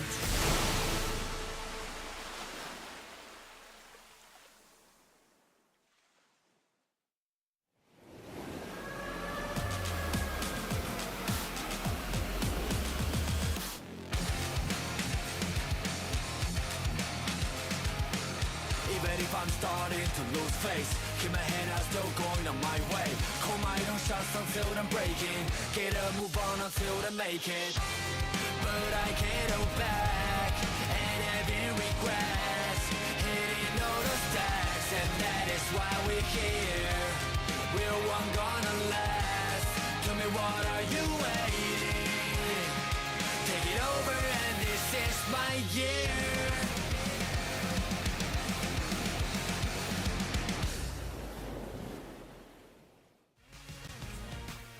3 maps down, 1 to go here in Playday number 4, and the script seems to have righted itself a bit proto. No more upset shenanigans to come through. We head into our final match of the day, that one being the Game and Gladiators taking on Northern as well. I mean, look, you said no likelihood of any sort of upsets, but I mean, do you have any sort of idea what we might be expecting coming into this matchup? Game and Gladiators 7-3, if I'm being completely honest, Panda. I mean, Northern Forces have had a pretty good showing so far. Actually, I believe first on the leaderboard after the end of Playday 1. But yeah, I think Game and Gladiators definitely have a relatively good chance at closing this one out in sort of lesser time. Obviously, having that APAC South experience, they're a relatively seasoned roster coming up against Northern Forces. So, in saying that, obviously that is where my heart lies, Panda. Whether or not that is where the game lies, we are yet to find out. Of course, and I mean, given recent results and how things have been going so far, I would be hard-pressed to call Northern out of this at any point. I mean, a 7-5, just a loss to Direwolves as well, and then that 7-3 victory over Obsession last night on Cafe Dostoevsky. I mean, there is possibilities that this could be another pickup for them. It's good again. It's a similar situation. I think the Fury Elevate. It's going to be a harder prospect, I think, than it is for Game and Gladiators to pick up the win, but it's still a possibility. Yeah, it definitely still is. Don't get me wrong. I do think that Northern Forces will put up a pretty good fight, but I still think Game and walk away with this. If I'm being completely honest, Panda. Just given the experience gap. Yes, you know, they did really well against those other teams, but I don't know. I don't know. I feel that GG are going to do really, really well tonight, given that they've had those first couple of play days. They were shaky a little bit at the start, but then they started really sort of just cottoning onto what teams were doing in the early parts of games, and then just ultimately flipping those games on their heads. I mean, we go back, as you said, 7-5 victory against Champion. Going into Playday number 2, they had another victory. So it's and that was actually against Elevate in an OT comeback. So I mean, Gaiman have been looking solid so far in this season, Panda. I mean, let's be honest, Gaiman have been looking solid this year as a whole, having joined APAC South through the qualifiers, having played some very, very good Siege, given it's their first time at this level. But it's Northern Forces up first. Juan, Ray C, Yi, Bin Bin, and Song D looking to come in and try and upset here in this matchup. Of course, some names that are familiar, some that are new. And it's honestly, it's that perfect amalgamation of fresh and experience to come into this. Solid roster, Panda. I mean, Northern Forces have been showing that they have some pretty big fraggers too. I mean, Bin Bin Song D, 33, 34 kills.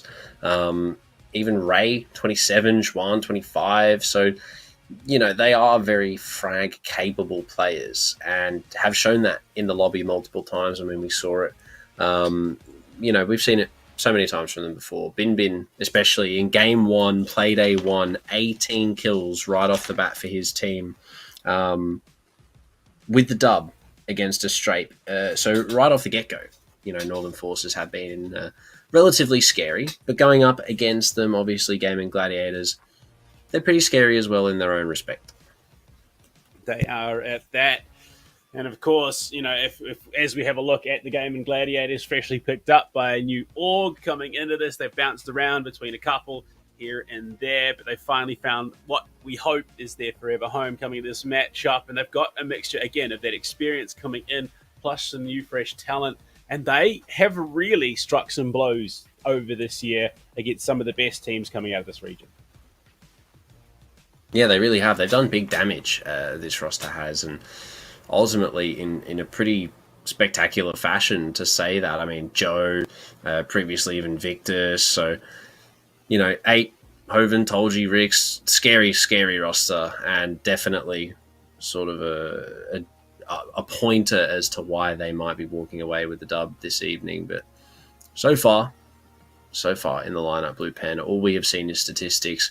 All we have seen is the names. Where are we going? Chalet, an interesting map pick, but one that I definitely think is fitting for this matchup. Yeah, I mean, the last 4 maps that were available, 3 of them were the newest in the competition, those being Theme Park, Skyscraper, and Border as well. We're left with Chalet, not quite the newest, but still new enough at the moment. It's crazy to think that our 9-map pool is made up of 5 maps that have only just come in sort of over the last 12 months. So going into Chalet, there's a lot to do. There's a lot to make happen. And, I mean, what are you wanting to see going into this matchup, Rhoda? I'm wanting to see some out-the-box stuff, Panda, if I'm being completely honest. Shy away from the meta, reject modernity, maybe return to Monkey a little bit for a match. Have some fun with it. Is going to be probably a big sort of point here for not only Gaiman, but also Northern Forces. They are a team that can definitely do some damage, as you sort of highlighted there in the opening. And I think that provided, they do change it up, maybe have some fun with it, swap their play style, maybe even a couple of rounds, will definitely net them some big damage early on, whether it is rounds, whether it is something along the lines of that. It will just purely be a prospect if they can get up and going early on in this matchup here. So hopefully maybe some playstyle changes sort of a show. But right now, Thatcher to go. Bands-wise, Blue Panda, obviously, with the second most likely being... I was going to say Finka, but Habana here for Chalet, an interesting band. But yeah, what are we thinking? Azami, Valkyrie, last 2? That would be my bet. I would be willing to put money on that, but we'll have to wait and see, of course. And well, no, it's going to be the Wemo pivot once again. They are money gone. Looking to try and make it just a little bit more difficult here. Northern Forces, like you said, something out of the box. No, not necessarily out of the box, but probably in the less picked box, I suppose, would be the way to go. And you did say reject modernity, return to Monkey, and well, 8 from Game and Gladiators might just be the one to do it. K, the final band to come through. So Azami in play, Valkyrie in play. Yeah, I mean, for a map like Chalet, Azami could be pretty scary, actually. I mean, whether or not we actually see her is a completely different question, but could be is the key word. Very, very scary. But, I mean, look, so far, no Azami and no Sens yet tonight. We haven't seen them at all played once, which bit of a shame, but definitely a very niche operator, one that only comes into use on certain bomb sites at certain times against certain teams. It is a very specific pick, I would imagine, for some rosters, but hopefully we maybe see them implemented a little bit more going forward. But look, at the moment, Sen's still relatively new to the comp scene, so no real surprise that we have not seen much play as of yet, albeit Northern. Some 6 picks going on, opting to get rid of that hard breach of the A. So whether or not there's any hard breach at all actually here for Northern Force is a big question, but not one that really begs an issue, given that you don't really need too much hard breach for Chalet at all, Panda. I mean, that's why Habana is so good. She's so versatile on this map, but Ace is the very close replacement. And for this bomb site especially, I mean, you don't need any hard breach at all, really, do you? I mean, not really. Oh, okay, he's going to get 2? Oh my god. Hovenhurst, ladies and gentlemen, out the window from the library, takes down your sledge and your Flores, and you called it, brother. Reject modernity, swing from the rafters, get out the windows, it's bananas time. Oh my gosh. He got 2. Oh. With the MK14. With the MK14, Northern Forces. You cannot be letting that happen. That's a madness right there. They did, unfortunately. They did let that happen. That's a madness right there. And it's not even a remotely significant loss for Game and Gladiators. It's an erroneous. The utilities are nothing lost at all. Nothing lost at all. At all. Other than the passive ability, that is it. Wow. Okay. What a way to start that round off. Gaming Gladiators, ladies and gentlemen. It's 2 a.m. Please, I apologize. But yeah, that's crazy. That is crazy. I can't get over that, if I'm being completely honest. 2 kills on a small pig like that just should not be happening. But as I say that, it is going to be Northern Forces making their way into the main lobby. Bin Bin has been spotted out by this bulletproof camera. I'm not too sure what he expected there, but Joe knows exactly what to expect. 2 kills for him as well. Yi goes down, as well as Bin Bin and Song D very quickly. The last alive for his team. Ape going to be caught quite literally running out of the building, but I don't think it's too much in consolidation, Panda. It will be the Tried Your Best medal awarded here for Song D, I'd imagine, unless he can find all 3. But no, he's not even going to get 1. Joe for 3. Game and Gladiators around number 1. A scary way to kick that match off. Yeah, they set a precedent on Chalet to kick things off. It says, look, if you want to get inside the building, you're going to have to work bloody hard for it. And unfortunately, it wasn't hard enough. Game and Gladiators. I mean, that is a pace setter of a round.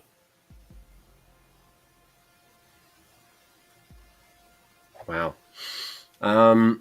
Definitely a precedent-setting round. If they keep that up and Northern Forces are just as lost as they were, I mean, that is a run-out I don't actually think I have ever seen in competitive Siege. I know that there's the library jump out, but the bottom main stairs window, I mean... That is brave, but it worked. It worked so well for Hoven. And I mean, I would not have expected anyone else to be doing something like that as well. Like, Hoven being the person jumping outside and doing that is so fitting. It just, I was like, yep, I can see that. 2 kills? All right. Awesome. But I mean, what a way to start that round.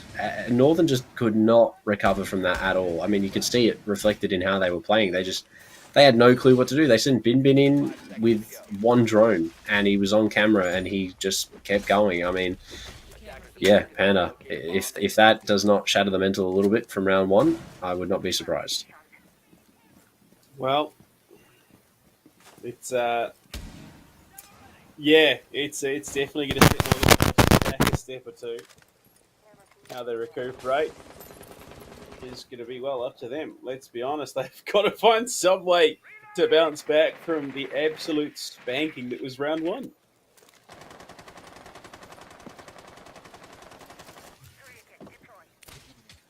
Yeah, Panda.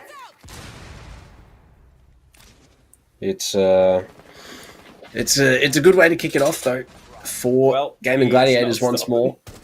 As 2 kills are found, Ray at least finds something in terms of consolidation. Told you goes down, but again, 2 big characters gone. Operators off the board. Capitao and Ace. Your hard breach and your supporting executor just gone.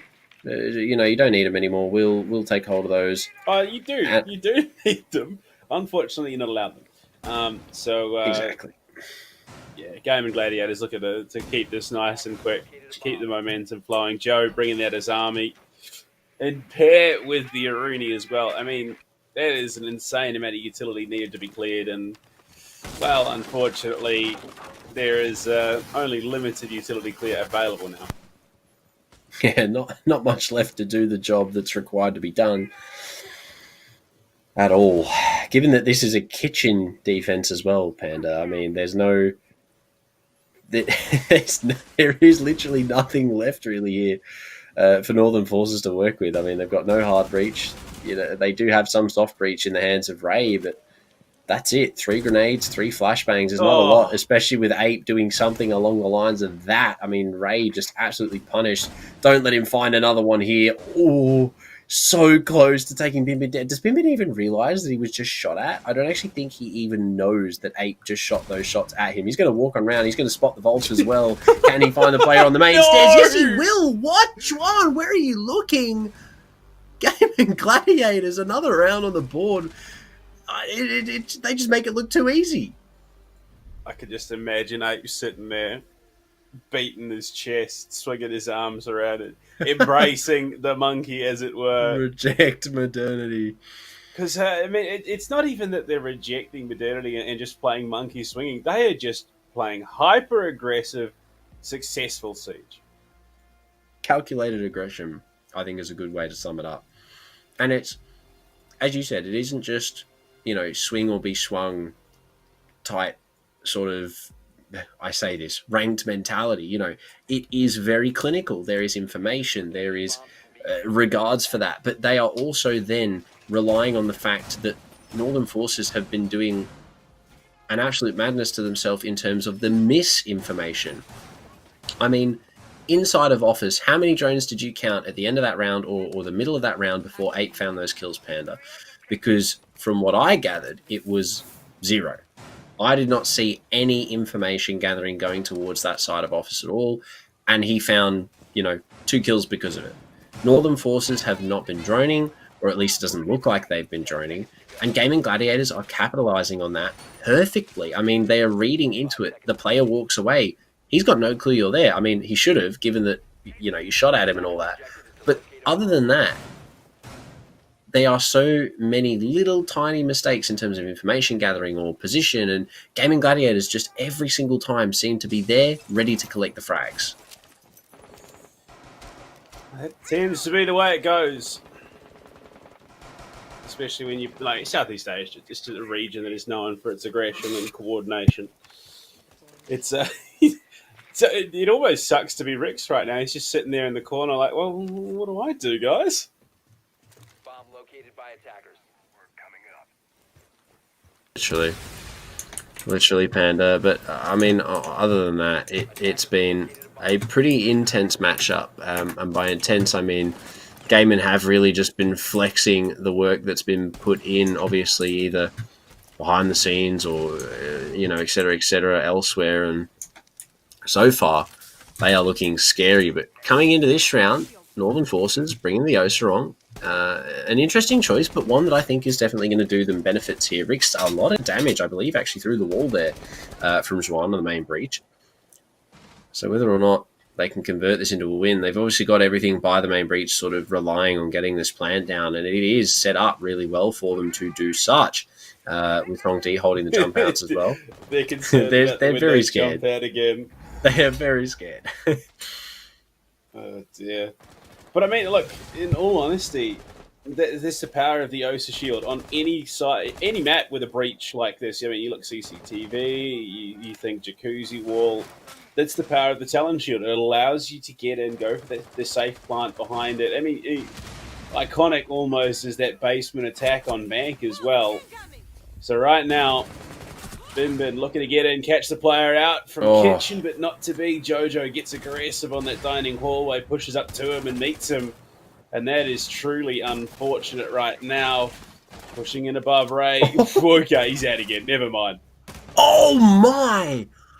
Told you with the pre-fire, and Joe for another one. The vault out will be finally caught by Song D, but at what point is it even worth, Pan? I mean, 40 seconds is all that's left in this round. With Joe now taking down Song D for a triple kill, Yi will be called out on the main breach by the one player inside of the bomb site. One running up close to come out for this kill. It will be the Warden. Second there. Joe is good for another frag himself. And Panna, I mean, right now, this is just a Chalet masterclass from Gaming Gladiators on the defense. Northern Forces have just got nothing to say. Hoven literally was just sitting there like, no, go on, just run out. I got this, don't you worry. Ran out, died, and the double swing there came into play, and the follow-up kill was successful. Looks like, though, we have a bit of a connection issue, and the rehost should be coming through just after this. Been communicated through, of course, but, well, it's connection issues are always a bit of a pain, but at the moment, getting into this right now, Gaiman have a solid grasp on this matchup.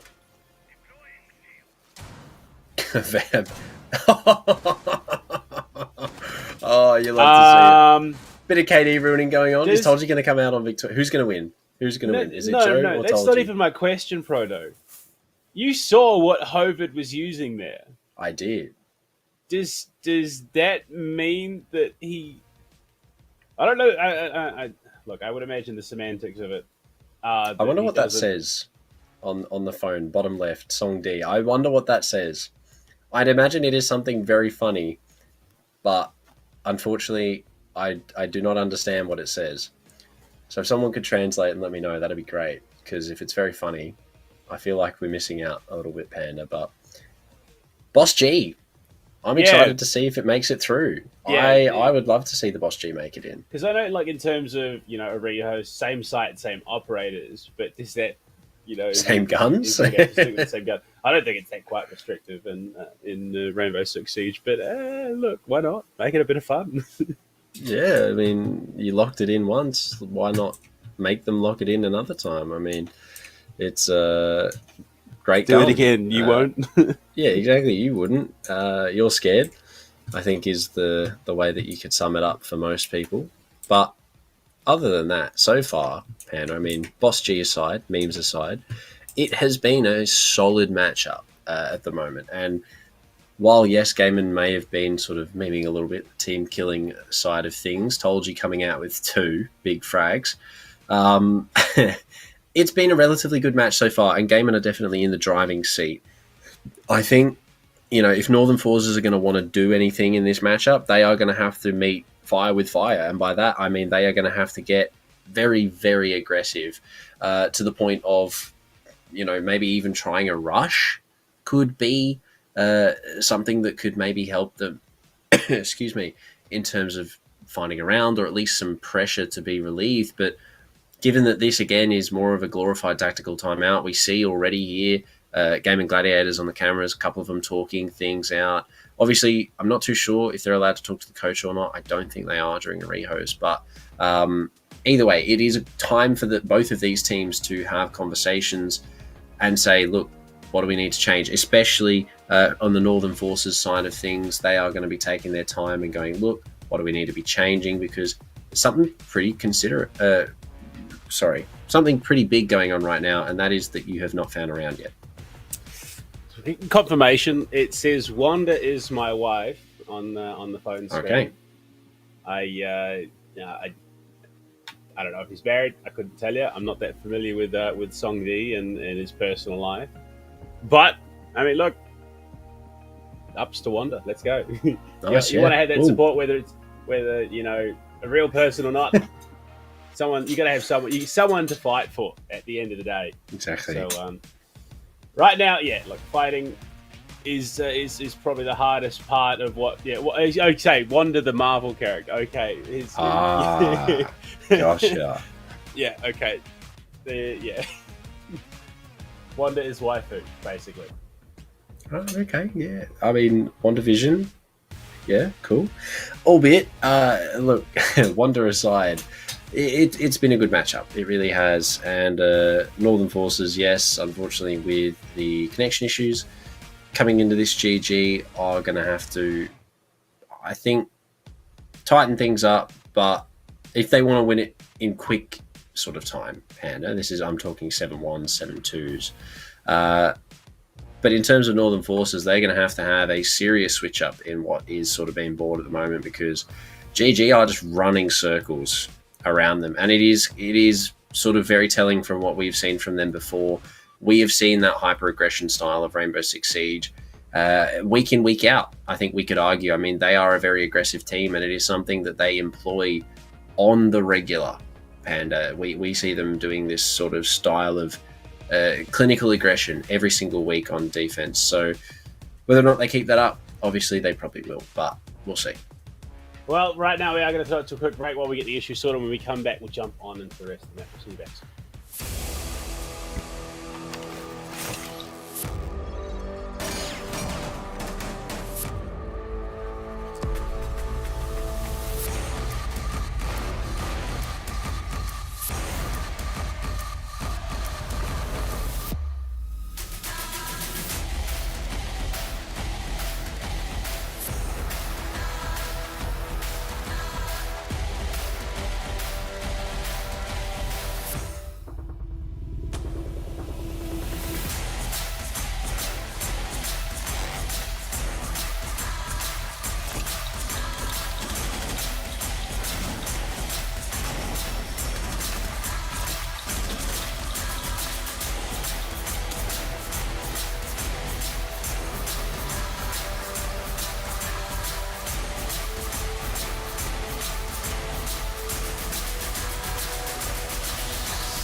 the city lights flashing bright in my eyes. Look up to the sky and I got this relief inside. Then there's no need to hide. I'm going all the way up. I'm going all the way up. I'm letting go in my heart of everything that holds me down. No, no. And it's feeling like I'm in above. I can feel the love. Oh yeah, it's all around me. Oh, I need to know how I can make up. Not afraid to fall. A parachute behind me. It's a clean slate, got a reason. The horizon is closer than it was. I will be there if you need me. I believe that we can grow. It's a clean slate, got a reason. The horizon is closer than it was. I will be there if you need me. I believe that we can grow. And it's feeling like I'm in above. I can feel the love. Oh yeah, it's all around me.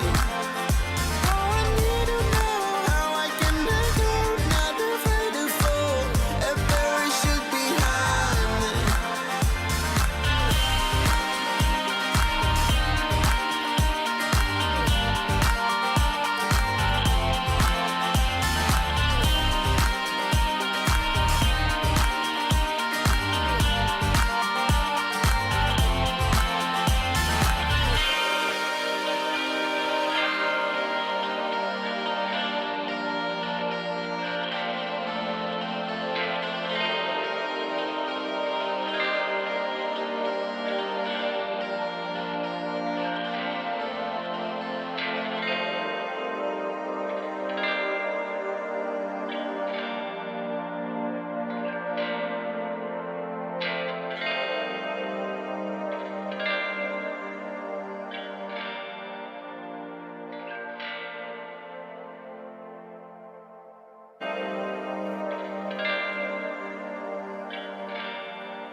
Girl, I got too much on my mind. I got too much on my mind these days. To be dealing with your mood swings. So I beg you, baby, please, no games.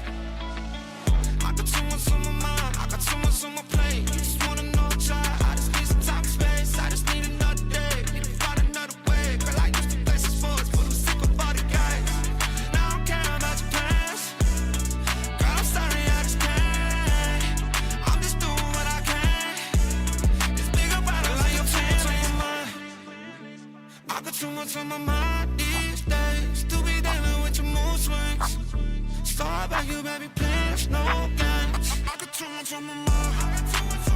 So I beg you, baby, please, no games. I got too much on my mind. So I beg you, baby, please, no games. One night, one drink, one dance, now it's one fight. Last shot, last chance, and I'm alright. I don't need your ass. Keep on playing games and I'ma leave your ass. I'm falling off without you when I'm on the AO. I don't think about you. I can do the fade up, my heart don't know how to. You just make me hate myself when I'm around you.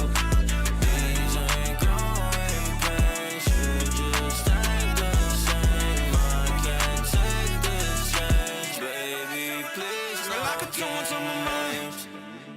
I got too much on my mind these days. To be dealing with your mood swings. So I beg you, baby, please, no games. I got too much on my mind. So I beg you, baby, please, no games. I got too much on my mind. So I beg you, baby, please, no games. Girl, I got too much on my mind. Girl, I got too much on my mind.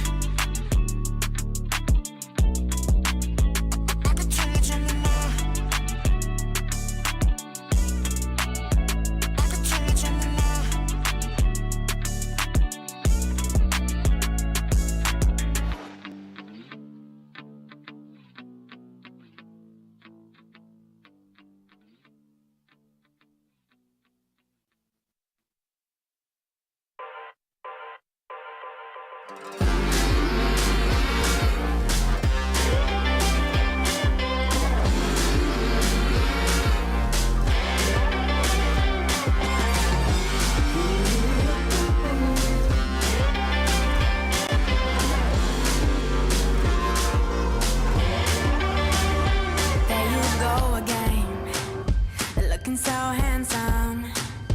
Oh, you have your way, and it's making me weaken. You and your status, walking like that. It's really getting too much, but I can't pull back. Though I try to resist, I can't fight this. And no one makes me feel like you do. And no one sets my body on fire.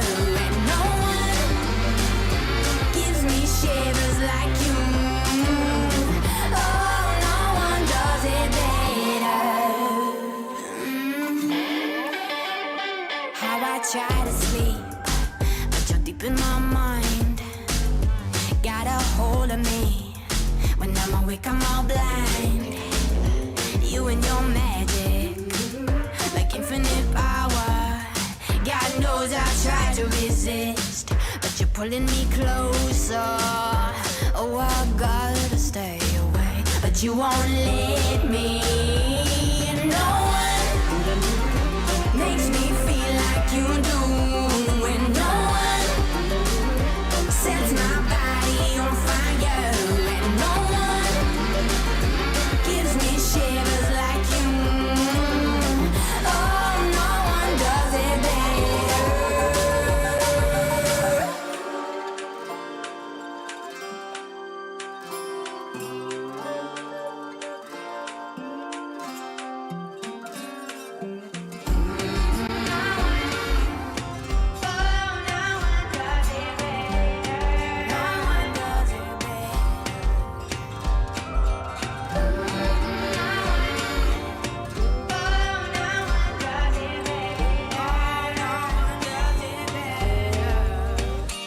And no one makes me feel like you do. And no one sets my body on fire. And no one gives me shivers like you. Oh, no one does it better.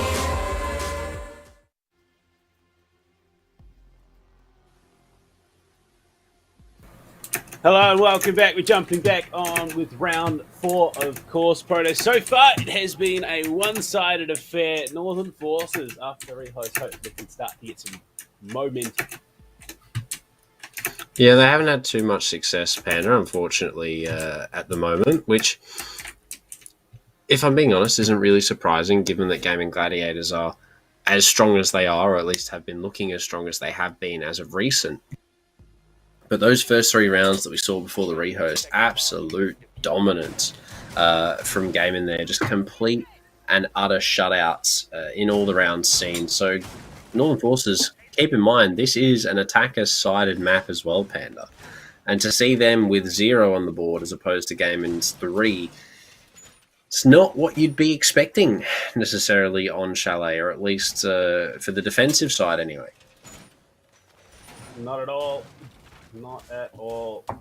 So hopefully we can see a bit of a flip, at least going into the rest of the half and start to get that traction going. Hoven, SMG 12 in hand currently. Is it going to be the K1A? Is it going to be the Boss G? Is he going to send it out of another window? Yeah, it's Boss G. It's a Boss G.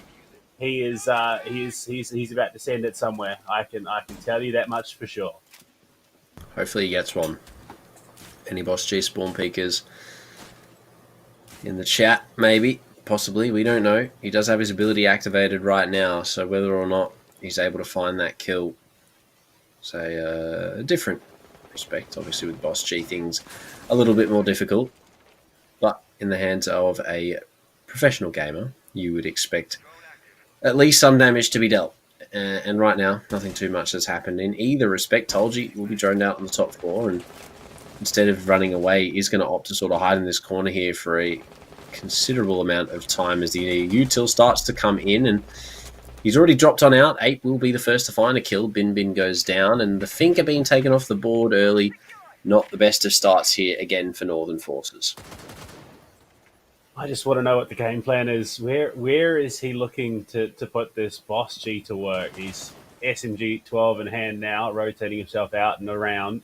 Boss G back, the ERC activated. Surely we catch the kill at some point. Oh, I think that was damage dealt to Zhuan there with the Boss G. However, taking a considerable amount of damage as well. I believe he's maybe somewhere down near the main lobby side, Panda. I don't know. We haven't had any Hoving cam, unfortunately. And as we sort of start to make our way towards the later half of this round, a lot of damage dealt to Zhuan, a lot of damage dealt to Hoven though. So technically 4.5 versus 3.5. But so far, Northern Forces yet to find a frag at all. I think he must have been lurking by the fireplace stairs there, given the shot's already in the wall. Anticipating maybe another reattempt. They've got the opening into the site, and Yiga is going to be going in for that plant. Ready to cover the toxic canister. He's just burning away at his health. He's going to look to stick it out. He does get it down before he falls. So it will be the time ticking away for the Northern Forces. Hoven, he wants to swing with that Boss G, wants to make a play with it. He has it primed and ready. Tolji and Hoven both fall. Make that Joe for a third. It's on to Rix. Tricky Dicky to do it, but no. Song D keeps the fragging momentum rolling. This is what he's made a name for himself for doing in this tournament. And of course, he's the one to stick it out. Massive 4 kills there to close that round out. Northern Forces, they're going to finally find their first round, but that's what they needed. That was just the counter aggression. Get into the site, rush the plant, make them play for the post, and then clean up ultimately what's left. I mean, the roam for the Vigil, unfortunately, did not really come to bear fruit, per se, for Game & Gladiators. But, yeah, look, we'll see. Panda going forward from this. It's only 1 round, and Gaiman still have another possible 2 to collect for themselves before going on to the attacking side. So in respect, obviously, there is possibility for pretty much anything at this point. But yeah, a huge 4 kills there. A massive 4 kills from Song D on that diffuser cover. Great post-plant from Northern. Good to see them making additions and changes, and then ultimately working with them. As impressive as a round that was from Song D, truly disappointing from Hoven. Didn't find a kill with the Boss G. Got some big damage onto Zhuan, but that's not a kill. You want a kill for the highlight reel at least.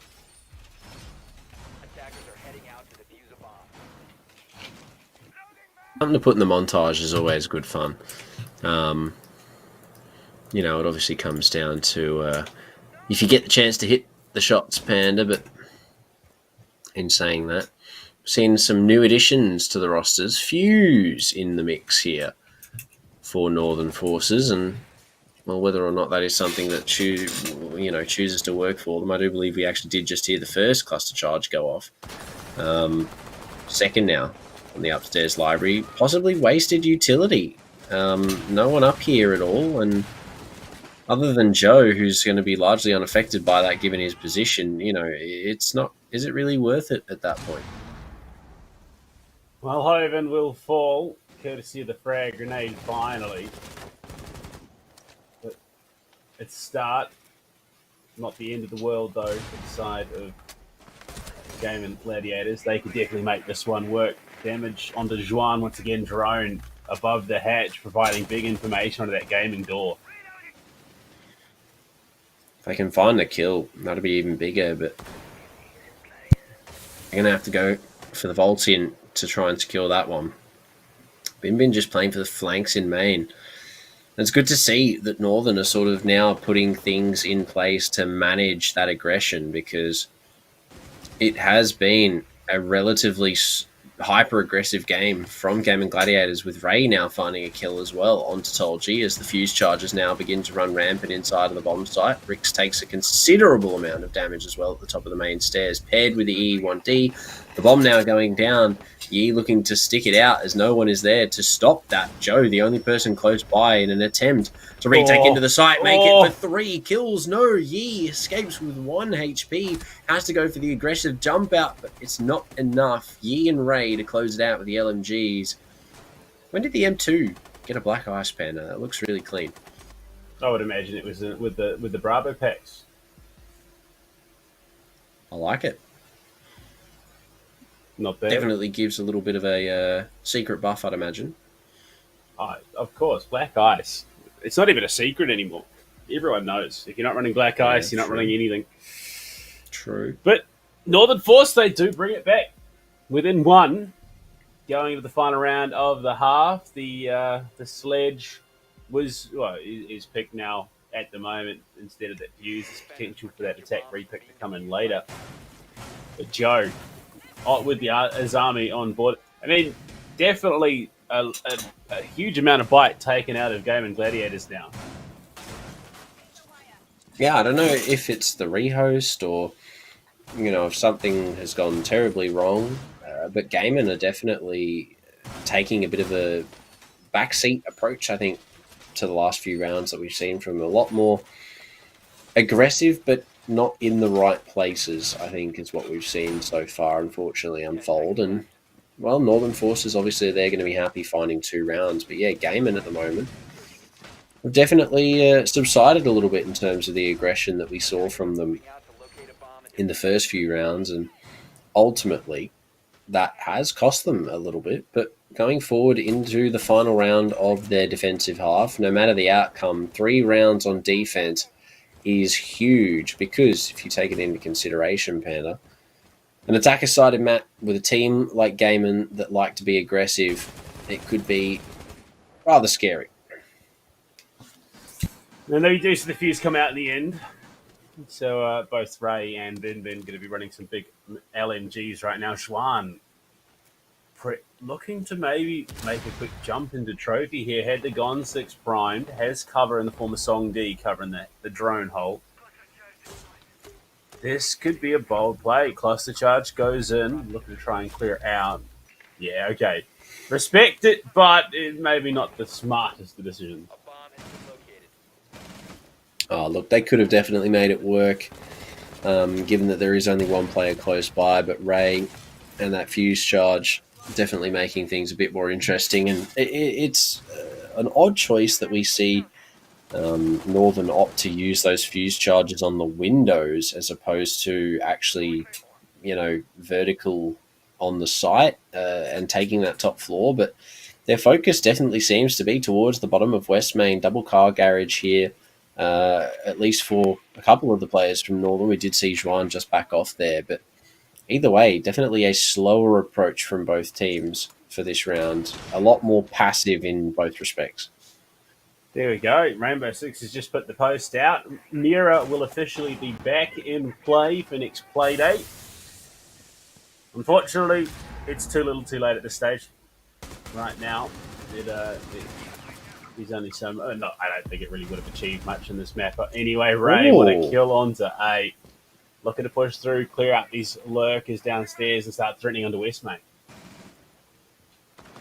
50 seconds is plenty of time here for Northern, especially with that kill now too. West Main pressure is definitely what they're looking like. They want Ray with a second, that LMG really just going to work. Plenty of bullets left to play with as well. 40 seconds, the burn now starts to come out. Nades as well. Rix is going to be forced away from that connector position. Joe will find a kill on the flank though, at least. Some form of consolidation from the stairs as well. Hoven with 2 big kills. Joe to find a second as well.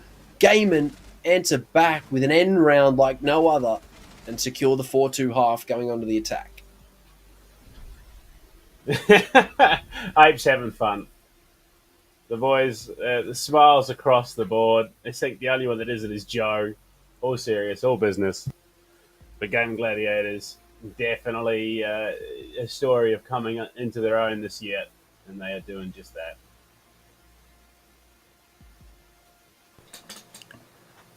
Yep, going on to the attack now as well. Hoven on the glass, of all things.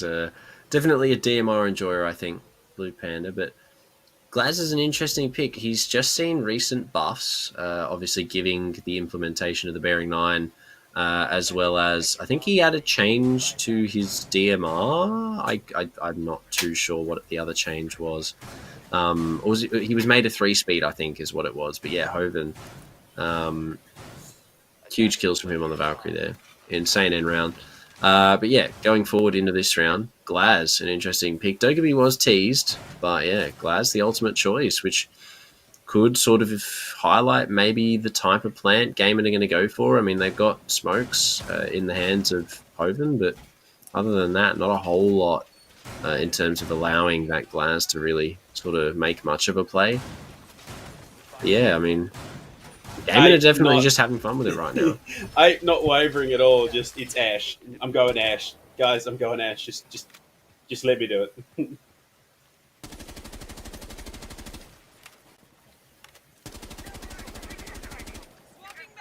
Ash is good. Ash is great. We already saw Ash from Silence tonight do really big things. So what's to say 8 won't do, even bigger things? But Rick's on the rappel to the main window here. Breaching charge, going to open that one up to Hoven. And it's nades being bought here instead of the smoke. So none of that thermal scope use here for Hoven, unfortunately. But right now, Gaiman, again, now that they're on the attack, it's obviously a little bit of a flip in terms of everything happening, opening up that main wall upstairs now as well, and pushing out this top floor roam is going to be a big point of contest for them. Northern, they've got 3 people up here, Panda, so they have a lot of bodies in an attempt to shut down any type of aggression from Gaiman. Yeah. I think it's those long angles that could really, really punish. And speaking of long angles, it's a long arm nade. The vast bedroom, from the sounds of it, or lack of sounds rather, it was eaten by an ADS. Right now, with that G36, is just seconds off from finding an engagement there against Ray. The jump in! Oh my lord, absolutely obliterated 2 for 8. He's embracing the monkey, finds 3 as he just drifts on in. It is all coming apart here in the 7th. 3 kills for 8, 1 for Rex, a 4th for 8 as well. Days. Ash main, all aim, and all brain for 8. I mean, you said the Ash pick was going to be insane, but I didn't think it was going to be that insane, Panda. What a round from the Ash player. G3 in hand, R4C step aside, 4 kills on that top floor vault in. I mean, what a way to pick that apart. Northern Forces 3 bodies upstairs to deliberately stop that happening. Yeah, hang on, boys. Hold this for me. Jump in. Bang, bang, bang, bang. Thanks for coming. I mean, what a round. What a round from Gaiman. And ultimately looking to find that match point relatively quickly here, Panda. I mean, Northern Forces right now are just not having any success whatsoever. It's not for lack of trying, though. Northern Forces have had a couple of very inspirational moments throughout this map. But Gaiman Gladiators, again, it's about that dictating the pace. And everything that has been taken by Northern has been more off the back of audacity from Gaming Gladiators. It's just how well they play this game is why we find ourselves here. It's been impeccable siege, though. It really has. I mean, yeah, okay. Ape jumps in and, has a stern word with everybody, but it's not to any lack thereof supporting characters. I mean, we've got great drone work from players like Rix. We've got great support. Having the Finker boosts available, even just any of the utility being bought, is all a bonus, Panda, as Hoven watches that play across into main as well as back into the hallway now. With the thermal scope on the glass, he's going to be able to spot a lot of these people, but apparently not hit any of them, unfortunately, as they are moving just slightly too fast to hit that shot. But yeah, Gaiman so far looking great. They really are, and I mean the cap can to come through. You look at that, the Malusi, the Aruni as well. It's all gearing in towards slowing down and tripping up Game and Gladiators more than taking the direct gunfights. Hovan, though, he still wants to make this this Glaz work. It's an interesting choice. It really is. Not one I thought we would really be trying to decipher too much of, but at the same time, great nade from Joe into connector. Ray absolutely face tanks it, and it goes down without really doing too much, unfortunately, there. But as Gaiman start to make their way into the top of main, obviously Northern forces have now fallen off, and it is going to allow them a relatively easy entrance to this top floor here to start clearing things out. And with half the round left, that is plenty of ample time, Blue Panda, to go for this execute. I mean, sight's right below them. Half the vert's already done for them. And 8, he's going to start going to town with the G3 again. Mouse 1 goes hard. Doesn't matter how big the mag size is. If you can hit your heads, and speaking of heads, 8 does it again. Just propels him off the balcony to follow. He's even playing objective. I think he just wants kills. My God, he's done it again. Okay. Gaiman. Definitely. Oh, wow. Definitely out here just absolutely driving this one home. I mean, Panda, so far, what a matchup. Just purely dominance from Gaiman. I mean, 2 rounds for Northern Forces is great and all, but when you're doing as well as you are as Gaiman, I mean, you really do have to ask the question, what's going on for Northern? I mean, their attacking side, just not really anything going in their favour at all. They looked great for 2 rounds, but that was it. And that was after, a 5 to 10 minute rehost. I mean, Panda, I don't know. It's not looking good for them at all. They look great in the first couple play days, but right now, Gaiman have their number in every aspect. I mean, it's the skill gap. I think that's the best way to put it. You got an Apex South team taking on a Southeast Asian team who, yes, has some players that have previous experience, but previous versus current experience is 2 different arguments entirely.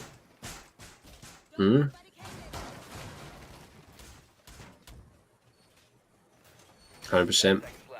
I agree 100%, Panda. I mean, Northern tonight have just, I don't know, they have definitely struggled, I think, is the only way to really put it, against Gaiman. And Gaiman have had a really solid evening. I mean, nothing really else expected from them. I think that's probably why we can safely say that they were the majority pick coming into this in the prediction side of things. At least my eyes don't deceive me. But, I mean, for what we have seen so far this evening, Panda, it doesn't really bring into question anything else other than, if Gaiman are playing this good, are they going to be able to lock in one of those top 4 spots? I would arguably say, yeah, probably pretty easily. I mean, that's kind of the expectation always, isn't it? You're an Apex South team coming into this competition. You'd expect them to be making top 4. But unfortunately, with 5 Apex South teams, that there's going to be someone that misses out. I think that's always the case, though, unfortunately. No, sorry. I'm wrong. 4, that's right, Invictus. Yeah. They couldn't play. Oh. Unfortunate. Play moves for Hovan. Right at the wrong time, and while the red pings are there... did that nade come through the floor? Surely not. This is going to be insane. Oh, so much damage, but no frag. That was actually the biggest brain double vert nade I think I've seen. That was across 2 floors. But 8. No Ash aiming today, taken down by North. Ray rather, sorry. Ray of Northern Forces. Yeah, that's the one. It's 3 a.m. Panda. The 9mm going hard. Dear, you miss Billy, you get the 9mm, and right now Ray, he's making it sing.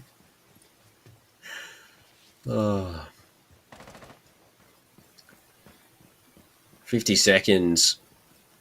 It's not a whole lot of time as we descend into madness here in the casting desk.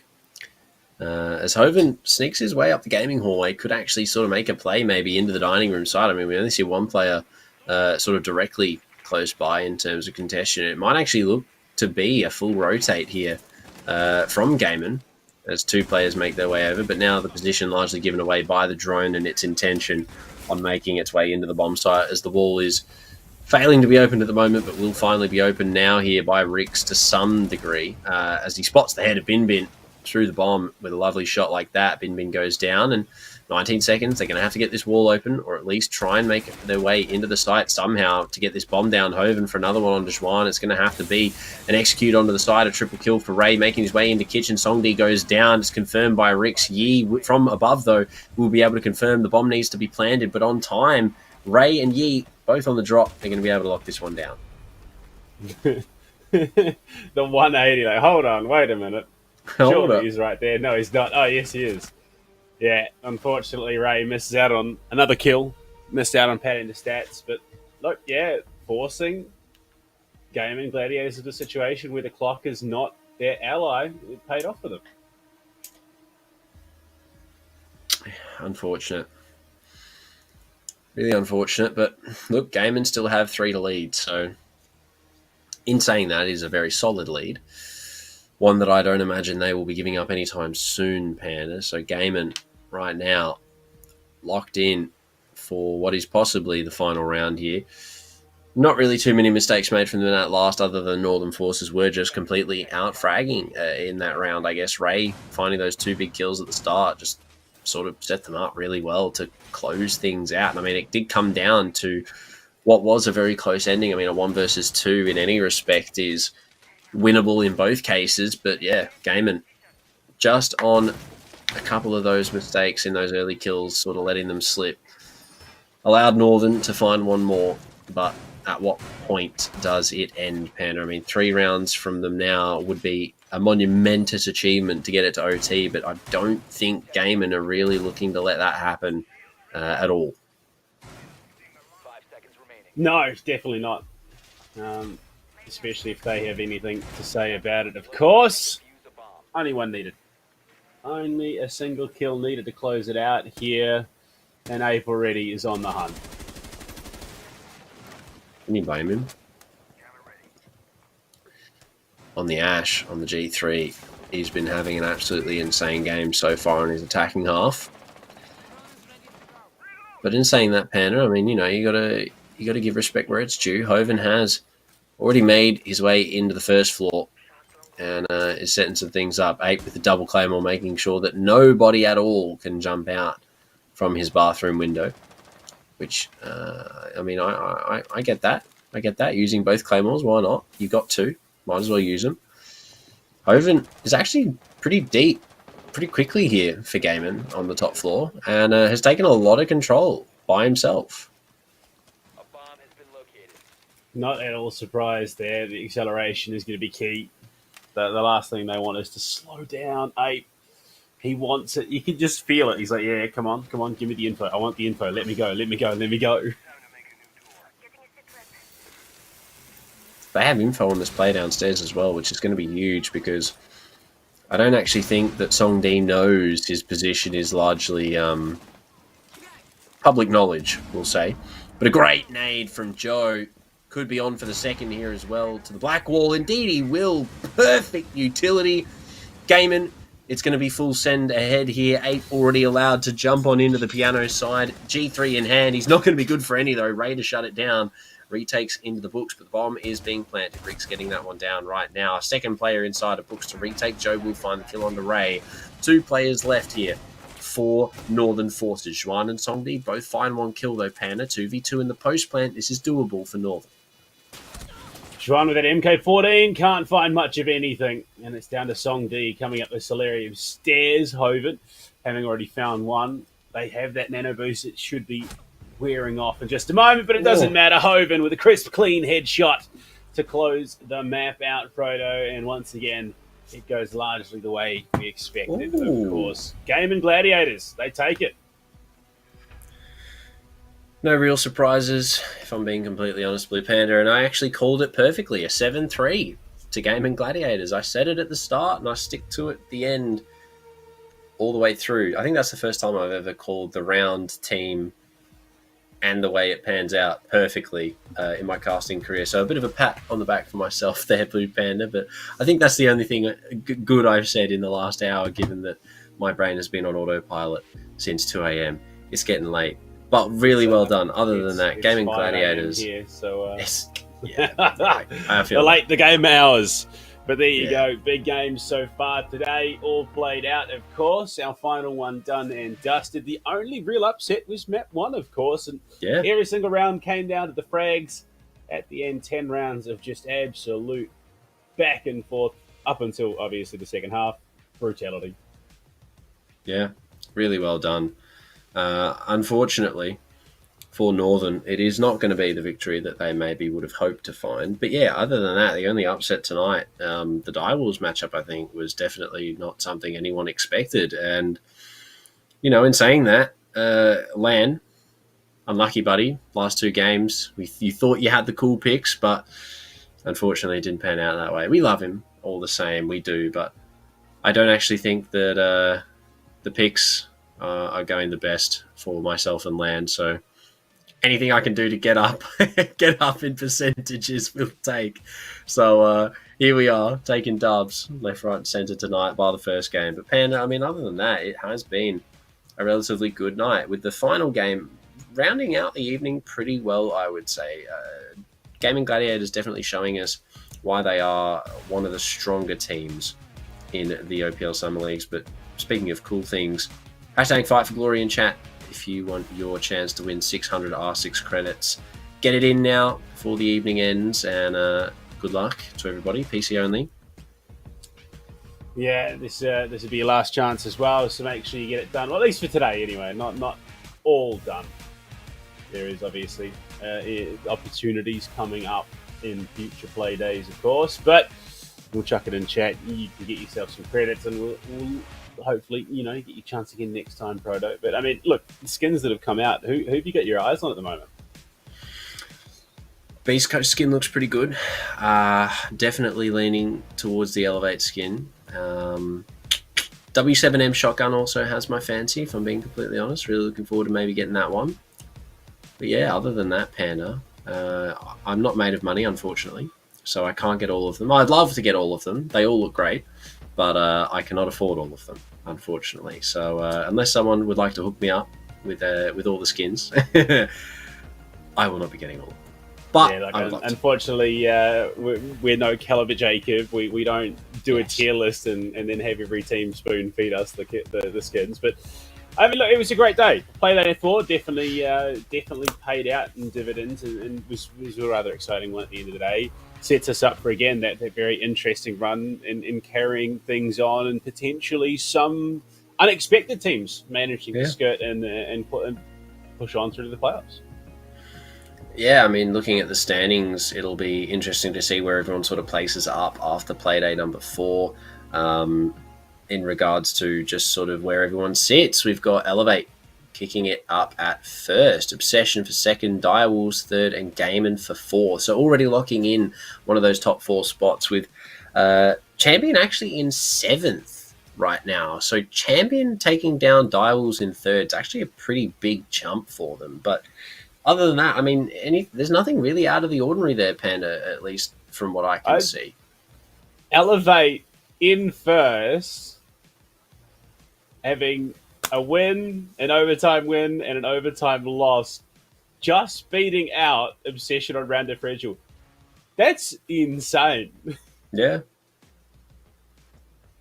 It is. It works in weird and wonderful ways sometimes. But, I mean, look, yeah, there's still a number of play days remaining. We could see anyone sort of jump up into that top 4 position. I think Strape and Champ are probably going to have a hard time. They would have to win sort of everything from here on out, while everyone else lost, which is unfortunately impossible. But it's a battle of, you know, can Fury stay in the top 4? Can they knock Obsession out? And who at the tail end of the top 4 is going to miss out? I mean, I really don't think we see Game and Direwolves or Elevate leave the top 4 anytime soon, but Obsession, I mean, sitting up in very comfortable second right now. I mean, Fury they're going to have a pretty big run to kick one of these teams out. Excuse me. But at the moment, looking at everything coming into next week, Fury have a relatively, well, I don't want to say easier game, given that Champion beat Direwolves tonight, but it will definitely be an interesting matchup, provided Direwolves an Obsession, a Straight versus Gaiman, an Elevate versus Northern. So some interesting matchups there, Blue Panda, but ultimately a couple of sort of, I would say, padding matches for next Playday. Yeah, most definitely. It should be a chance for the top four to, well, I would say keep themselves in the top four, but it's that Direwolves versus Obsession match that is going to be truly telling, of course. Both teams are going to have to fight for that opportunity to stay in, and it might just be the opening that Fury need to push into top four. Yeah, I mean, other than what they've shown tonight already, I mean, it was a great game regardless of the outcome. Yes, Elevate beat them, but I don't think that game was very telling of what both rosters are capable of in the slightest. I mean, we saw so much from Fury that indicated that game could have been anybody's game. But unfortunately, it goes in the favour of Elevate. So hopefully next week, Fury can pull a dub out and look to put themselves closer in the contention for one of those top four spots. Obviously, depending on how the Direwolves Obsession game goes, anything could happen, if we're being completely honest, Panda. But that is all for next Playday. Yeah, it's definitely very exciting. So make sure you're back next weekend. Another Playday coming up for us, of course, Playday number 5, to see whether or not that top 4 changes or things carry on the way they are. We'll see you guys then. Have a good one.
Fighting hostiles is like solving a puzzle. All the pieces are a total mess. Then you solve it as if you always knew the answer.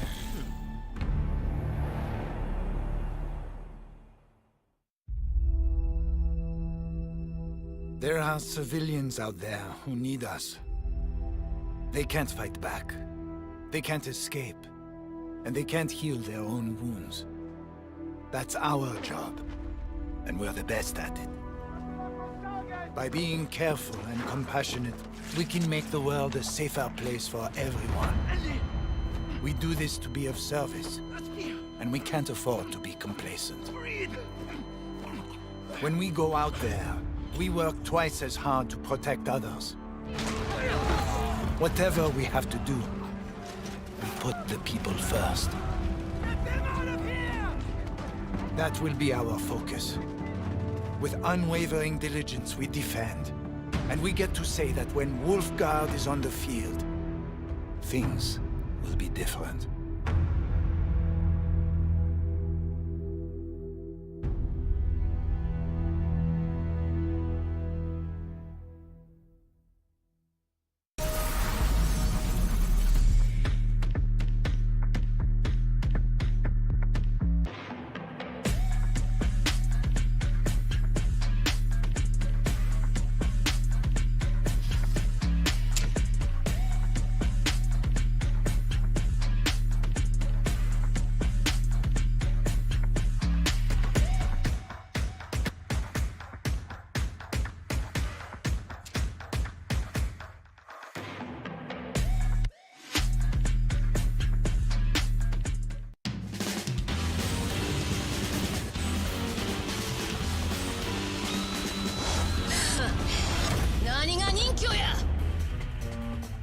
手加減はしねえ。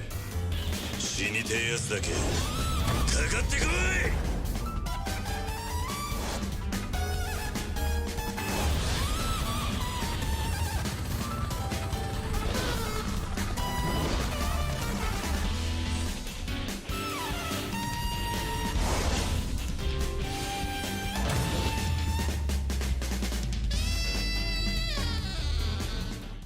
Get your squad back together in Rainbow Six Siege to earn free operators and an exotic weapon skin with the Squad Up reactivation program. If you've played Siege in Year 7, find up to 4 teammates who haven't. Play 5 matches of any PvP mode with them to earn your rewards. Your teammates will earn a free operator as well. Then they can bring back 4 more players to earn even more rewards.